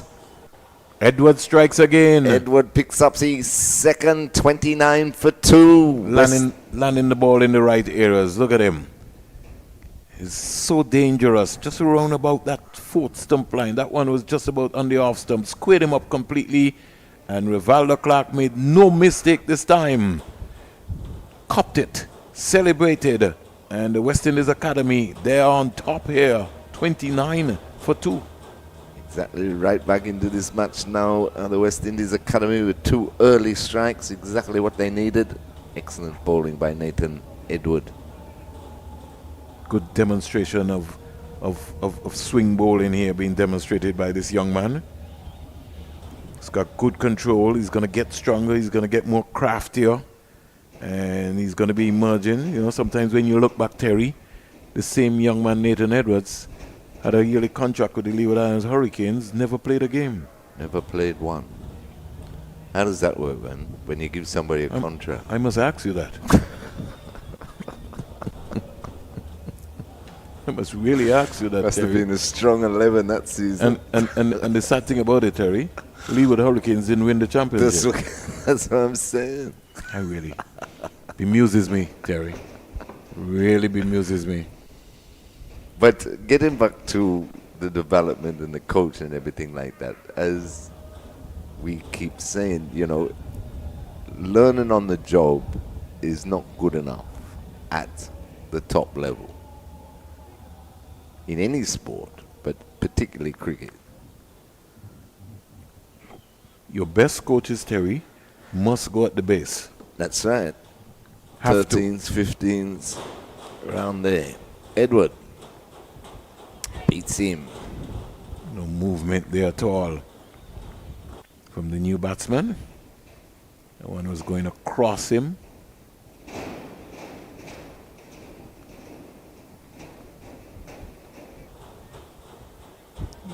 Got to start holding the territories accountable. We have to. You have to call them out. What? Yes. You need an internal audit across the region, Across an the board. independent internal audit. Yeah, and not the as- directors having that audit. You got to bring in some new people and find out what's happening across the region. Why are our players struggling? Peel for LBW, I think He got a nick onto that. Yeah. Yeah, Joel Wilson. Let's look at that Wasn't again. interested. I think If it he was- didn't get a nick on that, that was close. I don't think it was as close as Auguste this morning, but you never know. Swinging down. Going down. Let's just say Joel Wilson. We are umpires Joel Wilson. Good umpire, I told you. From except that we're the armchair umpire. 29 for 2. But that's what Cricket West Indies keeps repeating, that Edward. And again. Oh, that's well bowled. Bowling well, in good groove. Yeah. Sahan Kasala is the new batsman. Well bowled. But encouraging, you know, the territorial boards to be more involved, to be more proactive. No. You don't need to encourage. You need to call them out. Right. Well, they shouldn't need encouragement, but that's what I'm saying, though. I mean, you got to call them out. They need to do more for their territories. Kasala has played 25 matches, 489 runs at 24 and a half. Highest score, 132 not out, as he places that pass point to get off the mark with 2. So he goes to 2, and at the end of the 5th over, in pursuit of 238 for victory, Sri Lanka emerging players 31 for 2. You know, we also hide behind money, Terry. We're complaining about money. Mm-hmm. But the people who want to help the game are not given that opportunity. And to me, that is one of the things which is depriving the progress rate of West Indies cricket. There are people out there who want to help, whether it be mentors, whether it be coaches, whether it be sponsors. We're just not reaching out to them for some simple reason. We're not using our connections. This Cricket West Indies is a $1 billion industry. We were world champions. Mm-hmm. We dominated the world. Why are we where we are today? There has to be something that is blocking us. Smith starts a new over. Left alone outside off stump by Dhananjaya. He's on 16, 31 for 2. You look around in all of the territories. Cricket outside of golf and motorsports is the most expensive sport in the Caribbean. Yeah. But you have so many young boys and girls playing cricket across the region. That have the want to play. Yeah, whether you like it or not. Mm-hmm. So you could say that it is a dying sport and basketball is taking away this and football is taking away that. You have so many people playing the game. And the reason for that, and that's where it comes back to the pride, the legacy, the reason for all that is because these children today, they see everything. They follow everything because everything is at their fingertips. And they know how many world-class basketballers we produce, footballers, runners, yes, okay, Jamaica's produced a few, but the only where we succeed and dominate the rest of the world is this wonderful game of cricket, and that is the culture, and it's the culture that is missing today. And that's why I get disappointed, Vernon, when you talk about structure and where they should have these players and how they should, former players and how they should employ them, whether they should employ them or whatever. I just like to see us go back to be playing. They're looking for a brand. You've already got the brand. All you had to do was maintain the brand, and that's West Indies cricket. Played like as a West Indian plays cricket. Well, there's a reverse psychology now, Terry. We're playing like England, and England are playing like the old West Indies team. Exactly. But we're doing things, first of all, hesitation there, but they get through for the single. First of all, though, Vernon, you've tried all these things that the rest of the world have tried and realized it didn't work, and they revert back to what works best for them. We're still trying them. Why? 3 teams, 3 coaches, 3 captains. Now we bring it back to 1 all-format coach, 2 captains, data-driven. All this has been tried by various countries, if not all countries, but in particular the so-called Big 3, and throw in South Africa and New Zealand, prime example. You're talking about finances. In the same boat as Cricket West Indies, but look what they're doing. I believe they bought into the American franchise now. So, Salah, Teddy Bishop has decided to increase the slip cordon.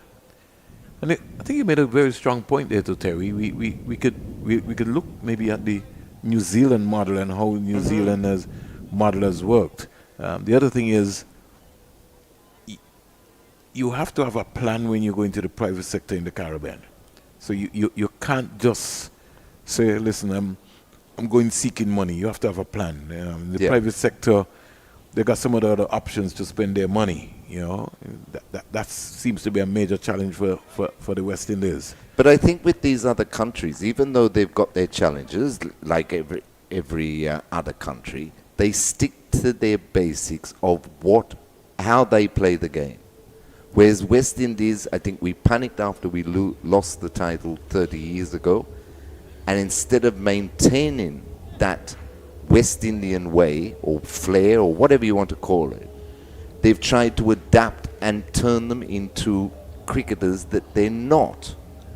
And I think that is where the rest of the world keeps of it. They talk about, broadcast rights, television rights are so important these days. West Indies, you were glued to your television worldwide, whether you followed West Indies cricket or not, when West Indies were playing. I can remember, Vernon, you'd be sitting at Lord's, you'd be sitting at the SCG or wherever, 2 hours before a game, you'd have 10, 15,000 people 6, 7, 8 rows deep watching West Indies practice. Interesting. Wide delivery there by Nathan Edwards. Beautiful take by Colin Boyne. Tuck it down the onside as Joel Wilson just got his hands out. Almost looked like one of the flamingo birds coming out of Trinidad and Tobago. He does with his bright pink shirt on. Dressed in his pink and black there with his hat. West Indies Academy searching for more success. Edwards starts. He's got 2 for 15. This is his 4th over. He started with a wide here. Just go in the meantime. Creeps up. Flipped up in the air. Almost going to Jordan Johnson there at the short mid-wicket area. He almost hit the ball. Just stopped. Didn't get to him. Let's see that again. If we can get Jason to just show me that. I know he's far from Jordan Johnson. Just like it's not like the breeze held it up. Yeah, it's almost like the ball stopped on Dhananjaya as well too. It was like a check drive. 205 needed in 263 balls. You're wondering what's happening. It's ODI cricket. And the West Indies Academy against Sri Lanka emerging players. West Indies on top. Back and crack that, but he's got protection. Gone past Bishop in a hurry. They get 1 run quite easily. The score in the meantime goes up to 35 for 2. Interesting times. They're well in front of the run rate. In fact, it should be 34 for 2. I'm going ahead of myself. 5.3. They need to go at 4.6. It's 2 important strikes, though. Yeah, we've seen what happened in the series is that, once you get wickets, there's a partnership. Back and crack that pass, backward point. Bishop don't think he'll get to the boundary out there. It's pretty heavy. It's going. Boom, hits the rope now. Maybe we needed a Usain Bolt to chase that one. And also, I think Bishop was a bit late to take off. He was looking at the cover fielder there that might have chased it instead. No, he thought there was a cover fielder. Even that too. I see somebody's trying to fly a kite here, Terry. Is that you, Terry? No. I've got to get Danny to pick that up. You see it? It's not Easter. It's not Easter, but it's cricket. We're at the Sir Vivian Richards Stadium. Somebody experimenting. Edward in again to Kasala. Bouncer. Tucks under it. 1 for the over. Oh, and a late call of wide. I thought that was a bit harsh. You've just been spanked off of your back foot. You come back with a short delivery, and the umpire calls wide. This gruesome game that goes to batsmen. Don't understand. Yes, everything goes to batsmen, even the roads they play on these days, Vernon. Yeah, that's why they have a street roller.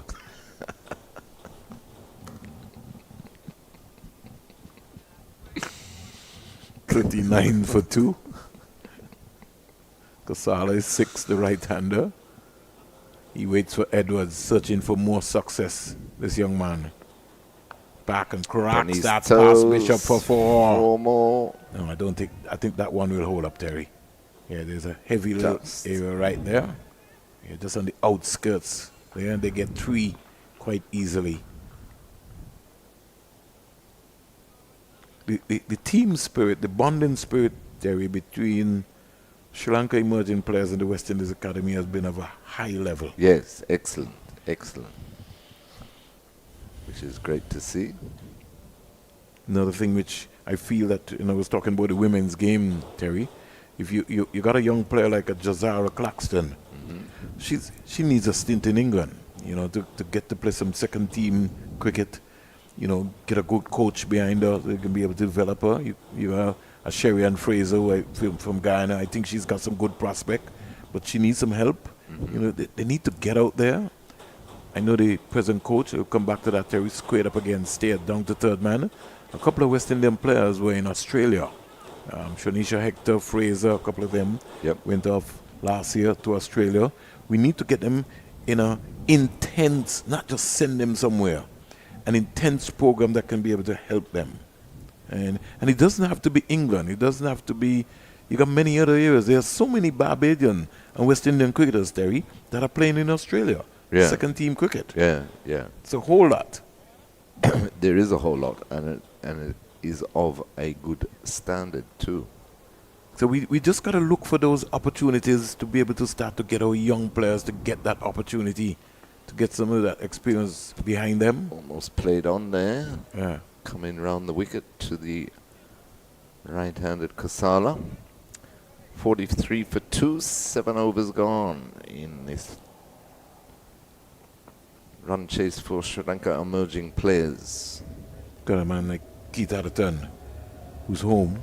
You know, I saw Nevis come here in the Leeward Islands T20 Festival. How can you tell me that Keith Atherton is not part of the coaching staff? Right. I mean, I've got to even have a few words with Stuart Williams as well too, because I'm saying, you know, these guys who are at home, you need your best coaches. You that human resources of what we have in the Caribbean is just sitting down. We got Desmond Haynes here, who is doing nothing in the Caribbean, and our batting is struggling. Very ironic that, because when Desi was chairman of selectors, a lot of people said he's been used in the wrong position. Use him as batting coach. And of course, he and Richardson were used when Darren Sammy was captain. No, but I'm going to take you back further, right? Because you remember that there were 3 coaches when Phil Simmons came back, right? Right. Floyd Reefer and Desmond Haynes. They all had an interview. Right. Floyd Reefer was eased out of the conversation. It came down to 2 persons, right? Haynes, Simmons. Right. Simmons got the job. Yes. If you were Simmons, would you not have picked Desmond Haynes as your batting coach?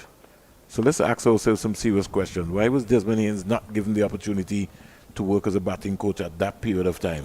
Simmons went and brought in his own people. He brought in his own people, and I'll take it back even further. How did he let Amby go in front of Ruddy Eswick as bowling coach in his first stint as West Indies head coach? So we are shooting ourselves in our feet all the time by not using the resources that we have available to us. Correct. Full pitch, slashes it over point, rolling out towards the boundary, and gets there. So he went after that Dhananjaya. He moves to 23. And Sri Lanka emerging 47 for 2. At the breakout league the other day, this is just my own thought process, Terry. You needed to make sure that those franchises were named after a legend and use that legend as a mentor in the dressing room for that league. So just imagine you had a Mally Richards being the mentor for the Leeward Islands, right?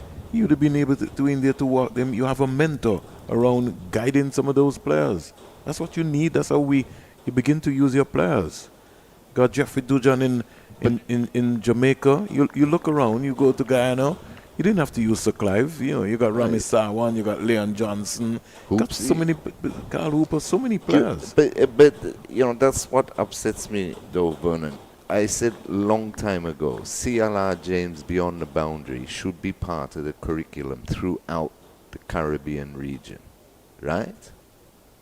No, it's not used. The legacy, the history is not used. As you say, 47. Past players are not used. Slashed hard down to the third man boundary for 4. Smith feels very, very, very disappointed to the point there that didn't carry anywhere close to a hand. But the 50 comes up very quickly for Sri Lanka. They are 51 for 2. More comments from Terry Laraji. And what upset me was that we're losing the culture here because they don't understand how important cricket is these days and everything like that. Victoria in Australia, state of Victoria, brings cricket as a subject into their school curriculum because they're worried that cricket won't mean as much to the Australians in, say, 20 or 30 years' time as it has done since inception up to this day.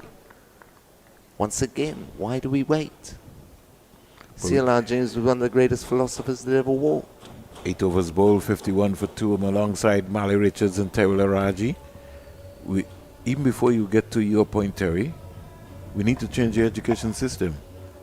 Everybody's going to be talking about artificial intelligence. We've got a conference which starts tomorrow here in Antigua and Barbuda.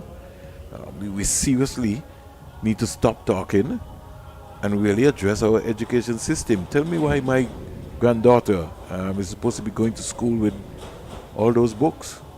Right, right. You only need 4 basics, Terry. Yeah. Well, 3. Maths, I always tried to pass the 3 R's. Reading, writing, arithmetic. Got a couple of spectators coming in, Terry. Coming to look at Sri Lanka. Joshua Bishop into the attack. This Curtly Ambrose end. They've come in their numbers. Maybe there could be some of the wives who maybe traveled for this series as well. Yeah, some of the management team did say that a couple of the families came in. Okay. They talked about Antigua and Barbuda. It's a lovely place. He's talking to the manager. He says Antigua and Barbuda reminds him so much of home. Right. And as you were saying earlier, Terry, in your own thought process, punch down the ground, they get a single. Edwards caught napping on the back foot. Direct hit. Somebody. Ooh. That was beautiful piece of work there from Nathan Edwards. Good direct throw, but umpire Byam says not out. Have a look at the replay. It's a cheeky single. It is. Here we go. No, we can't get the sign on, but good decision. I think he was home. Good decision. Had to get onto his bike as well, too. Did. He responded well. The flags fluttering here at the Sir Vivian Richards Stadium. Nation of Antigua and Barbuda, Sri Lanka. The Cricket West Indies flag. 52 for 2. Dhananjaya facing Bishop on 27. Uses his feet. Defends that back to the bowler. Have to go on a serious campaign, Terry.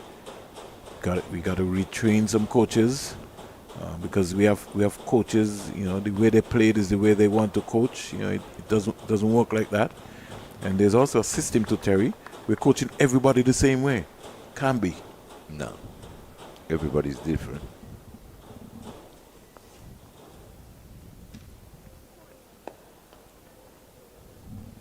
Bishop on the money here. Very early. His 10 is going to be important. His spell is also going to be very important. Yeah, they've got to keep trying to take wickets. West Indies Academy. Been right on the money. Peel for LBW. He's given him. So his pleading works. Or did he? Does he give him? No, he says not out. Well, he looked like he raised his finger there, Joe. Joel Wilson will be very upset with you. Let's look back there. What did that hit? Upset with me? I think he got an inside edge onto that, Terry. Well, I thought he did originally, but then he looked like he was going to put his finger out. No, maybe what he was doing, as he would say to you, he was going to hand the cap over to Joshua Bishop. Okay. So Joshua Bishop, he was a priest, but not priestly enough to get that decision. He's on one knee. Yeah. Should have been on 2. Help me, Father. Help me, Joel. Give me that one. 52 for 2, 9 overs bowled. 208 in the city, 108 in Jamaica. 27 Dhananjaya.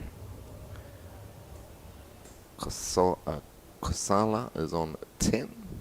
Kenny Clark, who was almost fallen off. Yeah, just over the last 2 years. Slightly, a few injuries. When we first saw him, he really was on the money. Nobody's backing up. West Indies, they can't be that sloppy. They're going to have to stay on. They're going to have to raise their game. This is a one-day game. And they've got to keep taking wickets. I don't think they'll be able to. Well, they got to try and build pressure. Yes. So they can't give I away don't runs think they because can they got restrict bowled them. out. No. So for them to win this game here, they have to bowl out the Sri Lanka emerging players. Correct. So they can't afford to give away runs. They're going to have to be on the money. Because Sri Lanka, this is almost like a walk in the park for them. They need 185 off 245 balls. Boy, threw that quicker than he needed to be. Nearly slapped it straight back to McKenny Clark.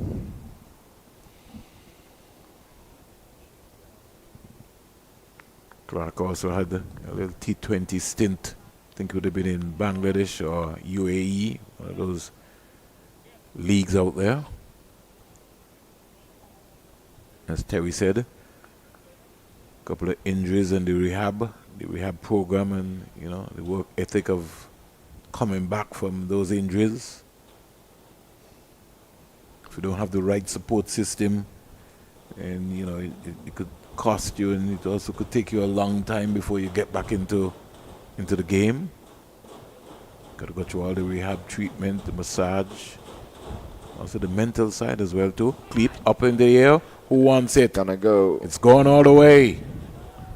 Jordan Johnson, he just thought for a moment he was in the conversation, but it went at least 10 meters to the back of him.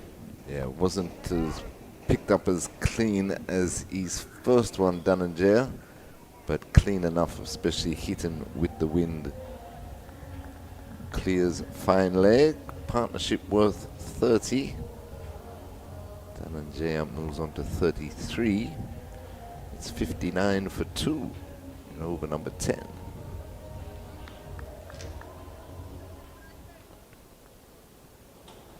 Clark in again to Dhananjaya, beats in good ball. Good carry too through to Colombo and Tuckett. A lot of cricket taking place, Terry, as we speak here in the Caribbean. You got the test match coming up, women's cricket. Got the West Indies under 19 in St. Kitts and Nevis. We're here in Antigua and Barbuda. There's a lot of cricket taking place. Yeah, women's second T20 against South Africa. It's tomorrow, the third one Monday. Under 19s, as Vernon says, starts next week. Test match starts Wednesday. Second one day between West Indies Academy and Sri Lanka Emerging is on Tuesday, with the last one on Thursday. You still also have local cricket taking place. Yeah. ABCA Super 40 continuing this weekend. Second round action. So don't move your dial off Cricket 360. Yeah, you got to be able to make sure you tune into Terry Laraja on ZDK Sports. He'll bring you all the action. Yes, no, wait. You sure that's what they said? Oh, something like that. Probably. It could have been nobody said anything. Probably not. 10 overs bowled, Terry. 59 for 2. And then we'll have a changeover. Terry will take a break. And the voice of Marley Richards will step into the hot seat. Wonder when he's going to suit up again for local cricket. I'll have to ask him that question. End of the power play. 59 for 2. They need 179 in 240 balls. I'm going to test Marley now with his captaining skills and figure out how can the West Indies Academy achieve victory here. Remember, the West Indies Academy were bowled out for 237, almost like a cardinal sin in being bowled out under your 50 overs. 18 fours, 3 sixes, 144 dot balls. Akeem Auguste, top score is 66. Colombo and Tuckett 55. Rivaldo Clark 51 and Nathan Edwards 25. Good afternoon, Marley. Good afternoon, Vern. Good afternoon, everyone. Yeah, you're right. Being bowled out within those 50 overs, a cardinal sin. Some 22 deliveries going unused. Far too many. And when it was going through the process, Marley, they scored 237 and they had 144 dot balls. And Sri Lanka, they bowled 12 wides. 15 extras in all. So they contributed a few runs as well in that department. As you said, they made a pretty decent start here, 59 for 2. kept the run rate going, but they've lost 2 wickets. Has he left him down? Nah. Bowen Tuckett was convinced. Yeah, he was, but Bayern was not. He's a tall player, so he's got long levers. So just for a moment, Crouches quite low, though, doesn't he? In his stance. He doesn't does. really use that height. Goes from I think it was overbalance. I think he got back. I'm not quite sure that the foot actually came off the ground. Yeah, that's what we were talking about in terms of the long levers. Do we have side under that one, Jace? Nah, I doubt No, it. we don't. 59 for 2. Bishop is been on the money here, Mali. He has. He's come under a bit of pressure from the Sri Lankans in this series, hasn't he? Well, from the first 4-day game. Exactly. But he turned up for the second 4-day game. He responded. And here he's on the money from ball 1. He hasn't waited for the Sri Lankans to then come after him for him to respond. He's providing the right energy from ball 1. And he's bowling from a very particular end as well, too. Normally, he might have... Sri Lanka tried a tactic where they had their spinners coming from the Andrew Roberts end. But he's decided to come from the Sir Curtly Ambrose end. And so far, he's to a score 6. Yeah, he's happy with that, finishing with that single off the last delivery. But that's the thing, he wants the right-handers in particular hitting up into the long side here at the Sir Vivian Richards Stadium. He spoke about how batters come to North Sound and they analyze the conditions, they work out the dimensions, and they tend to target from the left-handers the short side, which is the onside. Right-handers would do so as well from the opposite end. So it's a constant thought for the bowlers. I thought the Sri Lankans did pretty well, especially towards the back end of the innings, recognizing the situation and executing well-set fields. Let the bowlers hit into the wind, the batters hit into the wind. Close off a lot of the boundaries as well, too. So Sankath was superb in Oh, the yeah. death, wasn't he? I like him. I like him, Mali. In fact, his spell, Mali, 9 overs, no maidens, 45 runs, 3 wickets, 4 wides, 28 dot balls, 2 fours and 1 6 during his spell. Yeah, it's a changes of pace, changes up his length as well. At times goes short, then he's got the slower ball, well disguised slower ball. It's not just a slower ball for slower ball's sake. No. Very well disguised, isn't it? And he's got a good Yorker. Very good Yorker on the toes. Cleaned up Smith. Yes, this one's off the glove. Working up a bit of pace here is McKenny Clark. Yeah, it's falling away, I don't think he's completing his action as... Quite as smoothly as we've seen him. It's always a rhythm issue for McKenny Clark. I thought he was starting to find a bit of rhythm. Wickets still proving quite elusive, but...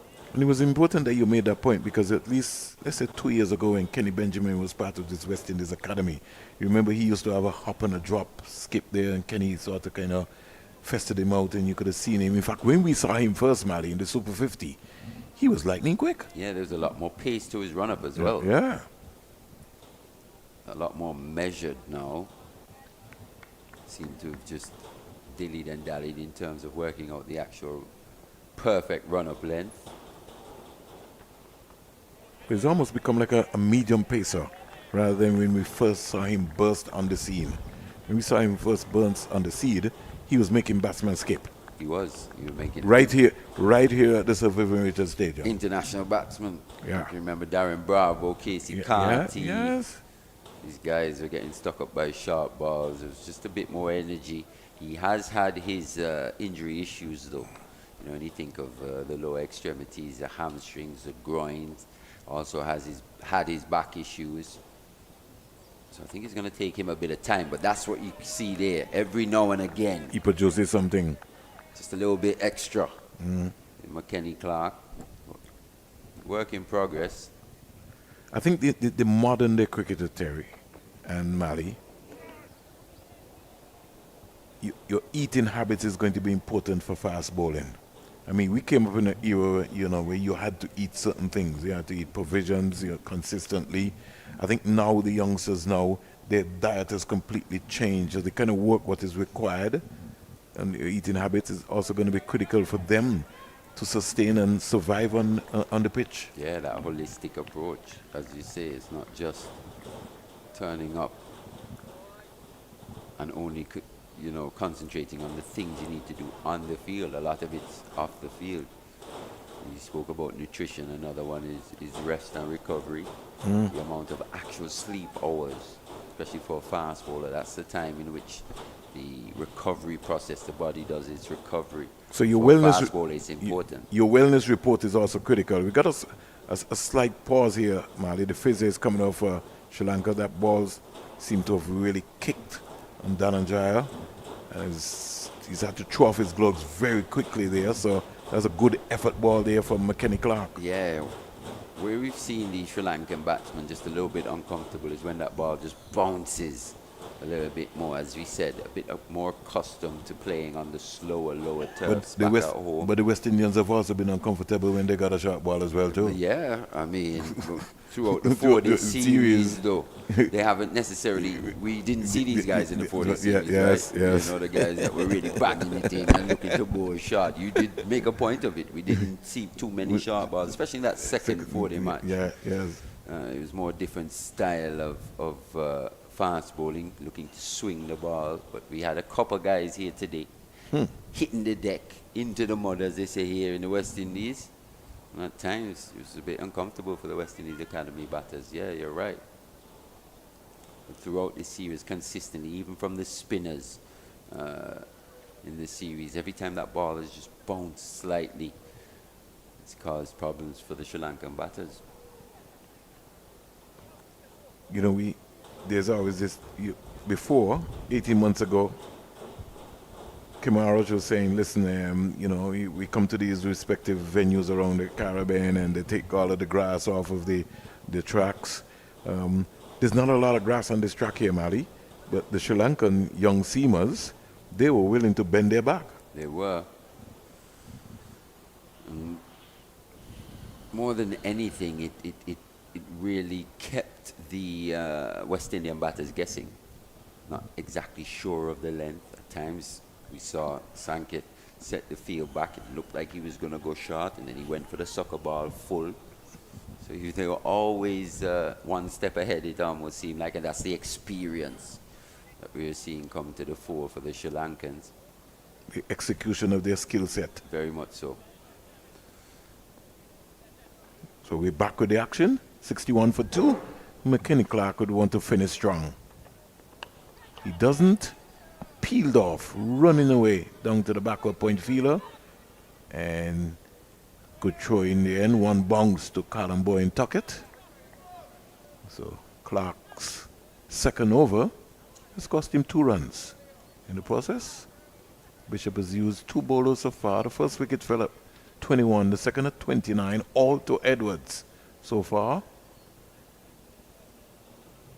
47 dot balls within the process, but Sri Lanka can afford to have that amount of percentage of dot balls. They just needed to keep wickets in hand.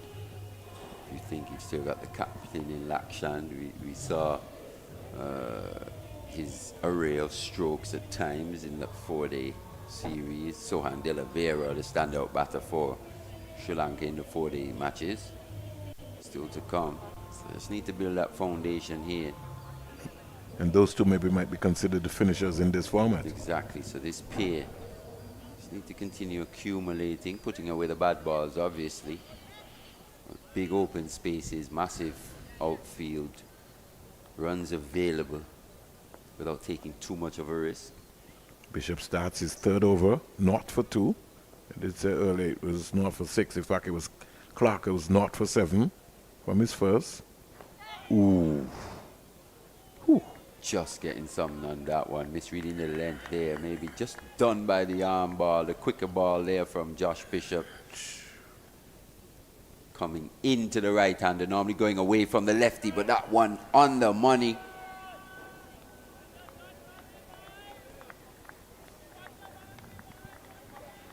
I like this rhythm here so far from Joshua Bishop. I love it.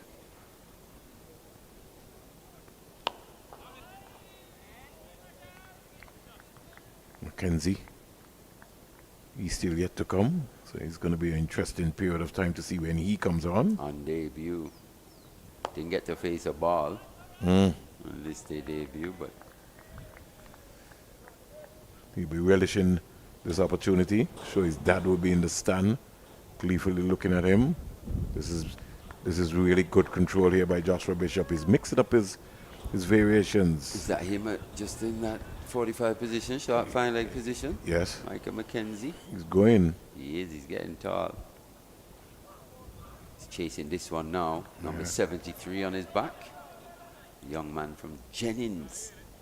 Hailing from the village of Jennings here in Antigua, the south side of the island. Plays for Empire Nation. He does. I played a season or two with young Michael McKenzie. I think he was 13 or 14 years old at the time. In 2023, he was the MVP of the Cool and Smooth T20 tournament. That's gone. Short side That's with gone. the breeze. Just what Mali talked about. Right-handers, especially when facing from the Sir Curtly Ambrose end, they'll look to take on the shorter side, the onside, with the breeze. And that was offline too. It was, but the length, got the length where you could just extend the arms. Didn't really have to look to overhit, just make solid enough contact. The breeze did the rest. 70 for 2 after 13. They're well ahead of the rate here. So this is what we're saying for the Sri Lankans. They're feeling an element of control. Both batters having a start now. Dhananjaya facing 47 deliveries and Kasala on 21. 19 off 21. Required run rate 4.54. So no real issues at the moment. Wickets, though, needed for the West Indies Academy. They need 168 more singles. Make it 167. Stay down to Edwards as the third man area. And it's almost like Bishop is going to have a headache, Mali, because as long as this partnership continues to build, he's going to have to find a way to break this partnership. Yeah, it's going to be a test of his captaincy, a valuable part of his leadership development. Teddy Bishop. Looking like they're going to attack Kasala a bit more. Bit more concession to Nippon Dhananjaya. When the right-hander's on strike, Gully comes in. Has he pulled out to mid-off? No! He was a little slow in reacting to me. Seemed to have done a bit of a loop as opposed to charging at the ball. Directly at the ball. Seemed to take the long way round. Yes. Have a look at this. Have a look at this. Oh, he nearly got there. Nearly. Just maybe just a little inch more. Would have just picked that one up. It's McKenzie at mid-off. Hard length into the pitch. Not really there to pull. And there again, top edge. This one will be even easier. Oh, yes. Oh, yes. Wicket. So back-to-back short balls, proving the downfall of Kasala here. We were just said, West Indies Academy, look to attack the right-hander a bit more. And it's with that short ball. And once again, Vernon, extra bounce, proving to be the downfall of a Sri Lankan batter. 71 for 3. McKenny Clark with his first. And another catch to Callum Bowen Tuckett. The first one he took was a beauty, Mali. Oh, yes. Diving to his left. left. Oh, yes. And you know, I told you that he's a left-hander because he bowls left-arm spin. So, you know, that was just in the strong area. We've seen him throw with both hands as well. There you go. That in itself is a bit of a added weapon. Oh, yes. Especially when games get tight. Yes. And batters think they can just hit it either side, or they think, I hit it to the left of him. It's his weaker hand. You could be ambidextrous, you could be in trouble. You could be in trouble. So I think the umpires look like they want to take a break, Mali. They're not sure, are they? I think they are. Yeah, so 71 for 3. And Sri Lanka in a bit of trouble here. But at the same time, they got so much experience. It's going to really test. Game on, to be honest. That wicket has just brought the West Indies back into the game. Yeah. So we will take a 360 break, and when we come back, Mali and myself will continue for this period here at the Sir Vivian Richards Stadium.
So welcome back after the small break and the loss of the wicket. The West Indies Academy looking to really pile some pressure on here. 71 for 3. Clark picking up his first wicket, 1 for 10. Another delivery which is just played into the offside. The batsman was thinking about a single. Joshua Bishop was charging through. There have been some 24 boundaries been hit in this game so far, along with 6 boundaries. Academy bowled out for 237 in 46.2 overs. Akeem Auguste 66, Callum Boyne Tuckett 55, his maiden List A half century. Rivaldo Clark 51, Nathan Edwards 25. Chavin Matthews 3 for 40 for Sri Lanka. We break. Short delivery. Had to get under it very quickly, the batsman. By coming up to indicate that is 1 per over.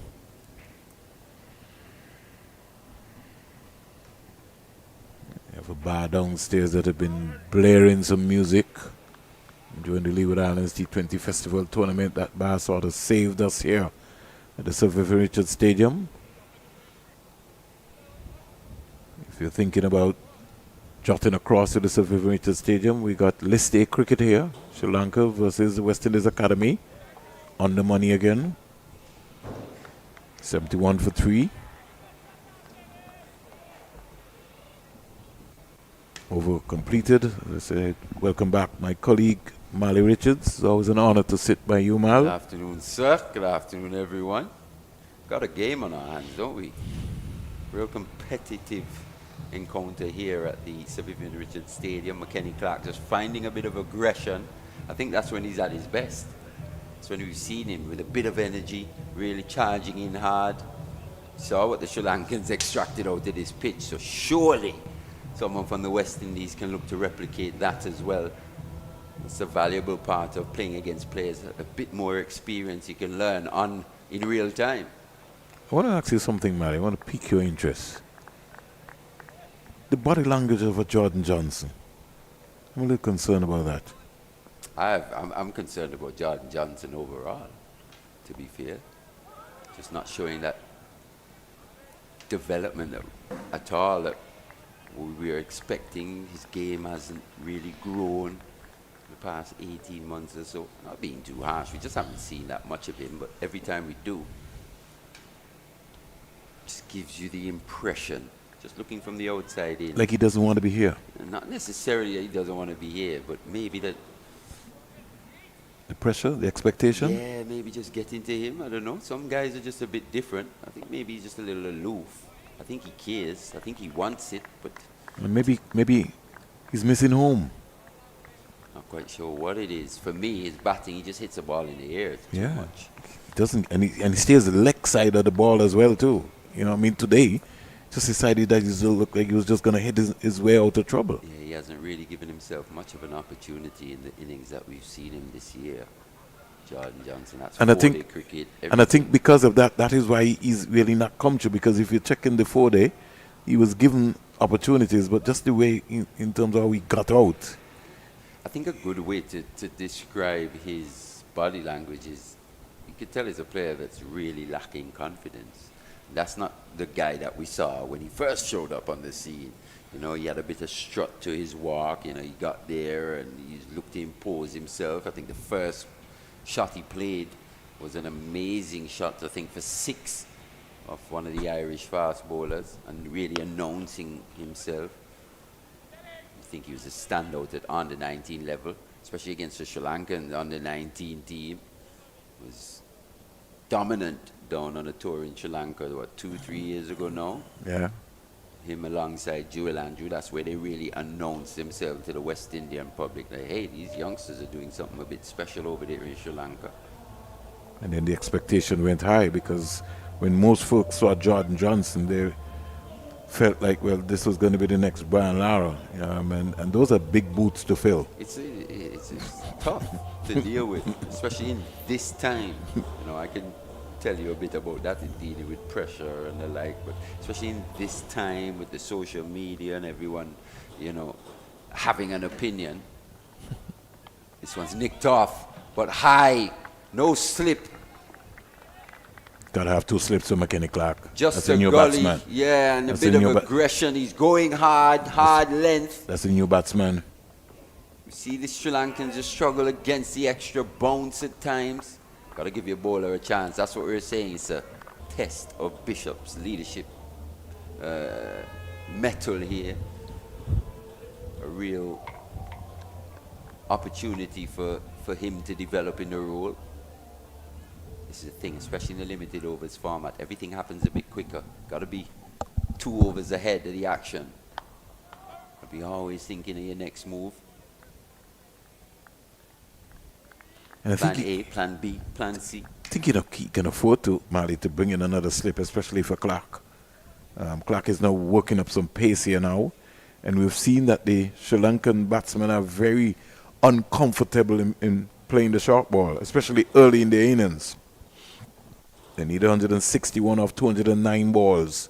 West Indies needs 7 wickets to win the first encounter here. Singer does well to get under that one. As we said, one of the taller members of this Sri Lankan emerging team. Be a bit more difficult for him to get under those bounces, but he did so quite comfortably. But also where you could get into problems is if he looks to ride the bounce. How many times have we seen the Sri Lankans pop their gloves down, look for treatment, hit on the fingers numerous occasions? Sort of looks like an Indian Sidhu. Sort of stature. Crouches low first and then he gets big. Ooh. He was honing in at the stumps there, McKenny Clark. So he's found a rhythm here. Yeah, he was right on the money, McKenny Clark. Executing quite well in terms of just pushing back Wickramasinghe. The previous 2 deliveries. Then goes full. Looking to catch him on the crease. Almost did. Wickramasinghe though good enough to just get the bat down. Still feel they need another slip, Mali. I might be Definitely wrong. a slip on a gully. Yeah. Gotta get that in. Short. Gotta get that there. You gotta give your bowler some encouragement. You gotta give him something to think about. You know, that's key. I'll bring the man up from backward point who's sweeping on the offside in there and get Rivaldo Clark into the slip area. Give McKenny Clark some encouragement. Say, listen, let's go all out. Let's get another wicket or 2. Especially he's found wickets really hard to come by in 2025. This is probably with his 1 wicket here today, his 5th or 6th wicket this year. Yeah.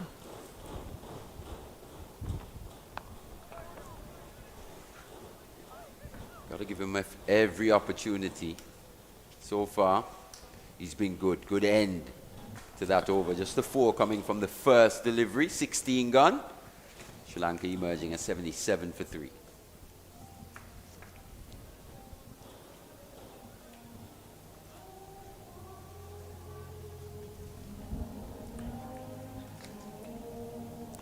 Oh, cool. 77, 161. Yeah, I think that one might be Okra. It's good. It's a good one. Please don't get into any trouble. 50 overs here. They need 161 in 204 balls. It's not the alcoholic beverage. It still can get you into trouble. No. Dhananjaya, the key here now, 36 from 54. Sri Lankans will have to bat around him.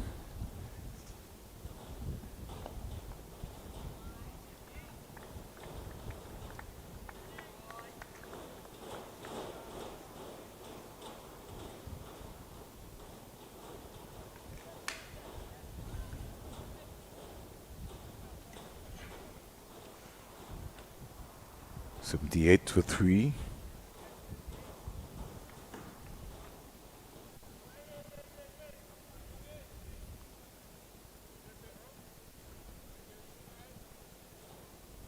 Changing the field. Long off comes into the circle. I think Jedediah Blades should be playing in this series as well too, right, Mali? We were told. Yeah, we were told. Yeah, he would come in. He did come in. Oh, from the second. the second. Jason has just told us.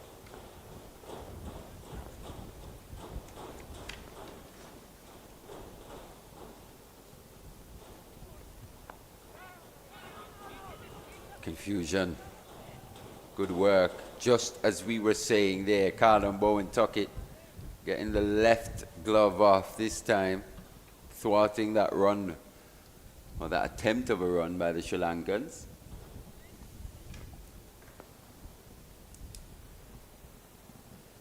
I'd love to see him just knock it on the other side so you could probably get the right glove off to illustrate the ambidextrous nature we were speaking about to his wicket keeping and his throwing, how it can be a real vital weapon, especially in close, to prevent runs and to effect run-outs.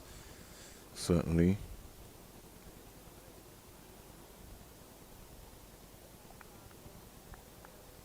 Slip goes back to the edge of the circle.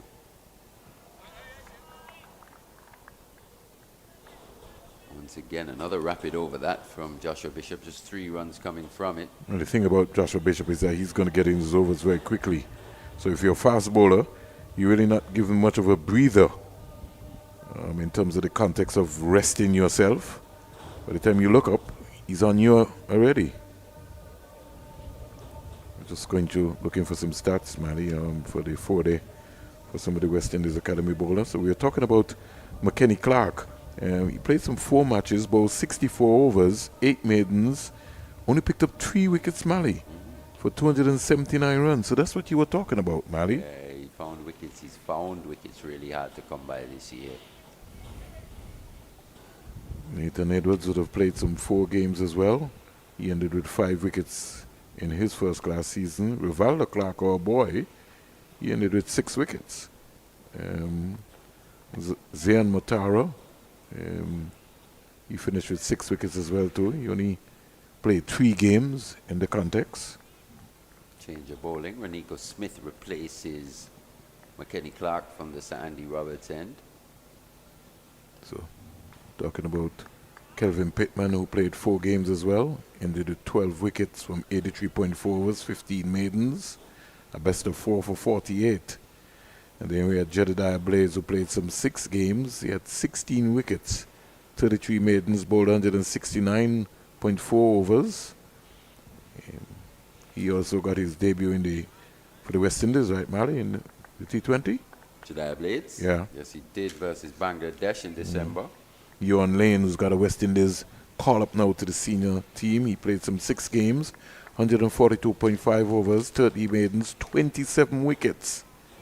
Yogi Lane, I still feel he's got something left in his skunk, Mally. Definitely still a bit of developing to do. For me, just prematurely selected, but the talent has always been there, and he's definitely getting better every time we see him. Yeah, wide delivery here by Clark. And for another consistent season, Mally, Joshua Bishop, 255.3 overs, 42 maidens, 33 wickets, 849 runs, a best of 7 for 85. And in fairness to Joshua Bishop, he really has been a man for all seasons. This will be his 3rd season that he's gone over 30 wickets and more. Definitely. Been very consistent. He said consistently at the top of the charts over the past few seasons, Joshua Bishop.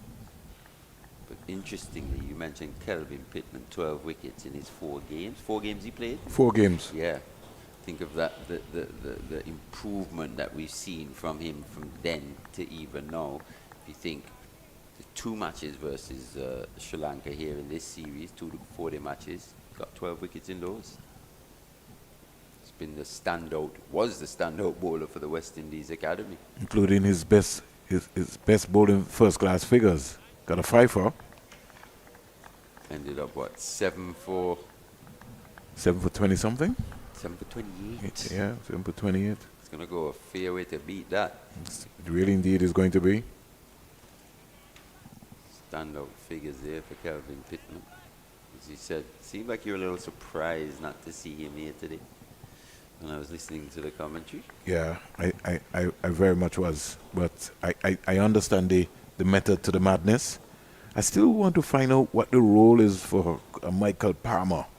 And let me, as you talked about that, Mali, Palmer only played one game. He played one game, 14.3 overs, and he picked up 2 wickets. And then he never saw the field again.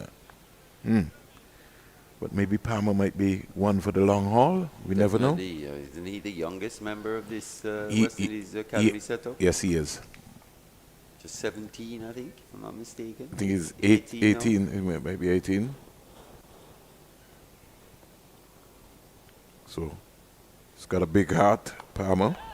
Once again, slashing outside the off stump. It was aerial, but just to the left of Joshua Bishop. Palmer's got an interesting story. Win-ups Yes. in the Cool and Smooth T20 tournament. So somebody was, his dad and his company, a lot of people helped him, Don Farrell, and so really helped him to really execute his skills. He wants to play. He played, in fact, in the, was it the Bangladesh or the Nepal T20? Yeah.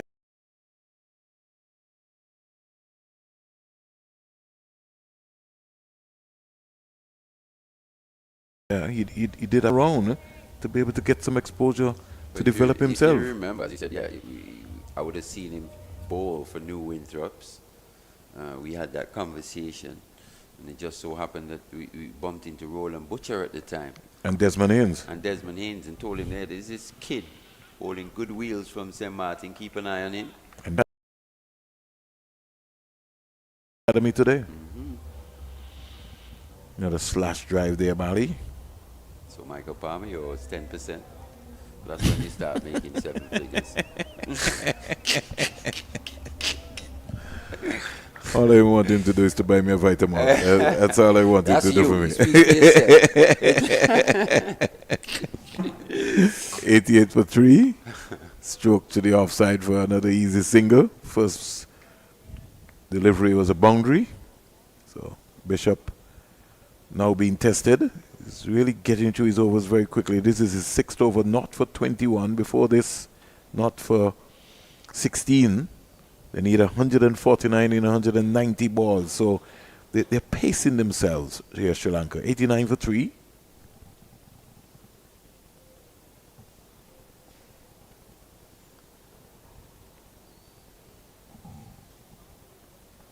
Out it comes. We'll switch it. Use the pace. And it raced away down in front of the Sri Lankan dugout for a boundary. The end there, just got the length that he wanted, Wickramasinghe. Used that reach of his, quite tall batsman. Just needed to make contact. Kept his eye on that one. He's on to 12 now with that boundary. First one possibly that we've seen today, just keep a tad bit low. Andrew can't stop the 2. He's quick across the outfield. That was well paced.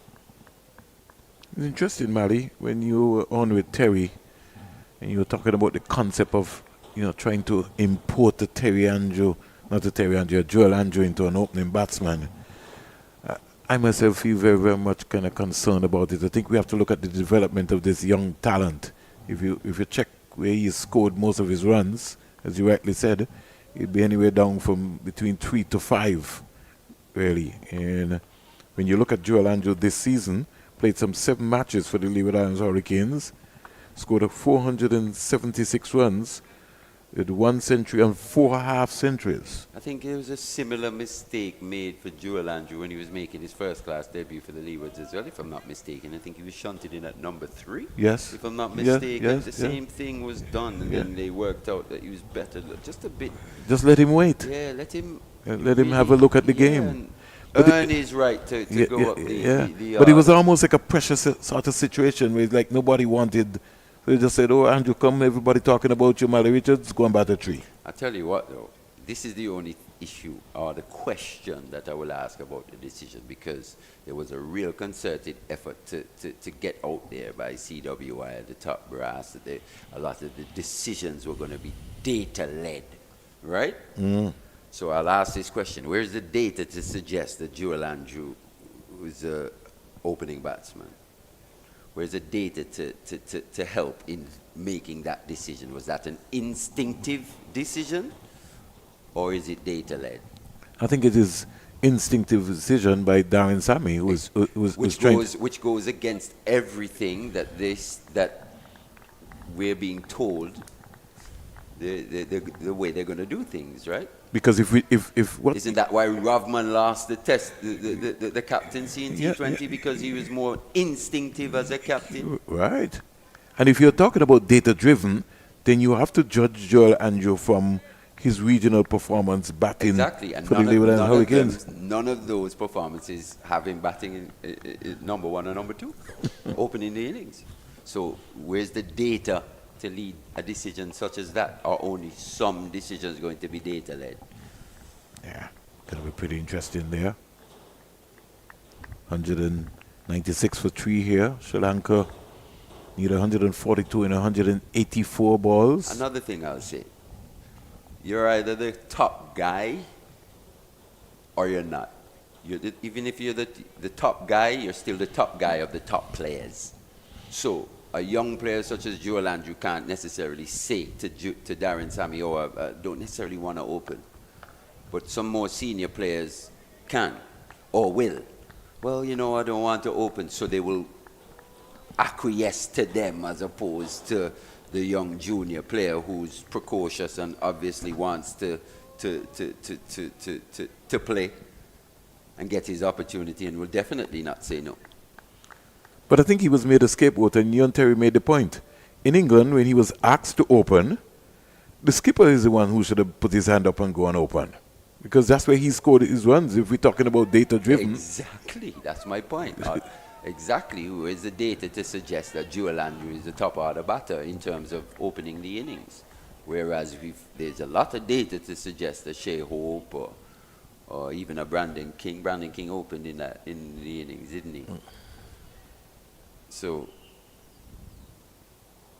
even a Justin Greaves, he's got data to suggest him as an opening batter. But hold on, he dominated the Super 50 exactly in 2024. He was the MVP. He scored 3 consecutive He's hundreds. At what number was he batting? He opened the batting. Exactly. So this is what I'm saying. Like, we just have to keep it real. Regardless, obviously this is Cricket West Indies production, 360, but we're talking about the game of cricket. It's just, from my perspective, our analysis, can't be some decisions are data-led and others are just instinctive.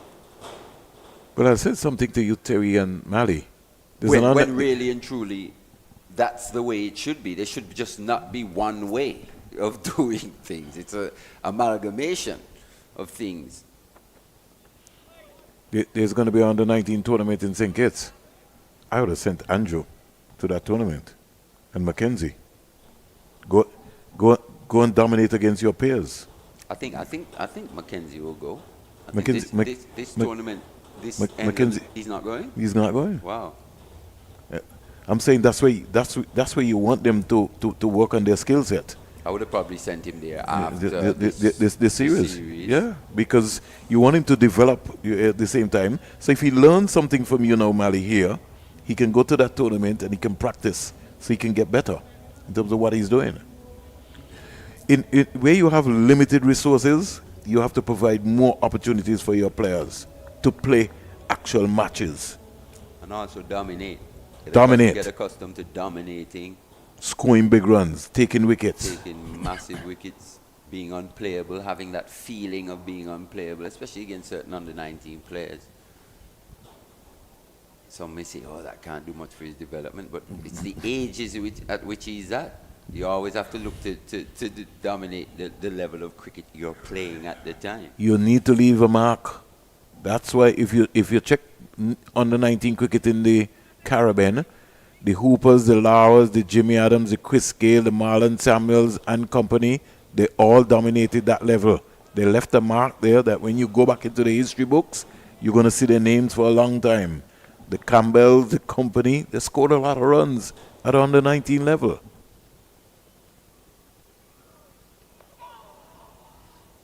We need to set that standard. We need to make you know that, listen, go and dominate that level. We're sending Mali, Terry, and John Paul to go look at you. Right? That's where you go. Dominate that level.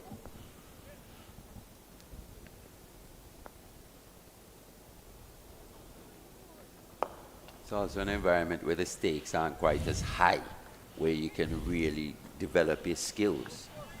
It's all going to change now, especially if he gets opportunities in the CPL. He's putting valuable footage out there now, where coaches and players from around the world will be able to see. They'll get a bit more accustomed to what he does. They'll work out their own plans. So it'll be a totally different ball game, really. Glad for him, Michael McKenzie. But as you rightly said, Mali, we got to put systems in place to be able to make sure we guide. It's a process. You just don't throw them in the deep end, and then when they don't deliver, you said, all right, well, we gave you that opportunity. We have to prepare you for that opportunity. Here he is. He's coming into the attack. Michael McKenzie from the Sir Andy Roberts end. First time I saw this kid bowl, it was the control that really stood out for me, for how young he was, the art of leg spin, and just how he was landing the ball consistently. A good line and length, troubling adult batters as a young child, really. And saw him bowling in practice, so I turned up. We were playing against Liberta the next week, so we turned up. I'm thinking, wow, we've got this real little trump card in our ranks. Turned up, he's not in the 11. I'm thinking, what? There is no way this kid isn't playing. So I go to the coach. I say, sorry, coach. He's taking my place because I'm not playing. Where am I going in cricket now at this stage of my career? It's just a mentorship kind of thing. Micah has to play. They go, they deliberate. Someone else gets dropped. But it caused a few problems in the squad. You know what I mean at the time? But that's the thing. You got to trust these young guys, especially at the local level. But you spotted talent. Yeah. That was the difference. He wasn't in the 11. I was like, there's no way Michael McKenzie's not playing. I only saw him bowl once. That's what you're talking about. Faced him once in the nets as well. First delivery on target. Played up to Rivaldo Clark at cover. He'll be relieved because he dropped a catch in the first over of Nathan Edwards. He'll be bubbling that he took a beauty. McKenzie, thinking about it. Lost his mother about a couple of years ago. Oh, there it is. Unsighted there, yeah. Think it would have rushed the pad, right? It did. That's what saved him. Callum Boyne took it. He was looking for that. He was advancing. It was a bit of turn. Yeah. In the end. Luckily, just getting a bit of pad on that one. Yes. Diverting it away from the wicket keeper. He did. Riven sweetly for 4. I think you got to chase that a bit harder. I personally feel so too. And I think Rivaldo Clark was like looking around like, why are you not running hard? Is that Teddy Bishop once again? Looks that way. If it is Bishop. I wonder if he's injured. I mean, since the 4-day matches, he just seems to be like his hamstrings or something. With a bit of mobility when running. Yeah, I wonder if his hamstrings are gone. 100 comes up for Sri Lanka, 103 for 3. Driven again down to Bishop. They get a single. He can't stop it. Good cricket all around.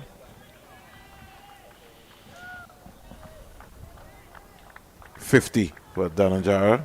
76 balls, 5 fours, 2 sixes. A strike rate of 65.79. So this is the 4th half century of the day. And he will be looking to maybe bat as deep as possible in a run chase where they need 134 in 170 balls. Yeah, his 11th at the list A level. Got 400s to go along with that. His 50 matches. Nipan Dhananjaya, 24 years old.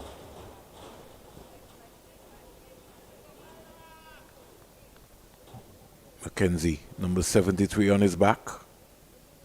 Making his list A debut. Single in the process.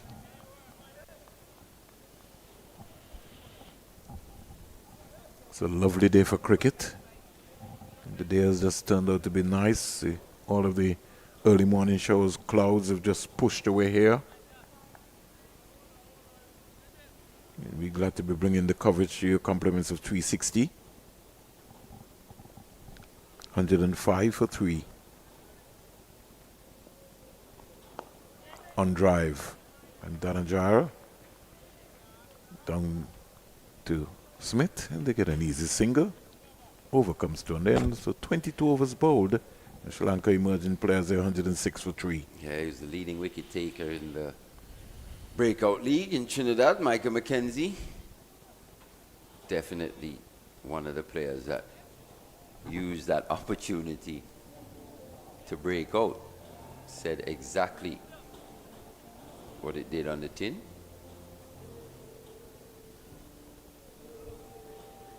Headache here for Teddy Bishop, Mali.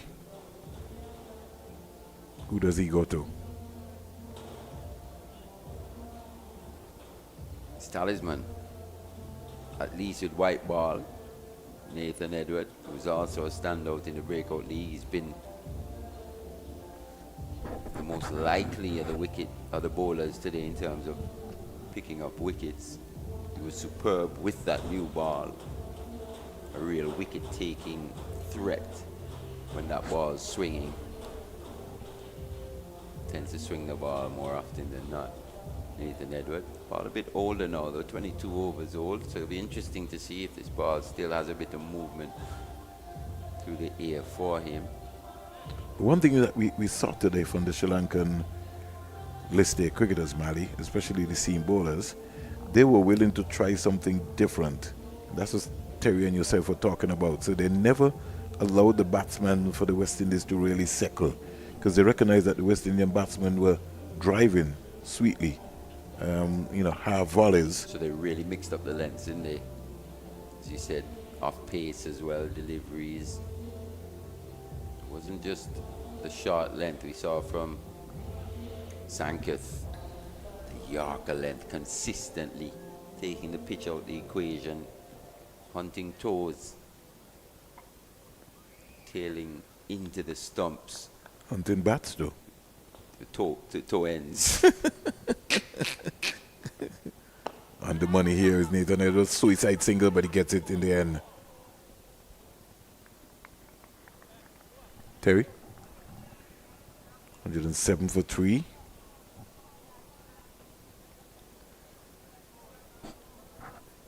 Yeah. I like Jordan Johnson, Mali, but I'm concerned about him like you as well, too. That's why I raised the question with you. I just look at him and he just lacking confidence. Yeah. I know they got a mental skills coach around him and so, but he's gonna have to dig deep. Everything is gonna be in the mindset of how he thinks and where he wants to be. I wonder as well if I'm not sure, but just looking from the outside in, he's the only Jamaican in this setup, isn't he? I wonder if he just feels a little isolated. I don't know. I'm just saying, just things that just come to mind in terms of man management and how you would manage these young guys being away from home. I think Nathan Edward and Michael Palmer can probably lean on each other, but at the same time, these guys would have played cricket together for quite a long their time life, now. from 9 up. So I don't think that would be too much of an issue. Yeah, but that point that you're making about Jordan Johnson being the only Jamaican here, especially when he's low on confidence, who does he speak to? Well, that's what I was saying. At the end of the day, he's played a lot of cricket with a Joel Andrew, with a Nathan Edward as well. They played 2 World Cups together, Rivaldo Clark. These are guys who've played a lot of cricket together from a young age.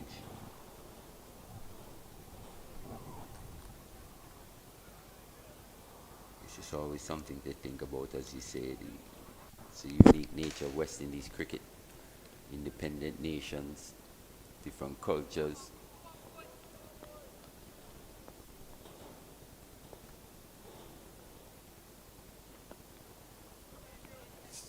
It's a beautiful thing, actually, when you think about it. It's the only thing we really do together as a region. In sport? Yeah, in anything. In anything. Where everyone really just buys in to that aspect of unity. And the Caribbean region is really, when you look at the universities of the West Indies, when you look at CARICOM, when you look at, the Eastern Caribbean Central Bank, you look at those models there, it's all being fashioned off of West Indies cricket. It's fashioned off of a sport. I think we take it for granted at times. Yeah. Just the unique nature and the problems that, that can pose. And I don't think our modern day administrators really understand the history of West Indies cricket and what the legends would have done for the game. You're talking about managing now $1 billion industry. West Indies cricket is $1 billion industry, whether we like it or not. We've been a world champion. We produce some of the finest cricketers the world has ever seen. Stroke, beautiful. Like the balance there on that shot, Molly. Yeah, good stride as well into that one. Just didn't find the gap. It's not swinging this second spell for Nathan so far. As you can tell, it's a bit more confident in getting that front foot out to that one. Was Wickramasinghe. Let's look at that, Mali. Head position, trigger movement from heel to toe. Nice high elbow. Beautiful work by the whiz, Jason. Again, putting the fielders under pressure, Mali. They can't stop the single. They got to be on the money. It's good batting that. Rotation of strike is so important. After 23 overs though, Sri Lanka emerging 110 for 3. We'll have another change. Terry will now come in to replace me. He'll join Vernon Springer. The big Terry.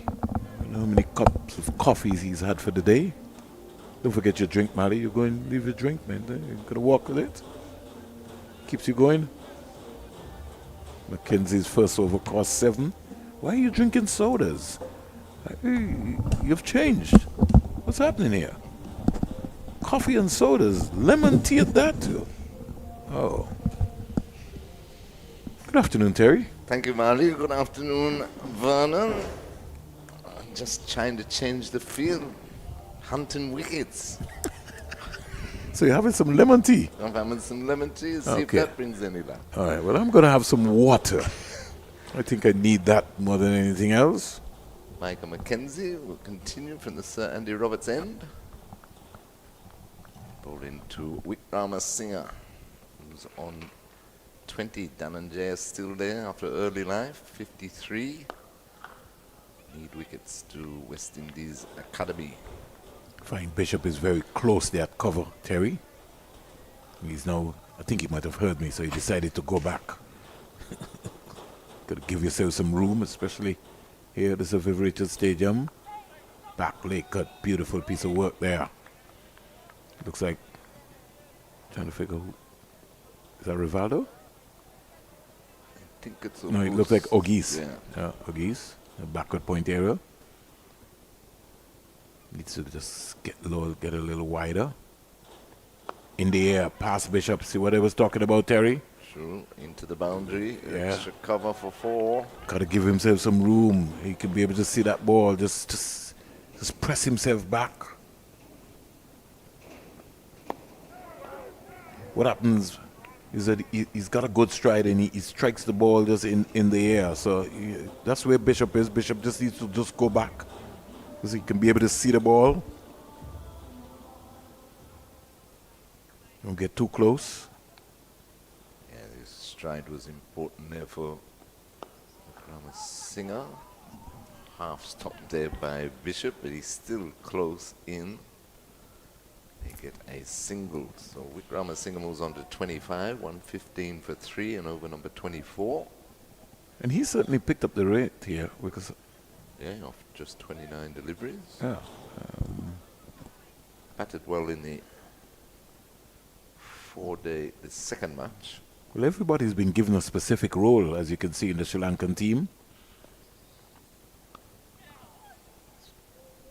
Cut through the cover region for an easy single to Dhananjaya. Moves on to 54. Partnership now worth 45. So it's been even Stevens. And like I said, they don't have to do anything reckless. You know, it's almost No, they've kept just up pace. or in front of the required rate. It's just about pacing yourself, how well you pace yourself. Keeping wickets in hand. Singer back on strike to Mackenzie. Places that nicely. Too short by Mackenzie. Too much width, really. So 5 bowlers have been used. Edward, Smith, Bishop, Clark, Mackenzie. Sri Lanka lost wickets at 1 for 29, 2 for 29 and 3 for 71. 24 overs have been bowled, 117 for 3 alongside Terry Laraja at the Sir Vivian Richards Stadium. It's match 1 in the 3-match series after the 4-day test matches as we would consider them to be. But the series is drawn 1-1. Kelvin Pittman being named MVP of that series. Deservedly so. Excellent spell of bowling, career best figures at 13 overs. 7 for 28. No Mbeki Joseph, no Palmer, no Pittman. Edward starts a new over, wide outside the off stump, called wide. Ooh. That was, I don't know about that. Yeah, it was outside the line. He's only following by the line, Terry. He's doing his job. Even though we know the line is a guide.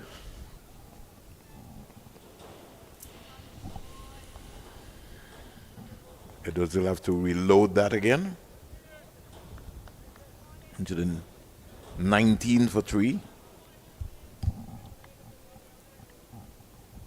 Edward round the wicket to Wickramasinghe. He flicks this high in the air towards the mid-wicket boundary, drops in front of the deep backward square. Almost like a chip shot when you're playing golf. It was held up in the breeze also. Andrew couldn't make the ground though, as well in front of him. Wickramasinghe takes 2. Just for a moment we thought we were at the Cedar Valley Golf Course. 120 for 3. But I liked your discussion over with yourself and Marley, with the position that Andrew has been asked about, pinpointed by Darren Sammy. He did say in the top 3, but I agree with you guys that he should be looking, or they should be looking at 3, 4 or 5, 3 being the highest. 50 partnership raise between Wickramasinghe and Dhananjay. Good time of 65 deliveries. 121 for 3 is the score. And senior players, you know, getting to choose. As we know. I don't have a problem, Terry, if the senior players are doing well enough. No. But we're losing. And that's the problem. That's the biggest problem. You can't, the senior players don't dictate, and we're not holding them accountable, but we want to hold young Andrew and company accountable. You have to call out some of those senior players as well. And talking about that too, Irvin, with the first test coming up against Australia, and I was having a look at the squad the other night. And if you pick or select the final 11 that could face Australia, I think Johnny Campbell has done enough, and I think before it's cut backward a point, half stop there, but they'll get a single before he lost his place in the test side.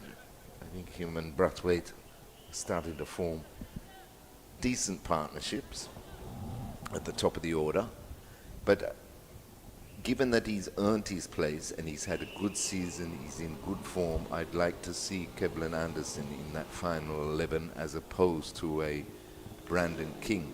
Oh, Brandon King has played twice as many first-class matches, but that is over a 10-year span compared to Anderson, who's just over the last couple of seasons. But how do you not pick Cavenagh? Well, good question. And the only thing I could say is that if you look... If you're talking about data-driven, yeah, is Cavenagh not in the computer? Well, good point. Maybe they have another Kevin Hodge that we don't know about. Maybe he retired from cricket. That's all I can say. John Campbell's played some 6 matches, scored 517 runs, had 3 centuries and 2 half centuries. If we match that up, I'll come back to you, Terry. If we match that up against Michael Louis, who played 6 matches, 429 runs, 1 century, 3 half centuries. I'm going to look for Craig. Run out there, but he gets back and now they take the single. Look for Craig Brathwaite, 6 matches, 393 runs, 1 century. Craig Brathwaite. So he didn't have a formidable enough thing, but at least he was playing some cricket. At the end of 25, Sri Lanka emerging players 123 for 3. But how do you not pick Kevin Hodge? And maybe there's another reason why you didn't pick him that we don't know. So we'll have to wait and see. True. Because he was part of against the South Africa. And that team certainly didn't turn up at all. West Indies A team. Well, and again, you had different players being tried. You had different captains being tried for whatever particular reason. Couldn't understand how you couldn't have a Callum Boy in Tuckett who even didn't get was the best glove man in the 4-day competition and never got a look in.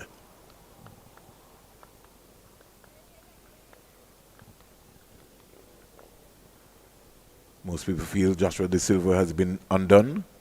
Mackenzie starts, Terry. Full toss and plundered out to Julanju on the cover point boundary just for a single. I think that's surprise with Rama Singh there. He moves to 31, 124 for 3. We're in over number 26. You know, the biggest joy for me today, Terry, is to look at Julanju, Nathan Edwards, Mackay Mackenzie, Callum Boyne Tuckett, and to see that all of these young boys have come through from the under 15, under 17, under 19, and look at where they are today. They're all together playing in the academy team. So to remind me, a couple of years ago in the World Cup was in the Caribbean under 19 World Cup. You had Onaji Amri, Callum Boyne Tuckett, Jaden Carmichael, Anderson Amadon, Kelvin Pittman. There's another caliber of young players that came through that setting.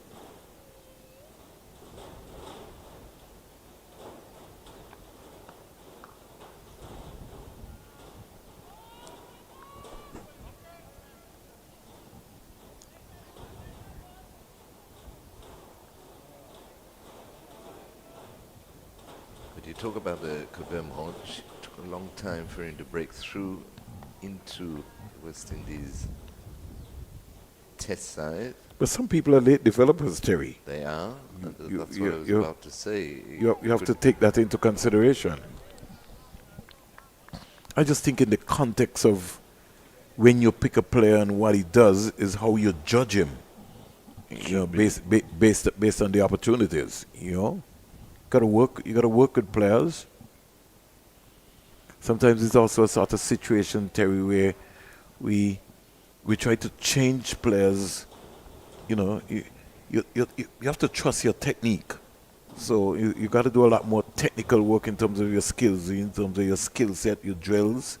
Because people, there's so much pressure. We're calling this game right now. All of the video analysts, they have footage, they have data on you.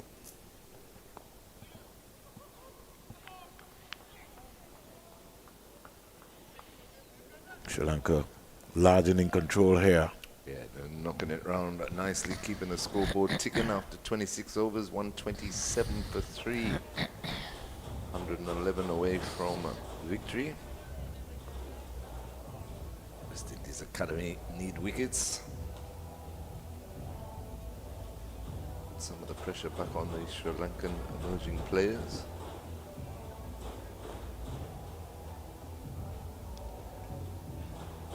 While we have this West Indies Academy, Terry, you know, the Leewards need their own academy, Jamaica needs their own academy, Barbados needs their own academy, Guyana needs their own academy. We have to begin to think like that so that we have a wider pool of players rather than just have a limited 15, 16 players here in Antigua and Barbuda. Pulled through mid-wicket, 4 runs. Yeah, that's set up. Dananjaya keeps going, moves into the 60s. He's on 61, 131 for 3. Talking about experience there. Look at that. Short ball. Just waited on it nicely. Just found the gap.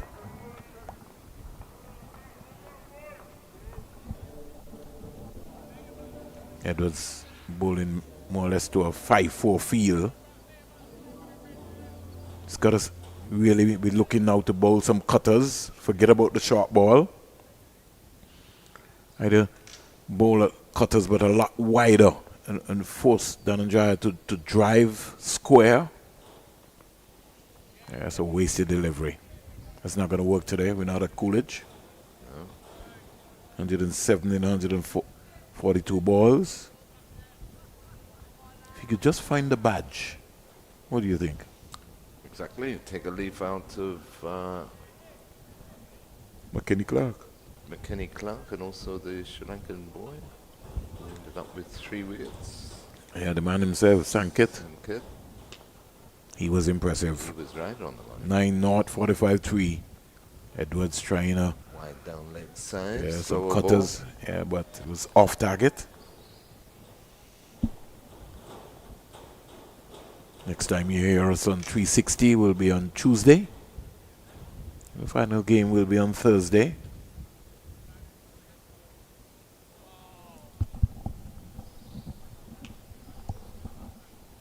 It's been a very, very, very hot day here in Antigua and Barbuda.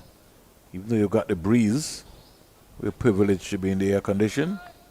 Some persons are not that privileged. A few more people come and get their lunch at the stadium though today and stayed on for the second half of this match. Yeah, It's good to see. Saturday. On our side, we've got a restaurant on the right side of us that has always been playing some music. And if we look over into the Sir Andy Roberts end area, we know they've got a couple of restaurants who also open over there as well. Yeah, the music brings the vibes, adds to the atmosphere. Takes the edge Yeah. down to third man for an easy one. Cricket is a hard game. Absolutely. Every aspect of it. It's just a wonderful game. I think outside of cricket, golf is the most testing game that you could think about because you're playing against yourself. So you have to have that mental fortitude to be able to control the controllables. While cricket, you have another 10 other persons that can help you. It's just you and God and the golf course. Which changes all the time. Pulled backward of square on the bounce to Jule Andrew. Vikrama Singh takes another single, 134 for 3.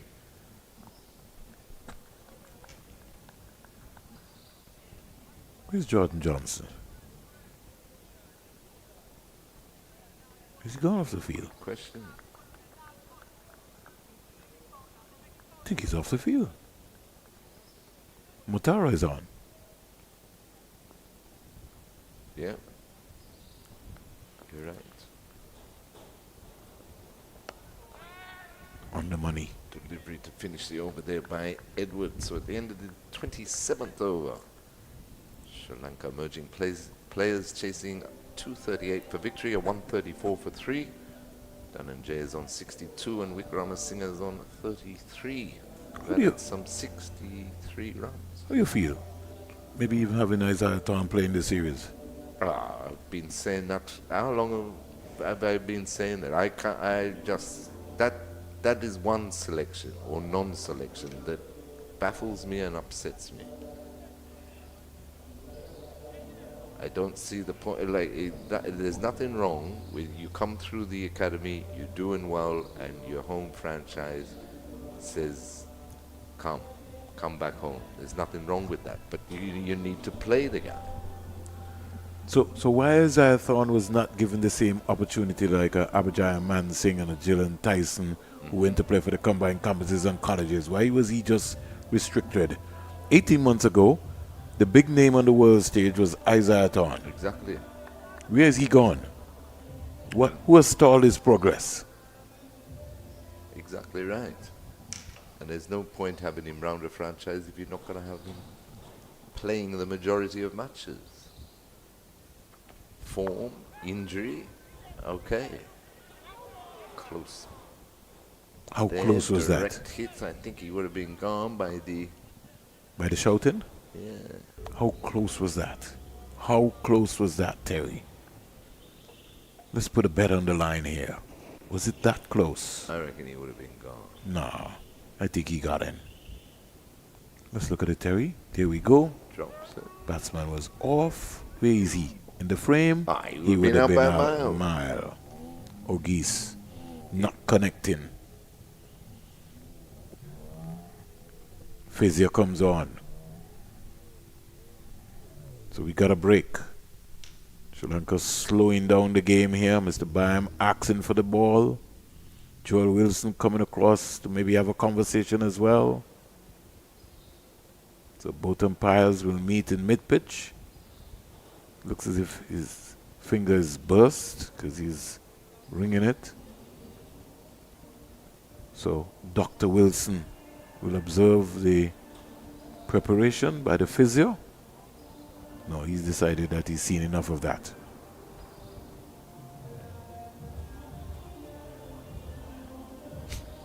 Without the players, we have no cricket. No, too true that they know they're the star of the show.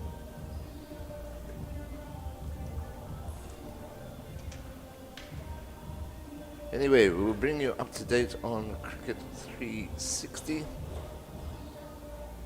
With some local ABCA Super 40 second round action going on today. Is your team playing today? Yes, but Pigot's Crushers bowled out for 217. That's a lot of runs. Against CUB Bethesda Golden Eagles. And Bethesda in the fifth over at 12 for 4. All Saints were bowled out for 158 in 31.5 overs against defending champions Liberta Blackhawks. Liberta Blackhawks after 17 overs, 108 for 4. They need 50 runs, 51 runs. With 6 wickets in hand. Jennings Tigers were bowled out in 34.2 overs for 221 by Tertiary and Schools. Tertiary and Schools struggling though. After 16 overs, a 69 for 6. And Empire Nation bowled out for 131 in 23.4 overs. New Winthrop's Lions 107 for 6, so they require just 25 more. They have some 89 deliveries remaining. Just the 4 wickets though.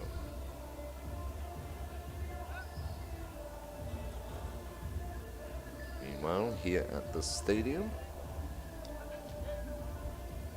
Dhananjaya has just completed getting some attention by the physios. He dived in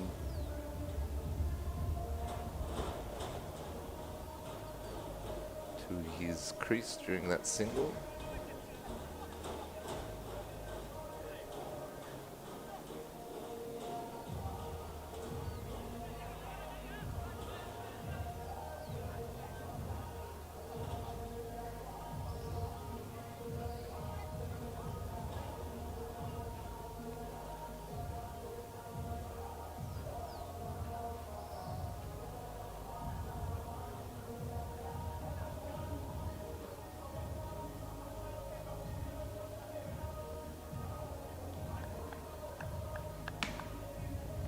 So we're back with the live action. McKinney Clark around the wicket to the left-handed Dhananjayas. Clipping that to short extra cover. There's no run. So 103 more required for Sri Lanka emerging players. West Indies Academy still hunting some 7 wickets.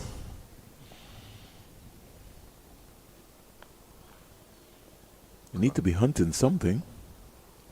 Definitely, because they're well in front. 4.94 they're going out. They only have to go at 4.5. Keep up with the run rate, so they're well in front, which they have been throughout the inning so far, Sri Lanka. McKinney Clark has come back for his second spell. He looked very impressive in the first spell. He's now working up some pace there. That one went past Dhananjaya, who's on 62 in a hurry. Yes, I'd say McKinney Clark has been working on his run-up. He looks a lot more rhythmical today. Around the wicket to the left-handed Dhananjaya. That catches the bottom half of the bat. Goes down to third man for another single. So he moves to 63, 136 for 3. Came together with the score on 71 for 3. Wickramasinghe and Dhananjaya. Dhananjaya has been there since the start. 63 off 94 deliveries so far. Kenny Clark back over the wicket to the right-handed Wickramasinghe. Stands up tall and defends that. I think it might be a no ball. And yes, it is. Called by umpire Bayam. So a free hit here for Ahan Wickramasinghe.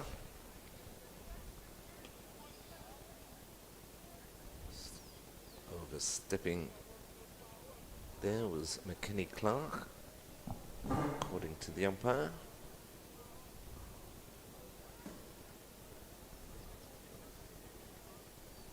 Let's see what he can do with this free hit.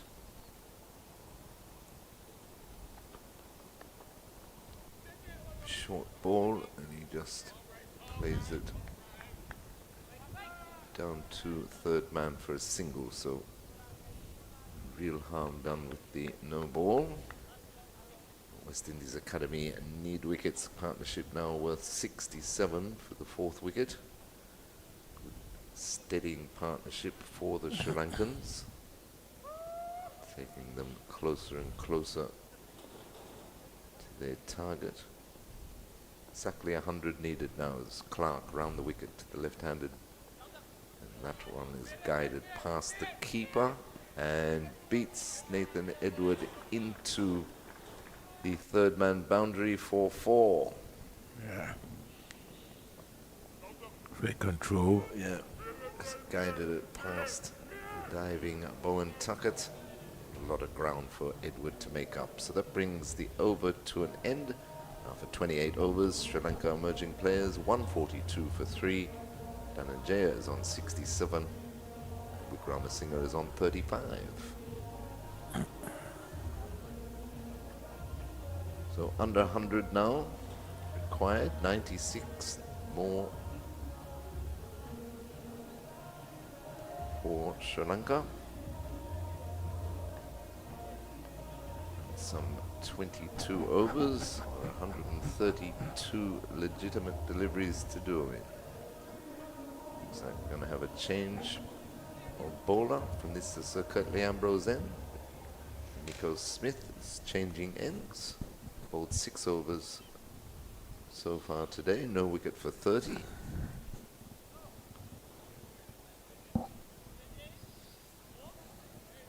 Teddy Bishop knows he needs wickets. Bringing back his 2 main strike bowlers in Edward.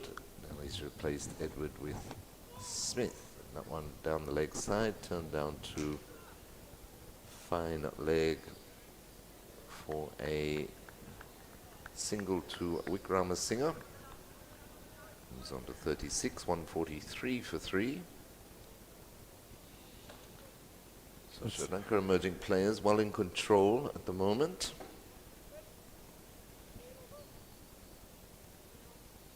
A couple of West Indian cricketers will be playing up in the United Kingdom area tomorrow, Terry.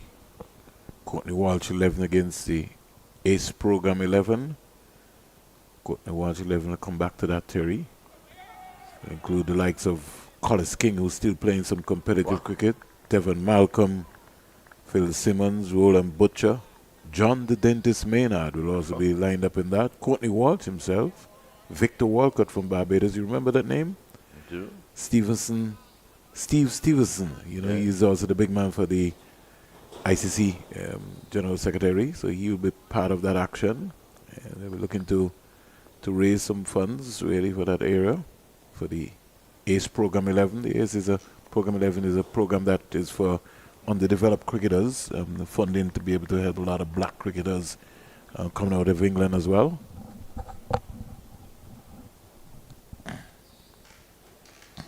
Good initiative. Yeah. That's something also we could do around. We don't have many Legends games. We did start, didn't we?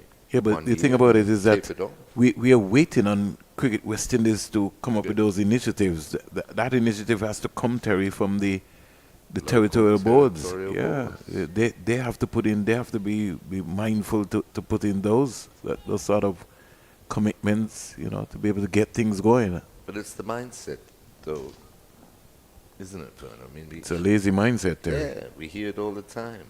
Government's fault. Government should be doing more. Same with the cricket. Cricket West Indies should be doing this. Cricket West Indies should be doing more. But up to the local territorial boards.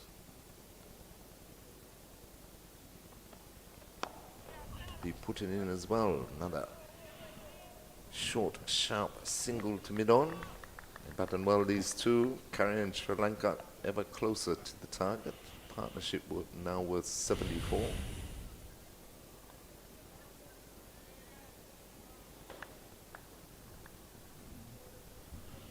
Yeah. Quietly, 3 singles out of this over so far. Looking for the gaps. Good understanding between the two. That was struck firmly, but well fielded at short extra cover. Partnership is yielding some 74, Terry, and counting. Exactly. They're not doing anything flash, playing each ball on its merit. Smith's over comes to an end, so Sri Lanka emerging players 145 for 3 after 29 overs. That's in pursuit of 238. West Indies Academy bowled out earlier today after winning the toss and choosing to bat.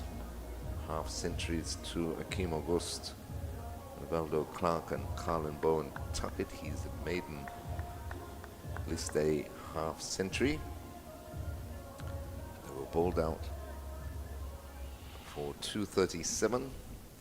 So Sri Lanka emerging, need 93 more for victory. Short ball again. No runs in the process. We were talking about the amount of cricket, Terry, that has been played in the Caribbean. We also have coming up the 2025 ExxonMobil Guyana Global Super League. Total of some 11 matches set to take place from the 10th to the 18th of July. It's about time enough, Terry, that we take off the Guyana National Stadium, Providence, and put on Sir Clive Lloyd's name. There you go. Question that has been ducked for a very long time. And that's helped over the keeper into the boundary. 4 more by Wickramasinghe. He just went with the bounce and just helped it on its way.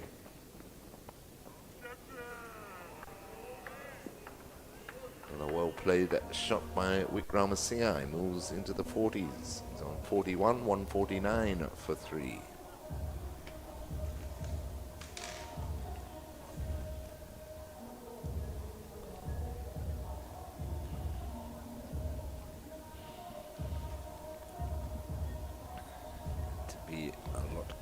Fuller, straight, try and break this partnership. Too easy at the moment. He just turns that down to a fine leg. Edward does the fielding. Another single. And that is Sri Lanka emerging players at 150. So they're 150 for 3 and over number 30.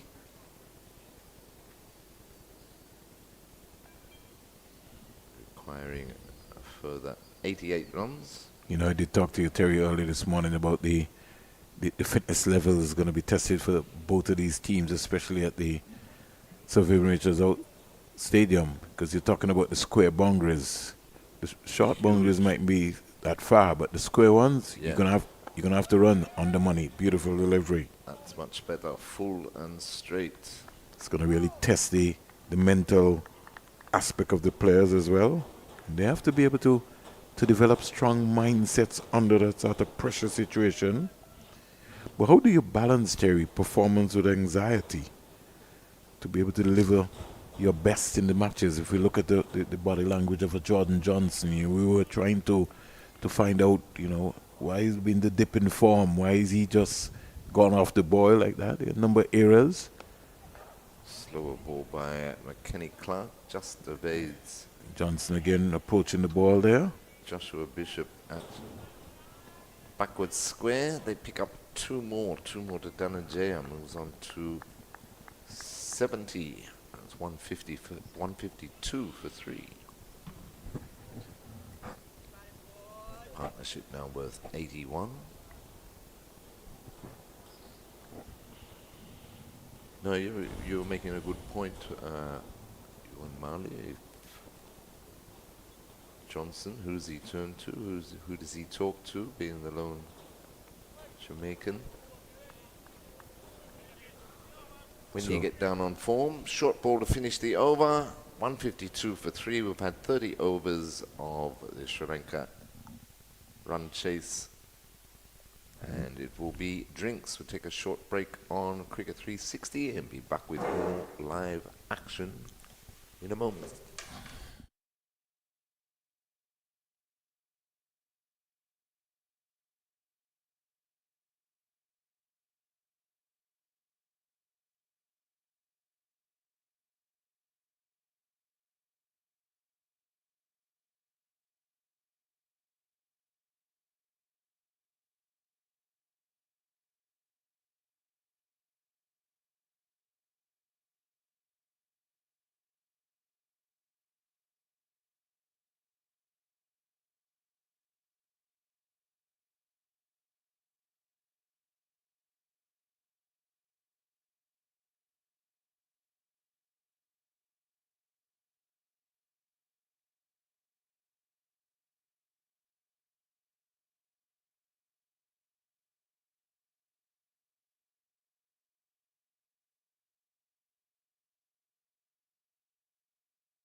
Welcome back to the Sir Vivian Richards Stadium here at Antigua for a resumption of play. Sri Lanka emerging players just 88 runs away from a victory here in this first one-day match. 86 runs, I should say. They have 20 overs to do them in as Smith continues to wicket Ramasinghe, who plays that to mid-wicket, and there's no run. So big effort here needed by the West Indies Academy bowlers. They need to be full and straight, give themselves every opportunity.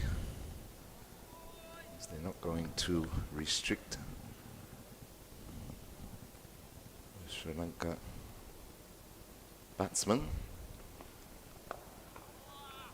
It's played just wide of, and that's sloppy again. It was played just wide of Rivaldo Clark there in the short extra cover region. Flung the return back unnecessarily, and the man on the deep backward square boundary couldn't retrieve it quickly enough. They take 2. So Ramasinghe goes to 44. It's 154 for 3. Smith in again, short, pulled through mid-wicket handsomely by the tall, lanky Lankan in Ramasinghe. He moves on to 48. 158 for 3. Poaching. Too short, Vernon. Yeah, poaching hopefully the 5th half century of this championship. And I think Smith just has to be careful. Can't get carried away. It's going to be under money. Just come back and concentrate. Just build pressure, build pressure. You build pressure by attacking the stumps. Put on some 89 now for the 4th wicket. One played wide of Jordan Johnson there, who seems to be carrying something, not moving too freely there at mid-on. 50 to the young man, Terry. 50 to Ahan Wickramasinghe. That's back-to-back 50s. Wickramasinghe, 50 deliveries. Well played in the process. 8 runs out the over so far. Yeah, just too short, Nico Smith. So 50 to Wickramasinghe, 70 to Dhananjaya, 160 for 3, 78 required.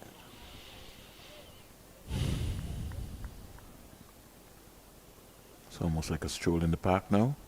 Yes. 78 of 116 balls. No pressure whatsoever on Sri Lanka. That's cut away, backward a point in the air, but quite safe. And take another 2. So good positive stuff after the water break by the Sri Lankan batsman. Might have been a message that came out from the coach. Could have been. 91-run partnership, so it's time to set yourself some targets. Let's finish this game in the next 10 overs. Yep. Up the tempo. Wickramasinghe moves on to 52. 10 runs off the over. Sri Lankans have certainly enjoyed themselves in Antigua and Barbuda. Great hospitality. It's short again and again, pulled through the mid-wicket area, but went a lot squarer this time, so deep backward square could come around and restrict that to 1. So 11 off the over. At the end of 31 overs, Sri Lanka emerging players 163 for 3. Wickramasinghe has moved on to 53. Dhananjaya is on 70.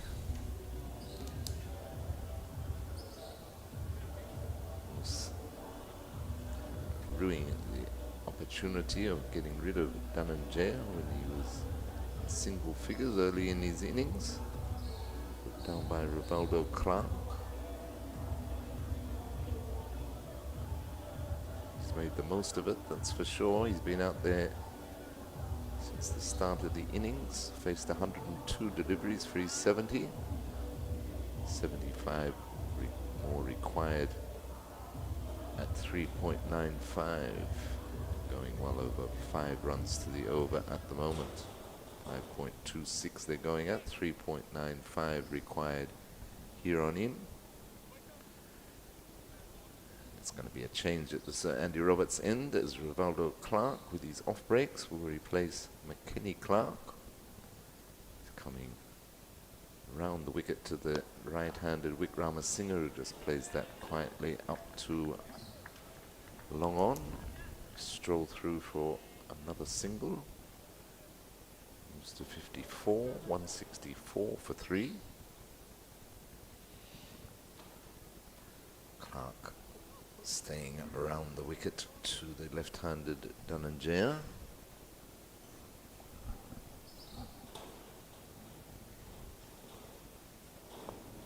Dhananjaya dropping Eddie Bishop there for the West Indies Academy. Batsman was well home and it's ricocheted into the onside. They pick up 2. So Dhananjaya moves to 72, 166 for 3 and over number 32.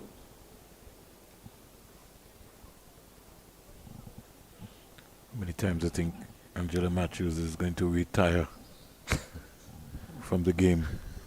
Well, it's supposed to be permanent this time, isn't it?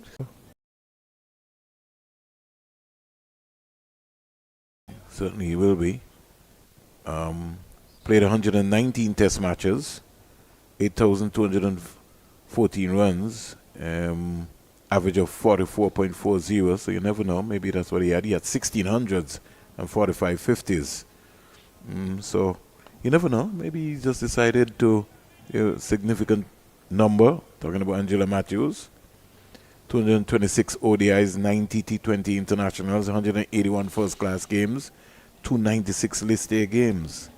Here at the stadium, Sri Lanka cruising, 169 for 3, 32 overs bowled.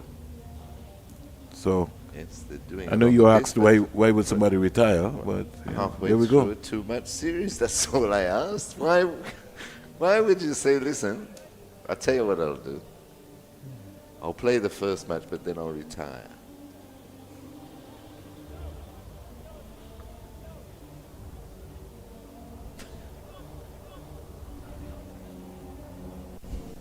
Yeah. But he's always had a run-in as well, too, with the authorities there, the cricket authorities. He's been very outspoken as well, too. You can say that about the majority of the 11.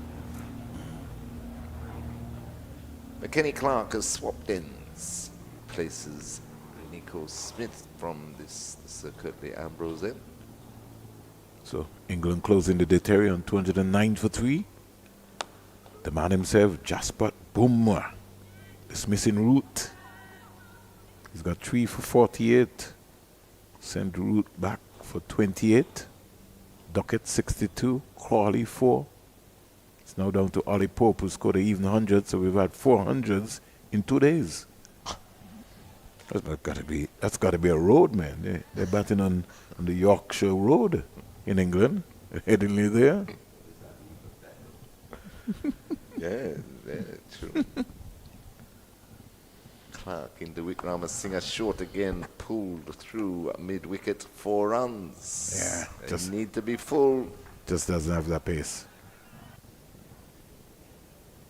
And to me, he looked a lot more comfortable bowling from the Andy Roberts end rather than from the Curtly Ambrose end. I know Bishop is trying to switch around his bowlers, but certainly not working out here at all. Brings up the 100 partnership, 103 of 114 between Wickramasinghe, who's on 59, and Dhananjaya, who's on 75. So 103 unbroken so far for the 4th wicket. Yeah. The 64 needed. The end of this over, Terry and Mali will most likely either win the game for the West Indies, or Sri Lanka might just get home before the 50 overs. Oh, that's intelligent class. Batting. Again, and takes off for the 2. Good running as well. Direct hit, made it interesting, but he was home, I'd say. Been a few close calls today. It has been. And I indicated to you about the fitness levels. It's beginning to take a toll on some of the West Indies Academy players. Their home base at the Coolidge Cricket Ground Yeah. Bang, just got the bat across the line. 61 he's on, 176 for 3. They need 62 of 105 balls. Waited Clobbered. on that, played it nicely through the cover region. Nathan Edwards comes around. Cover point. Big, powerful return. Good take there by again. Clark. He seems upset with somebody. 2 more. I think the fielder down at third man, he maybe didn't feel that the fielder got to the ball a lot quicker than he should have. Already you got 9 off this over. And 78 for 3. Clark in again to Wickramasinghe, and it's a full toss, and that might have been over waist high. I think it's a no ball. Yeah, no ball. Another free hit. He just needed to get back on the ball there. Physio coming out again. What has happened? Now? That's got to be everything, didn't it? That's got to be an old injury. That can't be a new injury. Or he's aggravated because he missed that. Maybe he might have hurt his hand, Terry. I don't know. Doing what? Maybe he would have got up. I'm trying to figure it out myself.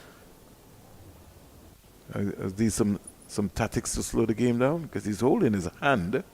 Could be cramp, Terry. Never know. Physio's come out with some treatment.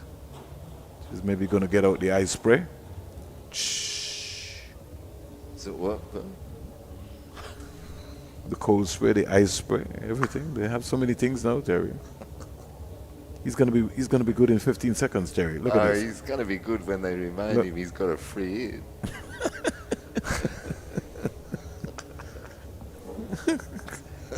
You see how refresh he is, Terry? Yeah, look at him. Just put this towel back there to his teammate, and he's going to determine what's going to be happening. The partnership is 108, and the academy needs to find their footing, need to find their rhythm. They need to break this partnership. If they do, they're in the game. They're in the jackpot. 9 runs out of the over so far, plus a free hit. So McKenny Clark put under some real pressure here. In over number 33, with Sri Lanka needing 59 in 104.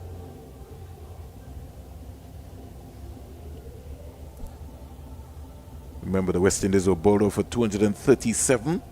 Auguste 66, Colin Boyne took it 55, Vivala Clark 51, and Nathan Edwards 25. 5 half centuries have been scored so far. Free hit. Oh, it's going to be another one. And now we're going to go through the same thing. Now, that one did hit his glove. I'll give him that. 2 in a row. He's done. Can't bowl.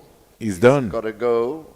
Unfortunate for young McKenny Clark. Ooh. But that one slammed into the glove. Woo! I don't know.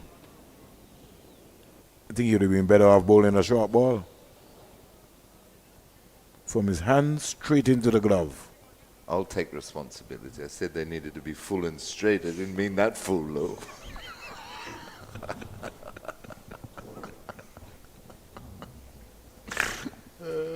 Oh my. So now West Indies Academy A down a bowler. Short. Yeah. Joel Andrew maybe can roll his hand over.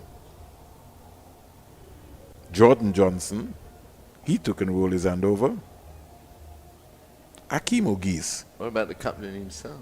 He can roll his hand over. Well, he is don't think Teddy will be bowling today. I just gave you the 3 options.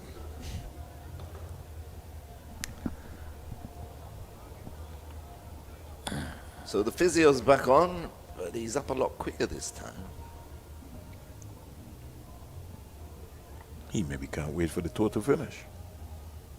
He's had a reasonable tour. I mean, he made a duck in the first innings of the first match. Since then, been doing well. Yeah. It's been a good business opportunity for him too, as Marley and I named a bar that he can go and open when he gets back home.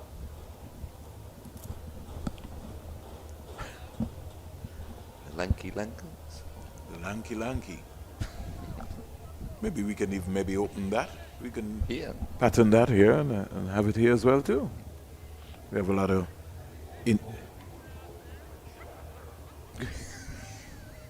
no, we got a lot of Indians here. They will certainly support.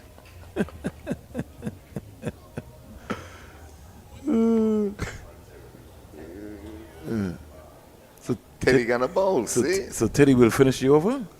He's got to bowl one of the free hits, right? Yeah. Oh my gosh. You got to get through that first. Meanwhile, Wickramasinghe is still shaking his hand. He certainly won't be shaking. He looks up and he sees Teddy Bishop is going to be bowling. A free hit. He'll be relishing this one. Knows that it would not be McKenny Clark. It would not be Edwards. There's no Pittman. I think the field has to remain the same. Was Jordan Johnson back on the boundary?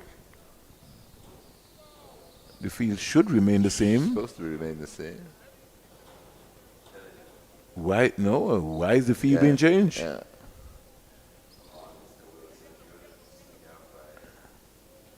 The field should not be changed.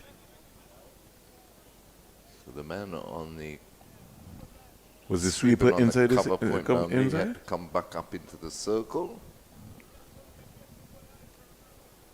No, I think the sweeper was outside. I think you were right. I think it was Johnson that's gone back. But now they're bringing somebody. I know somebody was out. I mean, I find that strange that nobody was concentrating. Oh gosh. Now they're bringing him back again. That's the problem. The non-strike. Yeah, but he can. Could he not finish you over?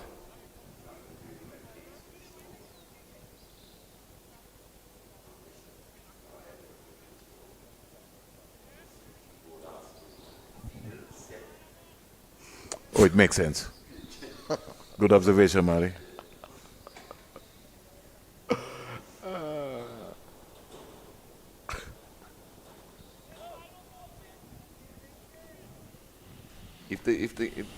If the game of cricket, Vernon, is not complicated enough, we certainly do our best to further complicate it for people who... We're looking. Yes. And we're listening. So the upshot of it is because the seamer was on, the seamer has to replace him. So Edward in the context the ball. In the context of, I think Marley made a very important point. Yeah. The field placing. Because the long on needs to go up. Yeah, I thought Edwards Johnson was in. Yeah. Now we look like we have the real field now. There we go.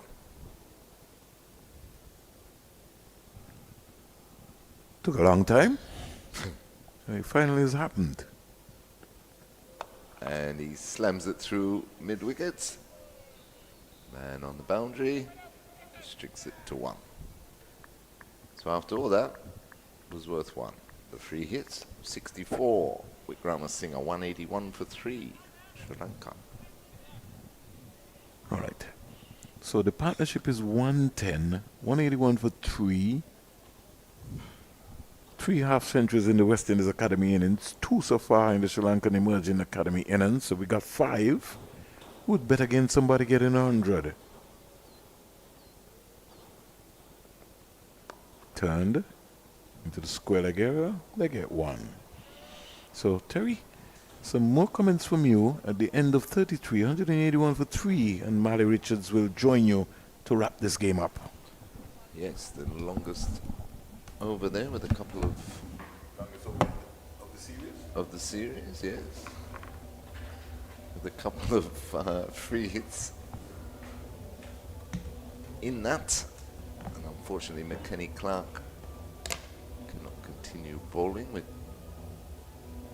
2 over the waist, no balls called in a row. So Wickramasinghe's on 64. He's on 64 of 61. Dhananjay is on strike. 76 of 107. 182 for 3 after 33. 56 more required. Good afternoon, Marley Richards. Good afternoon, Vern. I mean, Terry, sorry. It's contagious.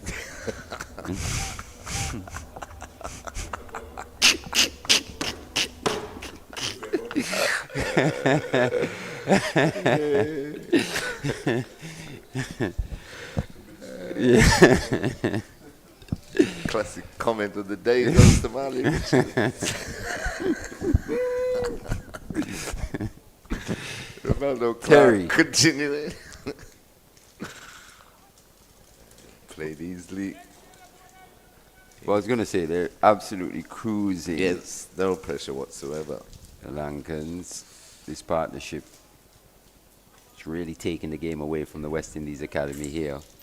Had really no answers. They've thrown everything at them.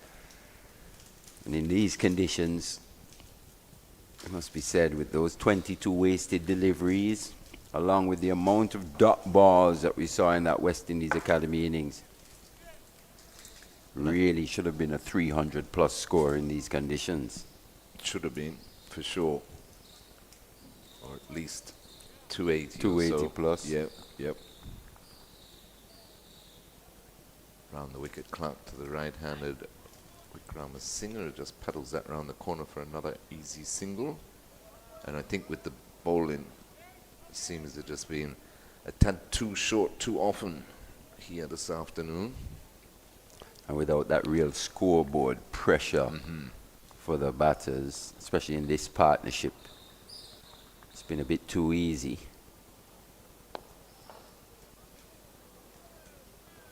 A bit academic, really, just good professional batting. Yeah, they picked the balls they wanted to hit, left the ones that they wanted to leave. Haven't tried too much.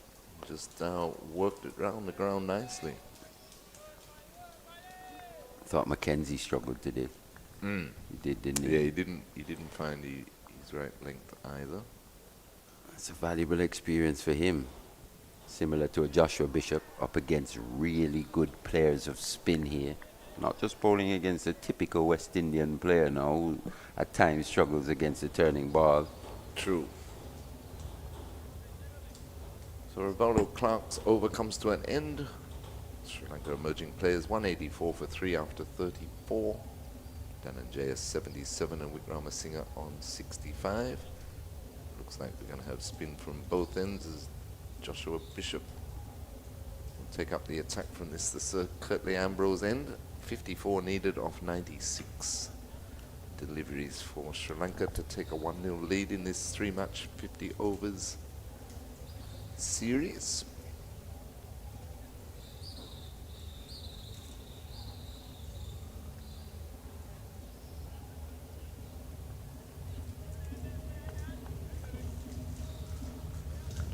Short fine leg, short third man, backward point, all inside the circle, short extra cover, mid off, inside the circle as well, and he just places that out to the sweeper on the cover point boundary for an easy single.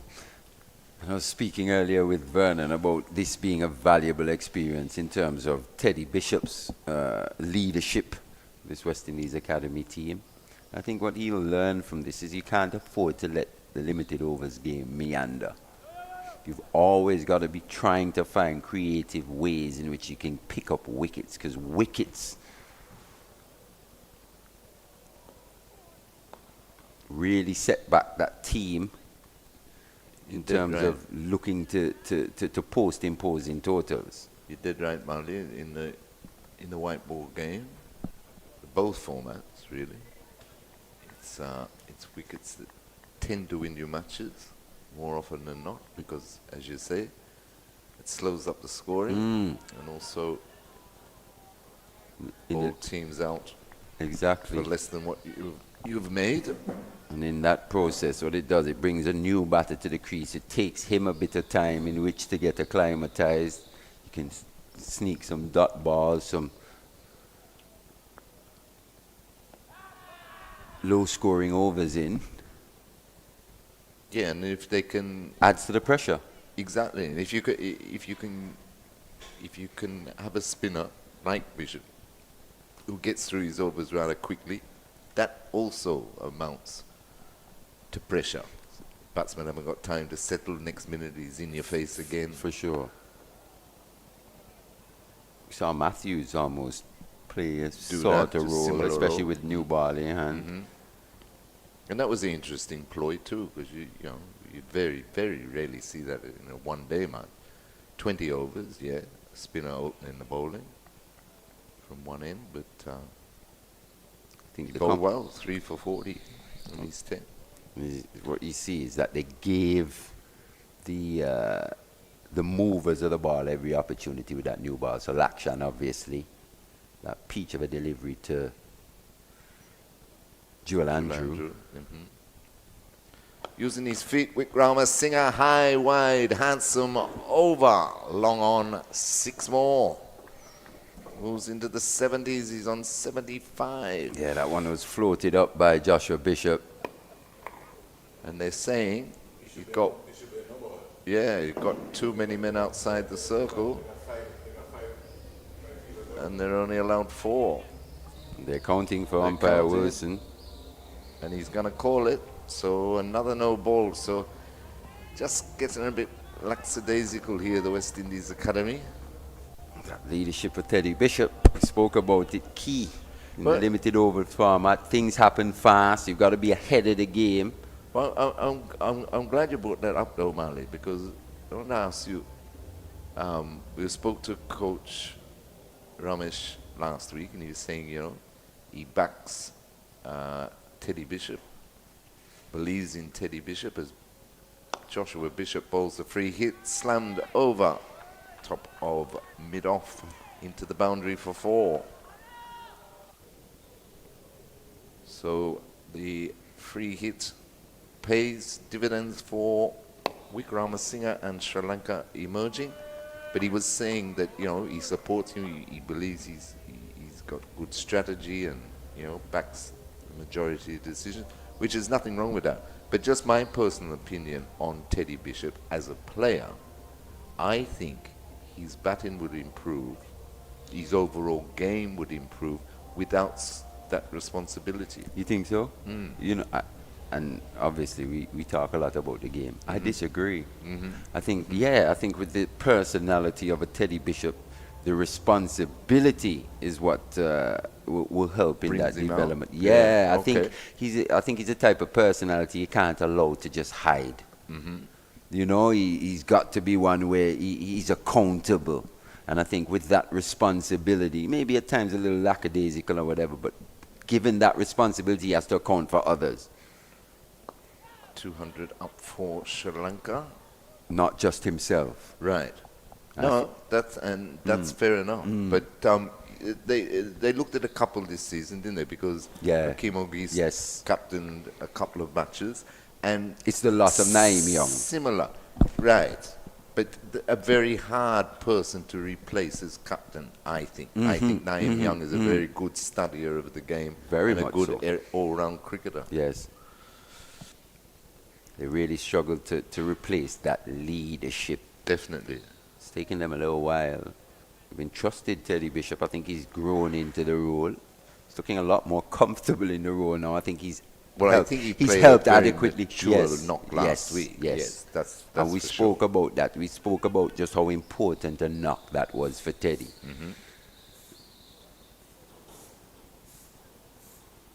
Well, I think he's ably helped by Carlin Bowen Tuckett, Akeem Auguste as well. That seems to be the little leadership group tactically on the field. True. Josh Bishop.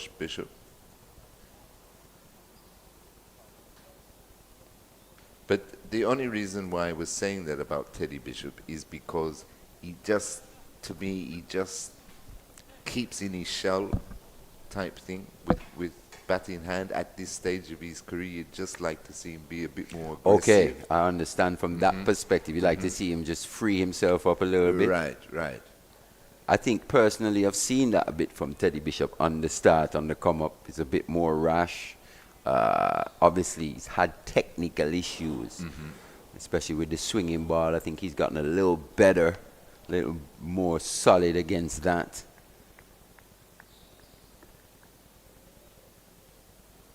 So I hear what you're saying as well. It can be quite constricting leadership role. Choosing to go slightly lower arm there, maybe taking a page out of the book of the slingers from Sri Lanka there, Rivaldo Clark. Not a bad idea, but Dhananjaya was up to the task. 205 for 3 at the end of the 36th. And Dhananjaya is on 81. Wickramasinghe's He's caught caught him up, now. yeah. He's on 80 now. At one point I thought, okay, it's going to be Nippon that's got the chance for 100 here, but Ihan is going to give him a run for his money. Definitely 80 off just the 68 deliveries. 33 more required for Sri Lanka emerging. And as you said, Terry, he played quite well in that 4-day series, didn't he? Looked assured. It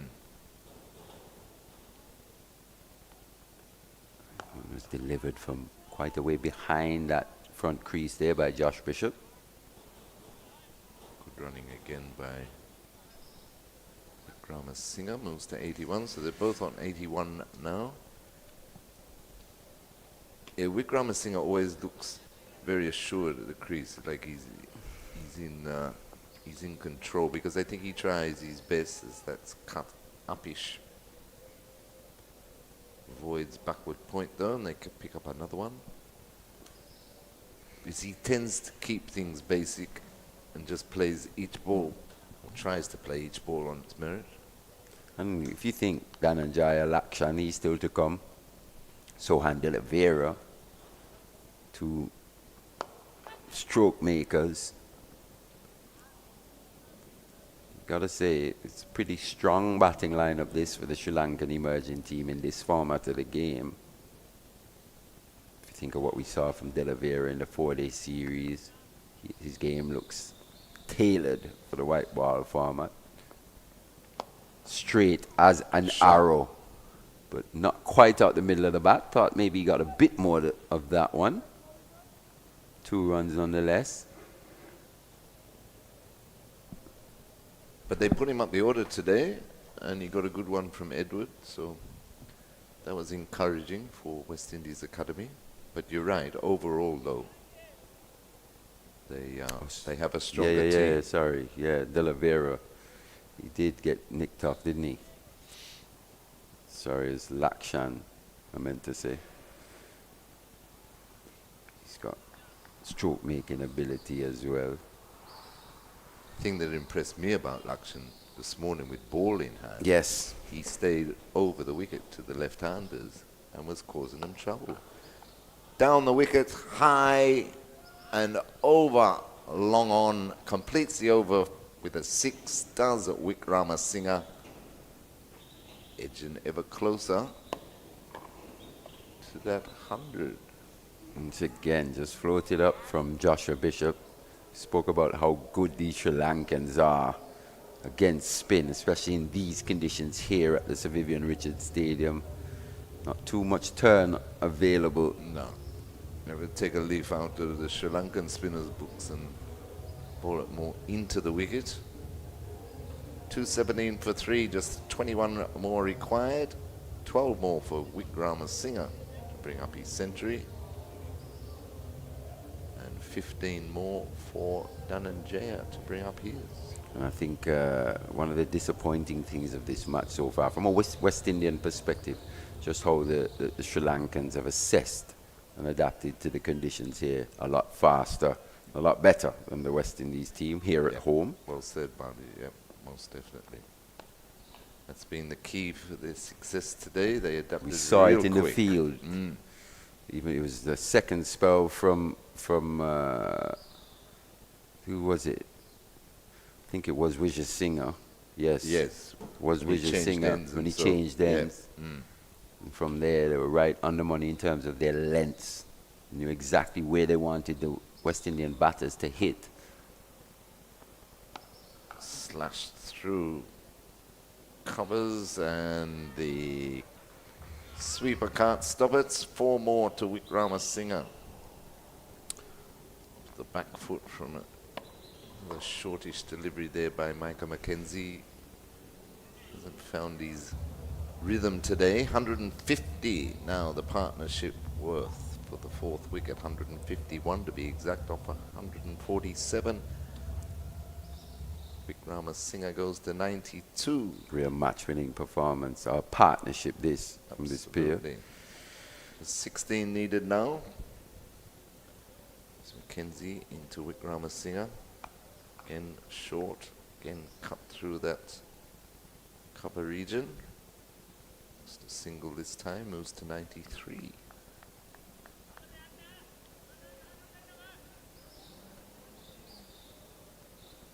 I think that time in which we saw the Sri Lankans really make their move.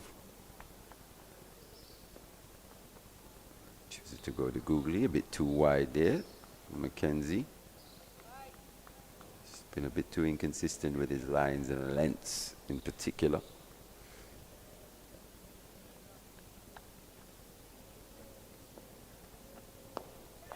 Pitch that one up, driven over. Mid off for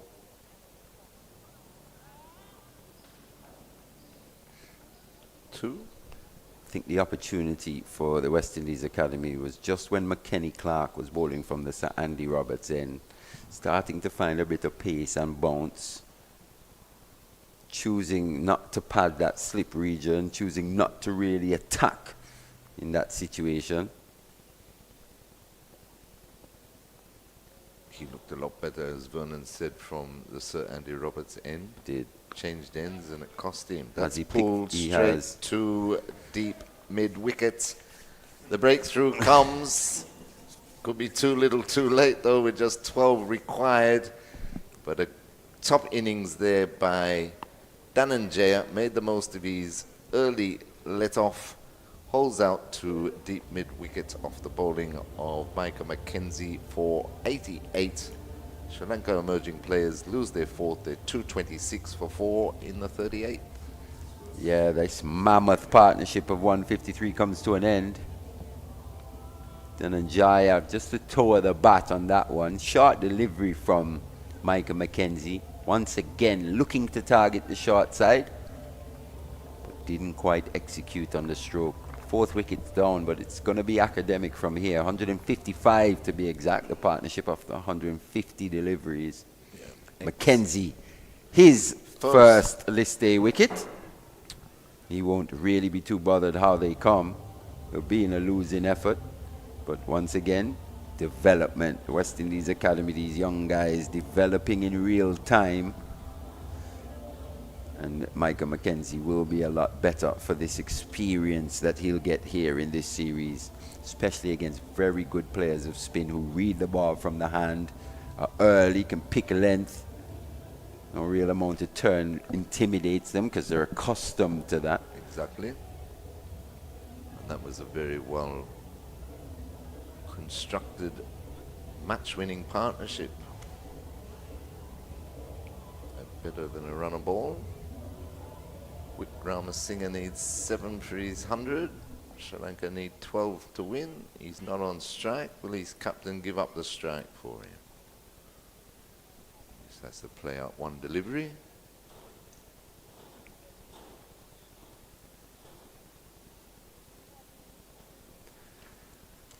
Mackenzie into Lakshan. And he plays that out. So Wickramasinghe will be on strike. 7 away from his century.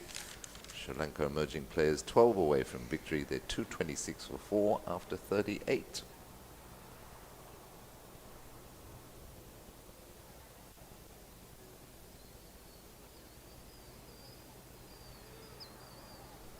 The Sri Lankans are almost cruising down the highway now.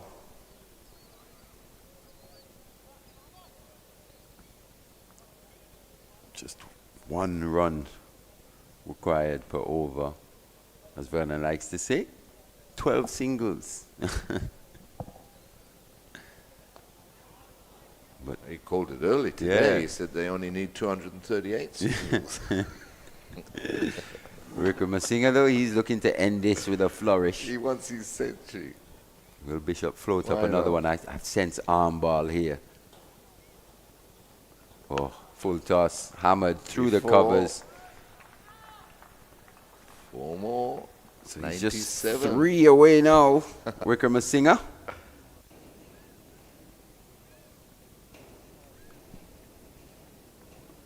close to being another no ball there.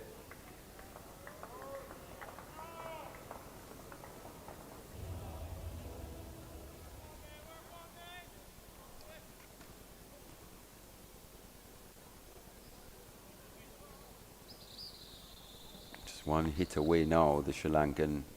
No, still 2 hits away, 8 required, sorry.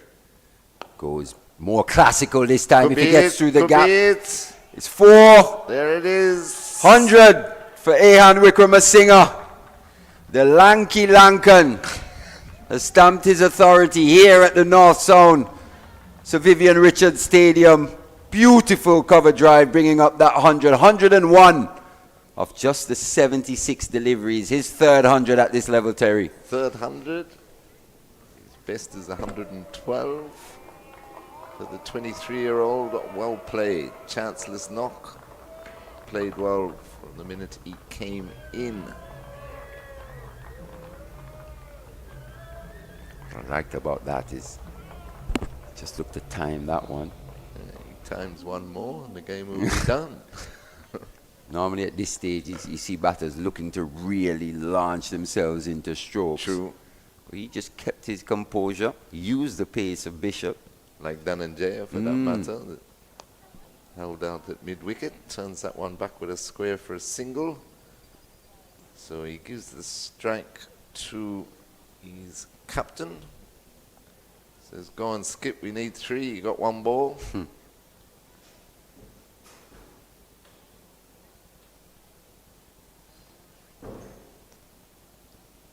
It's been a good professional display both in the field and with the bat by Sri Lanka emerging players today. West Indies Academy will learn a lot from it though. It's hammered down to Jordan Johnson at mid-off to complete the over. So 235 for 4 off 39. Wickramasinghe, as Marley Richards told you, completing his 3rd List A century. 102 he is now of 78 deliveries.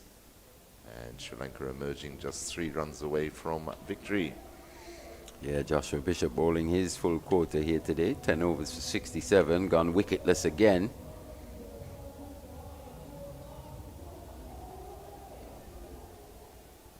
It must be said, kudos to the Sri Lankan batters in particular. Well, it's been a fantastic all-round performance from them. Definitely. Led by the bowlers in the field when things were looking to really go off the rails. They struck back.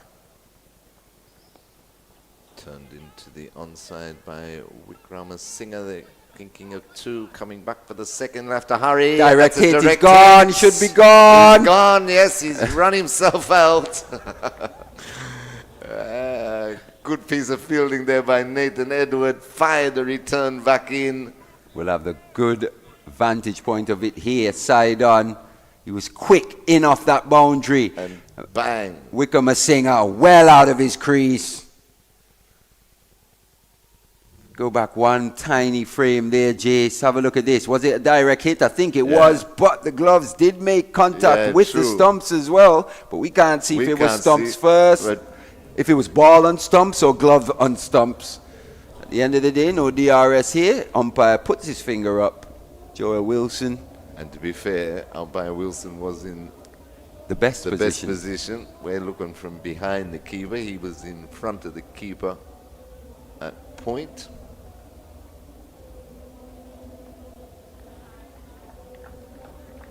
So Wickramasinghe's fantastic innings comes to an end. He's run out for 102. 102. Sri Lanka lose their 5th. They're just 2 runs away from victory.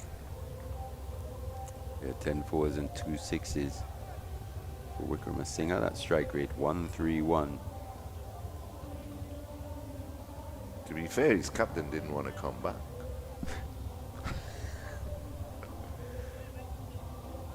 Should have let his captain hit the winning runs, Marley. Yeah. Taken a nice not out. He called, he was coming to the danger end. Exactly. Would have added to that 27 or so average he's got in list A cricket. And Strum back straight to the bowler. So just the 2 required for victory for Sri Lanka emerging.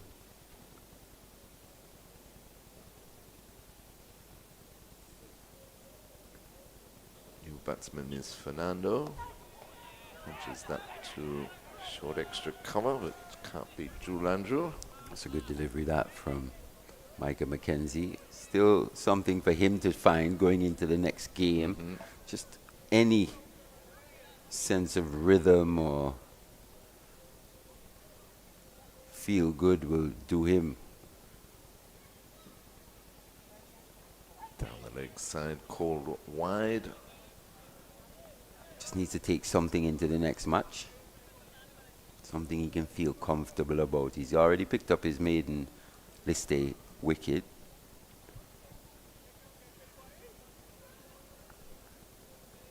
He's called over. I think there's a ball left. He just called wide, so I don't see how you can call over and call wide at the same time, Ali. Which a wide would mean that game's over, no? All right. Or still They've one sorted it out delivery now. remaining. Okay. 3 deliveries remaining. Well, according to our graphics here, but may just be 5, really. Anyway, scores a level, 1 to win. Wouldn't matter if he just knocks this for a single, no, would it? Mackenzie into Fernando. He goes for the big hit, catches the bottom end of the bat, but that will do through backward square for the single. Sri Lanka emerging players take a comprehensive victory in this first of 3 50 overs contests against West Indies Academy. Sri Lanka emerging players win by 5 wickets to take a 1-0 lead in the series. Yeah, very comprehensive performance that from the Sri Lanka emerging team. Both in the field and with the bat, they've just been better than the West Indies Academy. They've been better in all facets of the game. They've just been outplayed, really. West Indies Academy for long periods of that first innings. It was very competitive. And they were batting, but those regular wickets that the Sri Lankans took just kept pegging back the West Indies Academy. In the end, bowled out 46.2 overs, leaving some 22 deliveries unused. That in itself has come back to haunt the West Indies Academy, losing by 5 wickets. And that massive partnership between Nipun and Wickramasinghe, 155 off 150 deliveries. You get partnerships like that more often than not, you'll end up on the winning side. Yes, most definitely. It was an excellent partnership and what turned into be a match-winning partnership. But I think you summed it up earlier, Marley, when you said they simply adapted to the conditions. New ground for them.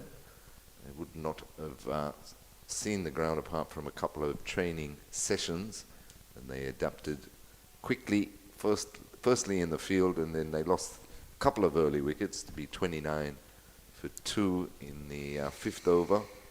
But once that partnership got going, that was the end of that. So I'll just take you through the cards. West Indies Academy this morning won the toss, and Teddy Bishop elected to bat first. Akeem Auguste made 66. Drew Landrew went for 2. Teddy Bishop himself for 7. Jordan Johnson for 2. Carlin Bowen Tuckett 55 or 53 deliveries. He's maiden list A half century. Rivaldo Clark 51. Josh Bishop 9. Nathan Edward 25. McKenny Clark 4. Renico Smith 1. Micah McKenzie playing in his first list A match. Naught not out. 237 all out. There were 15 extras in that. 237 all out of 46.2 overs. West Indies Academy. Bowling for Sri Lanka emerging players. Traveen Matthew, 10 overs, no maidens, 3 for 40. Dhananjaya Lakshan, captain, 5 overs, no maidens, 1 for 26. Vindu Fernando, 7.2 overs, no maidens, 1 for 37. Chamindu Vijayasinghe, 5 overs, no maidens, 1 for 30. Dillam Sadira, 10 overs, no maidens, 1 for 56. And Garuka Sanket, 9 overs, no maidens, 3 for 40. The slinger. The slinger, yes, doing the damage. So 237 all out, West Indies Academy, and chasing 238 for victory. Sri Lanka emerging players ended on 238 for 5 off 39.4 overs. Magnificent partnership of 155 between opener Nopan Dhananjaya, who made 88 of 125 deliveries. The real standout for the day was Ahan Wickramasinghe, run himself out for 103 with just 3 runs required for victory. Made 103 of just the 79 deliveries, 10 fours and 2 sixes. And that was the partnership that broke the back of the chase and saw Sri Lanka home by 5 wickets. 2 wickets for Nathan Edward, the first 2 to fall, 7.2 overs, no maidens, 2 for 44, and a wicket each to McKenny Clark and Micah Mackenzie. So victory here at the Sir Vivian Richards Stadium for Sri Lanka emerging players. They take a 1-0 lead after winning the match by 5 wickets. 1-0 lead in the 3-match series. And on behalf of Marley Richards, Vernon Springer, myself, Terry Laraji, Jason and Danny on Cricket 360. We'll be back on Tuesday, 9:30 in the morning, or about 9:25, with live ball-by-ball action for you for the second 50-over match between West Indies Academy and Sri Lanka emerging players.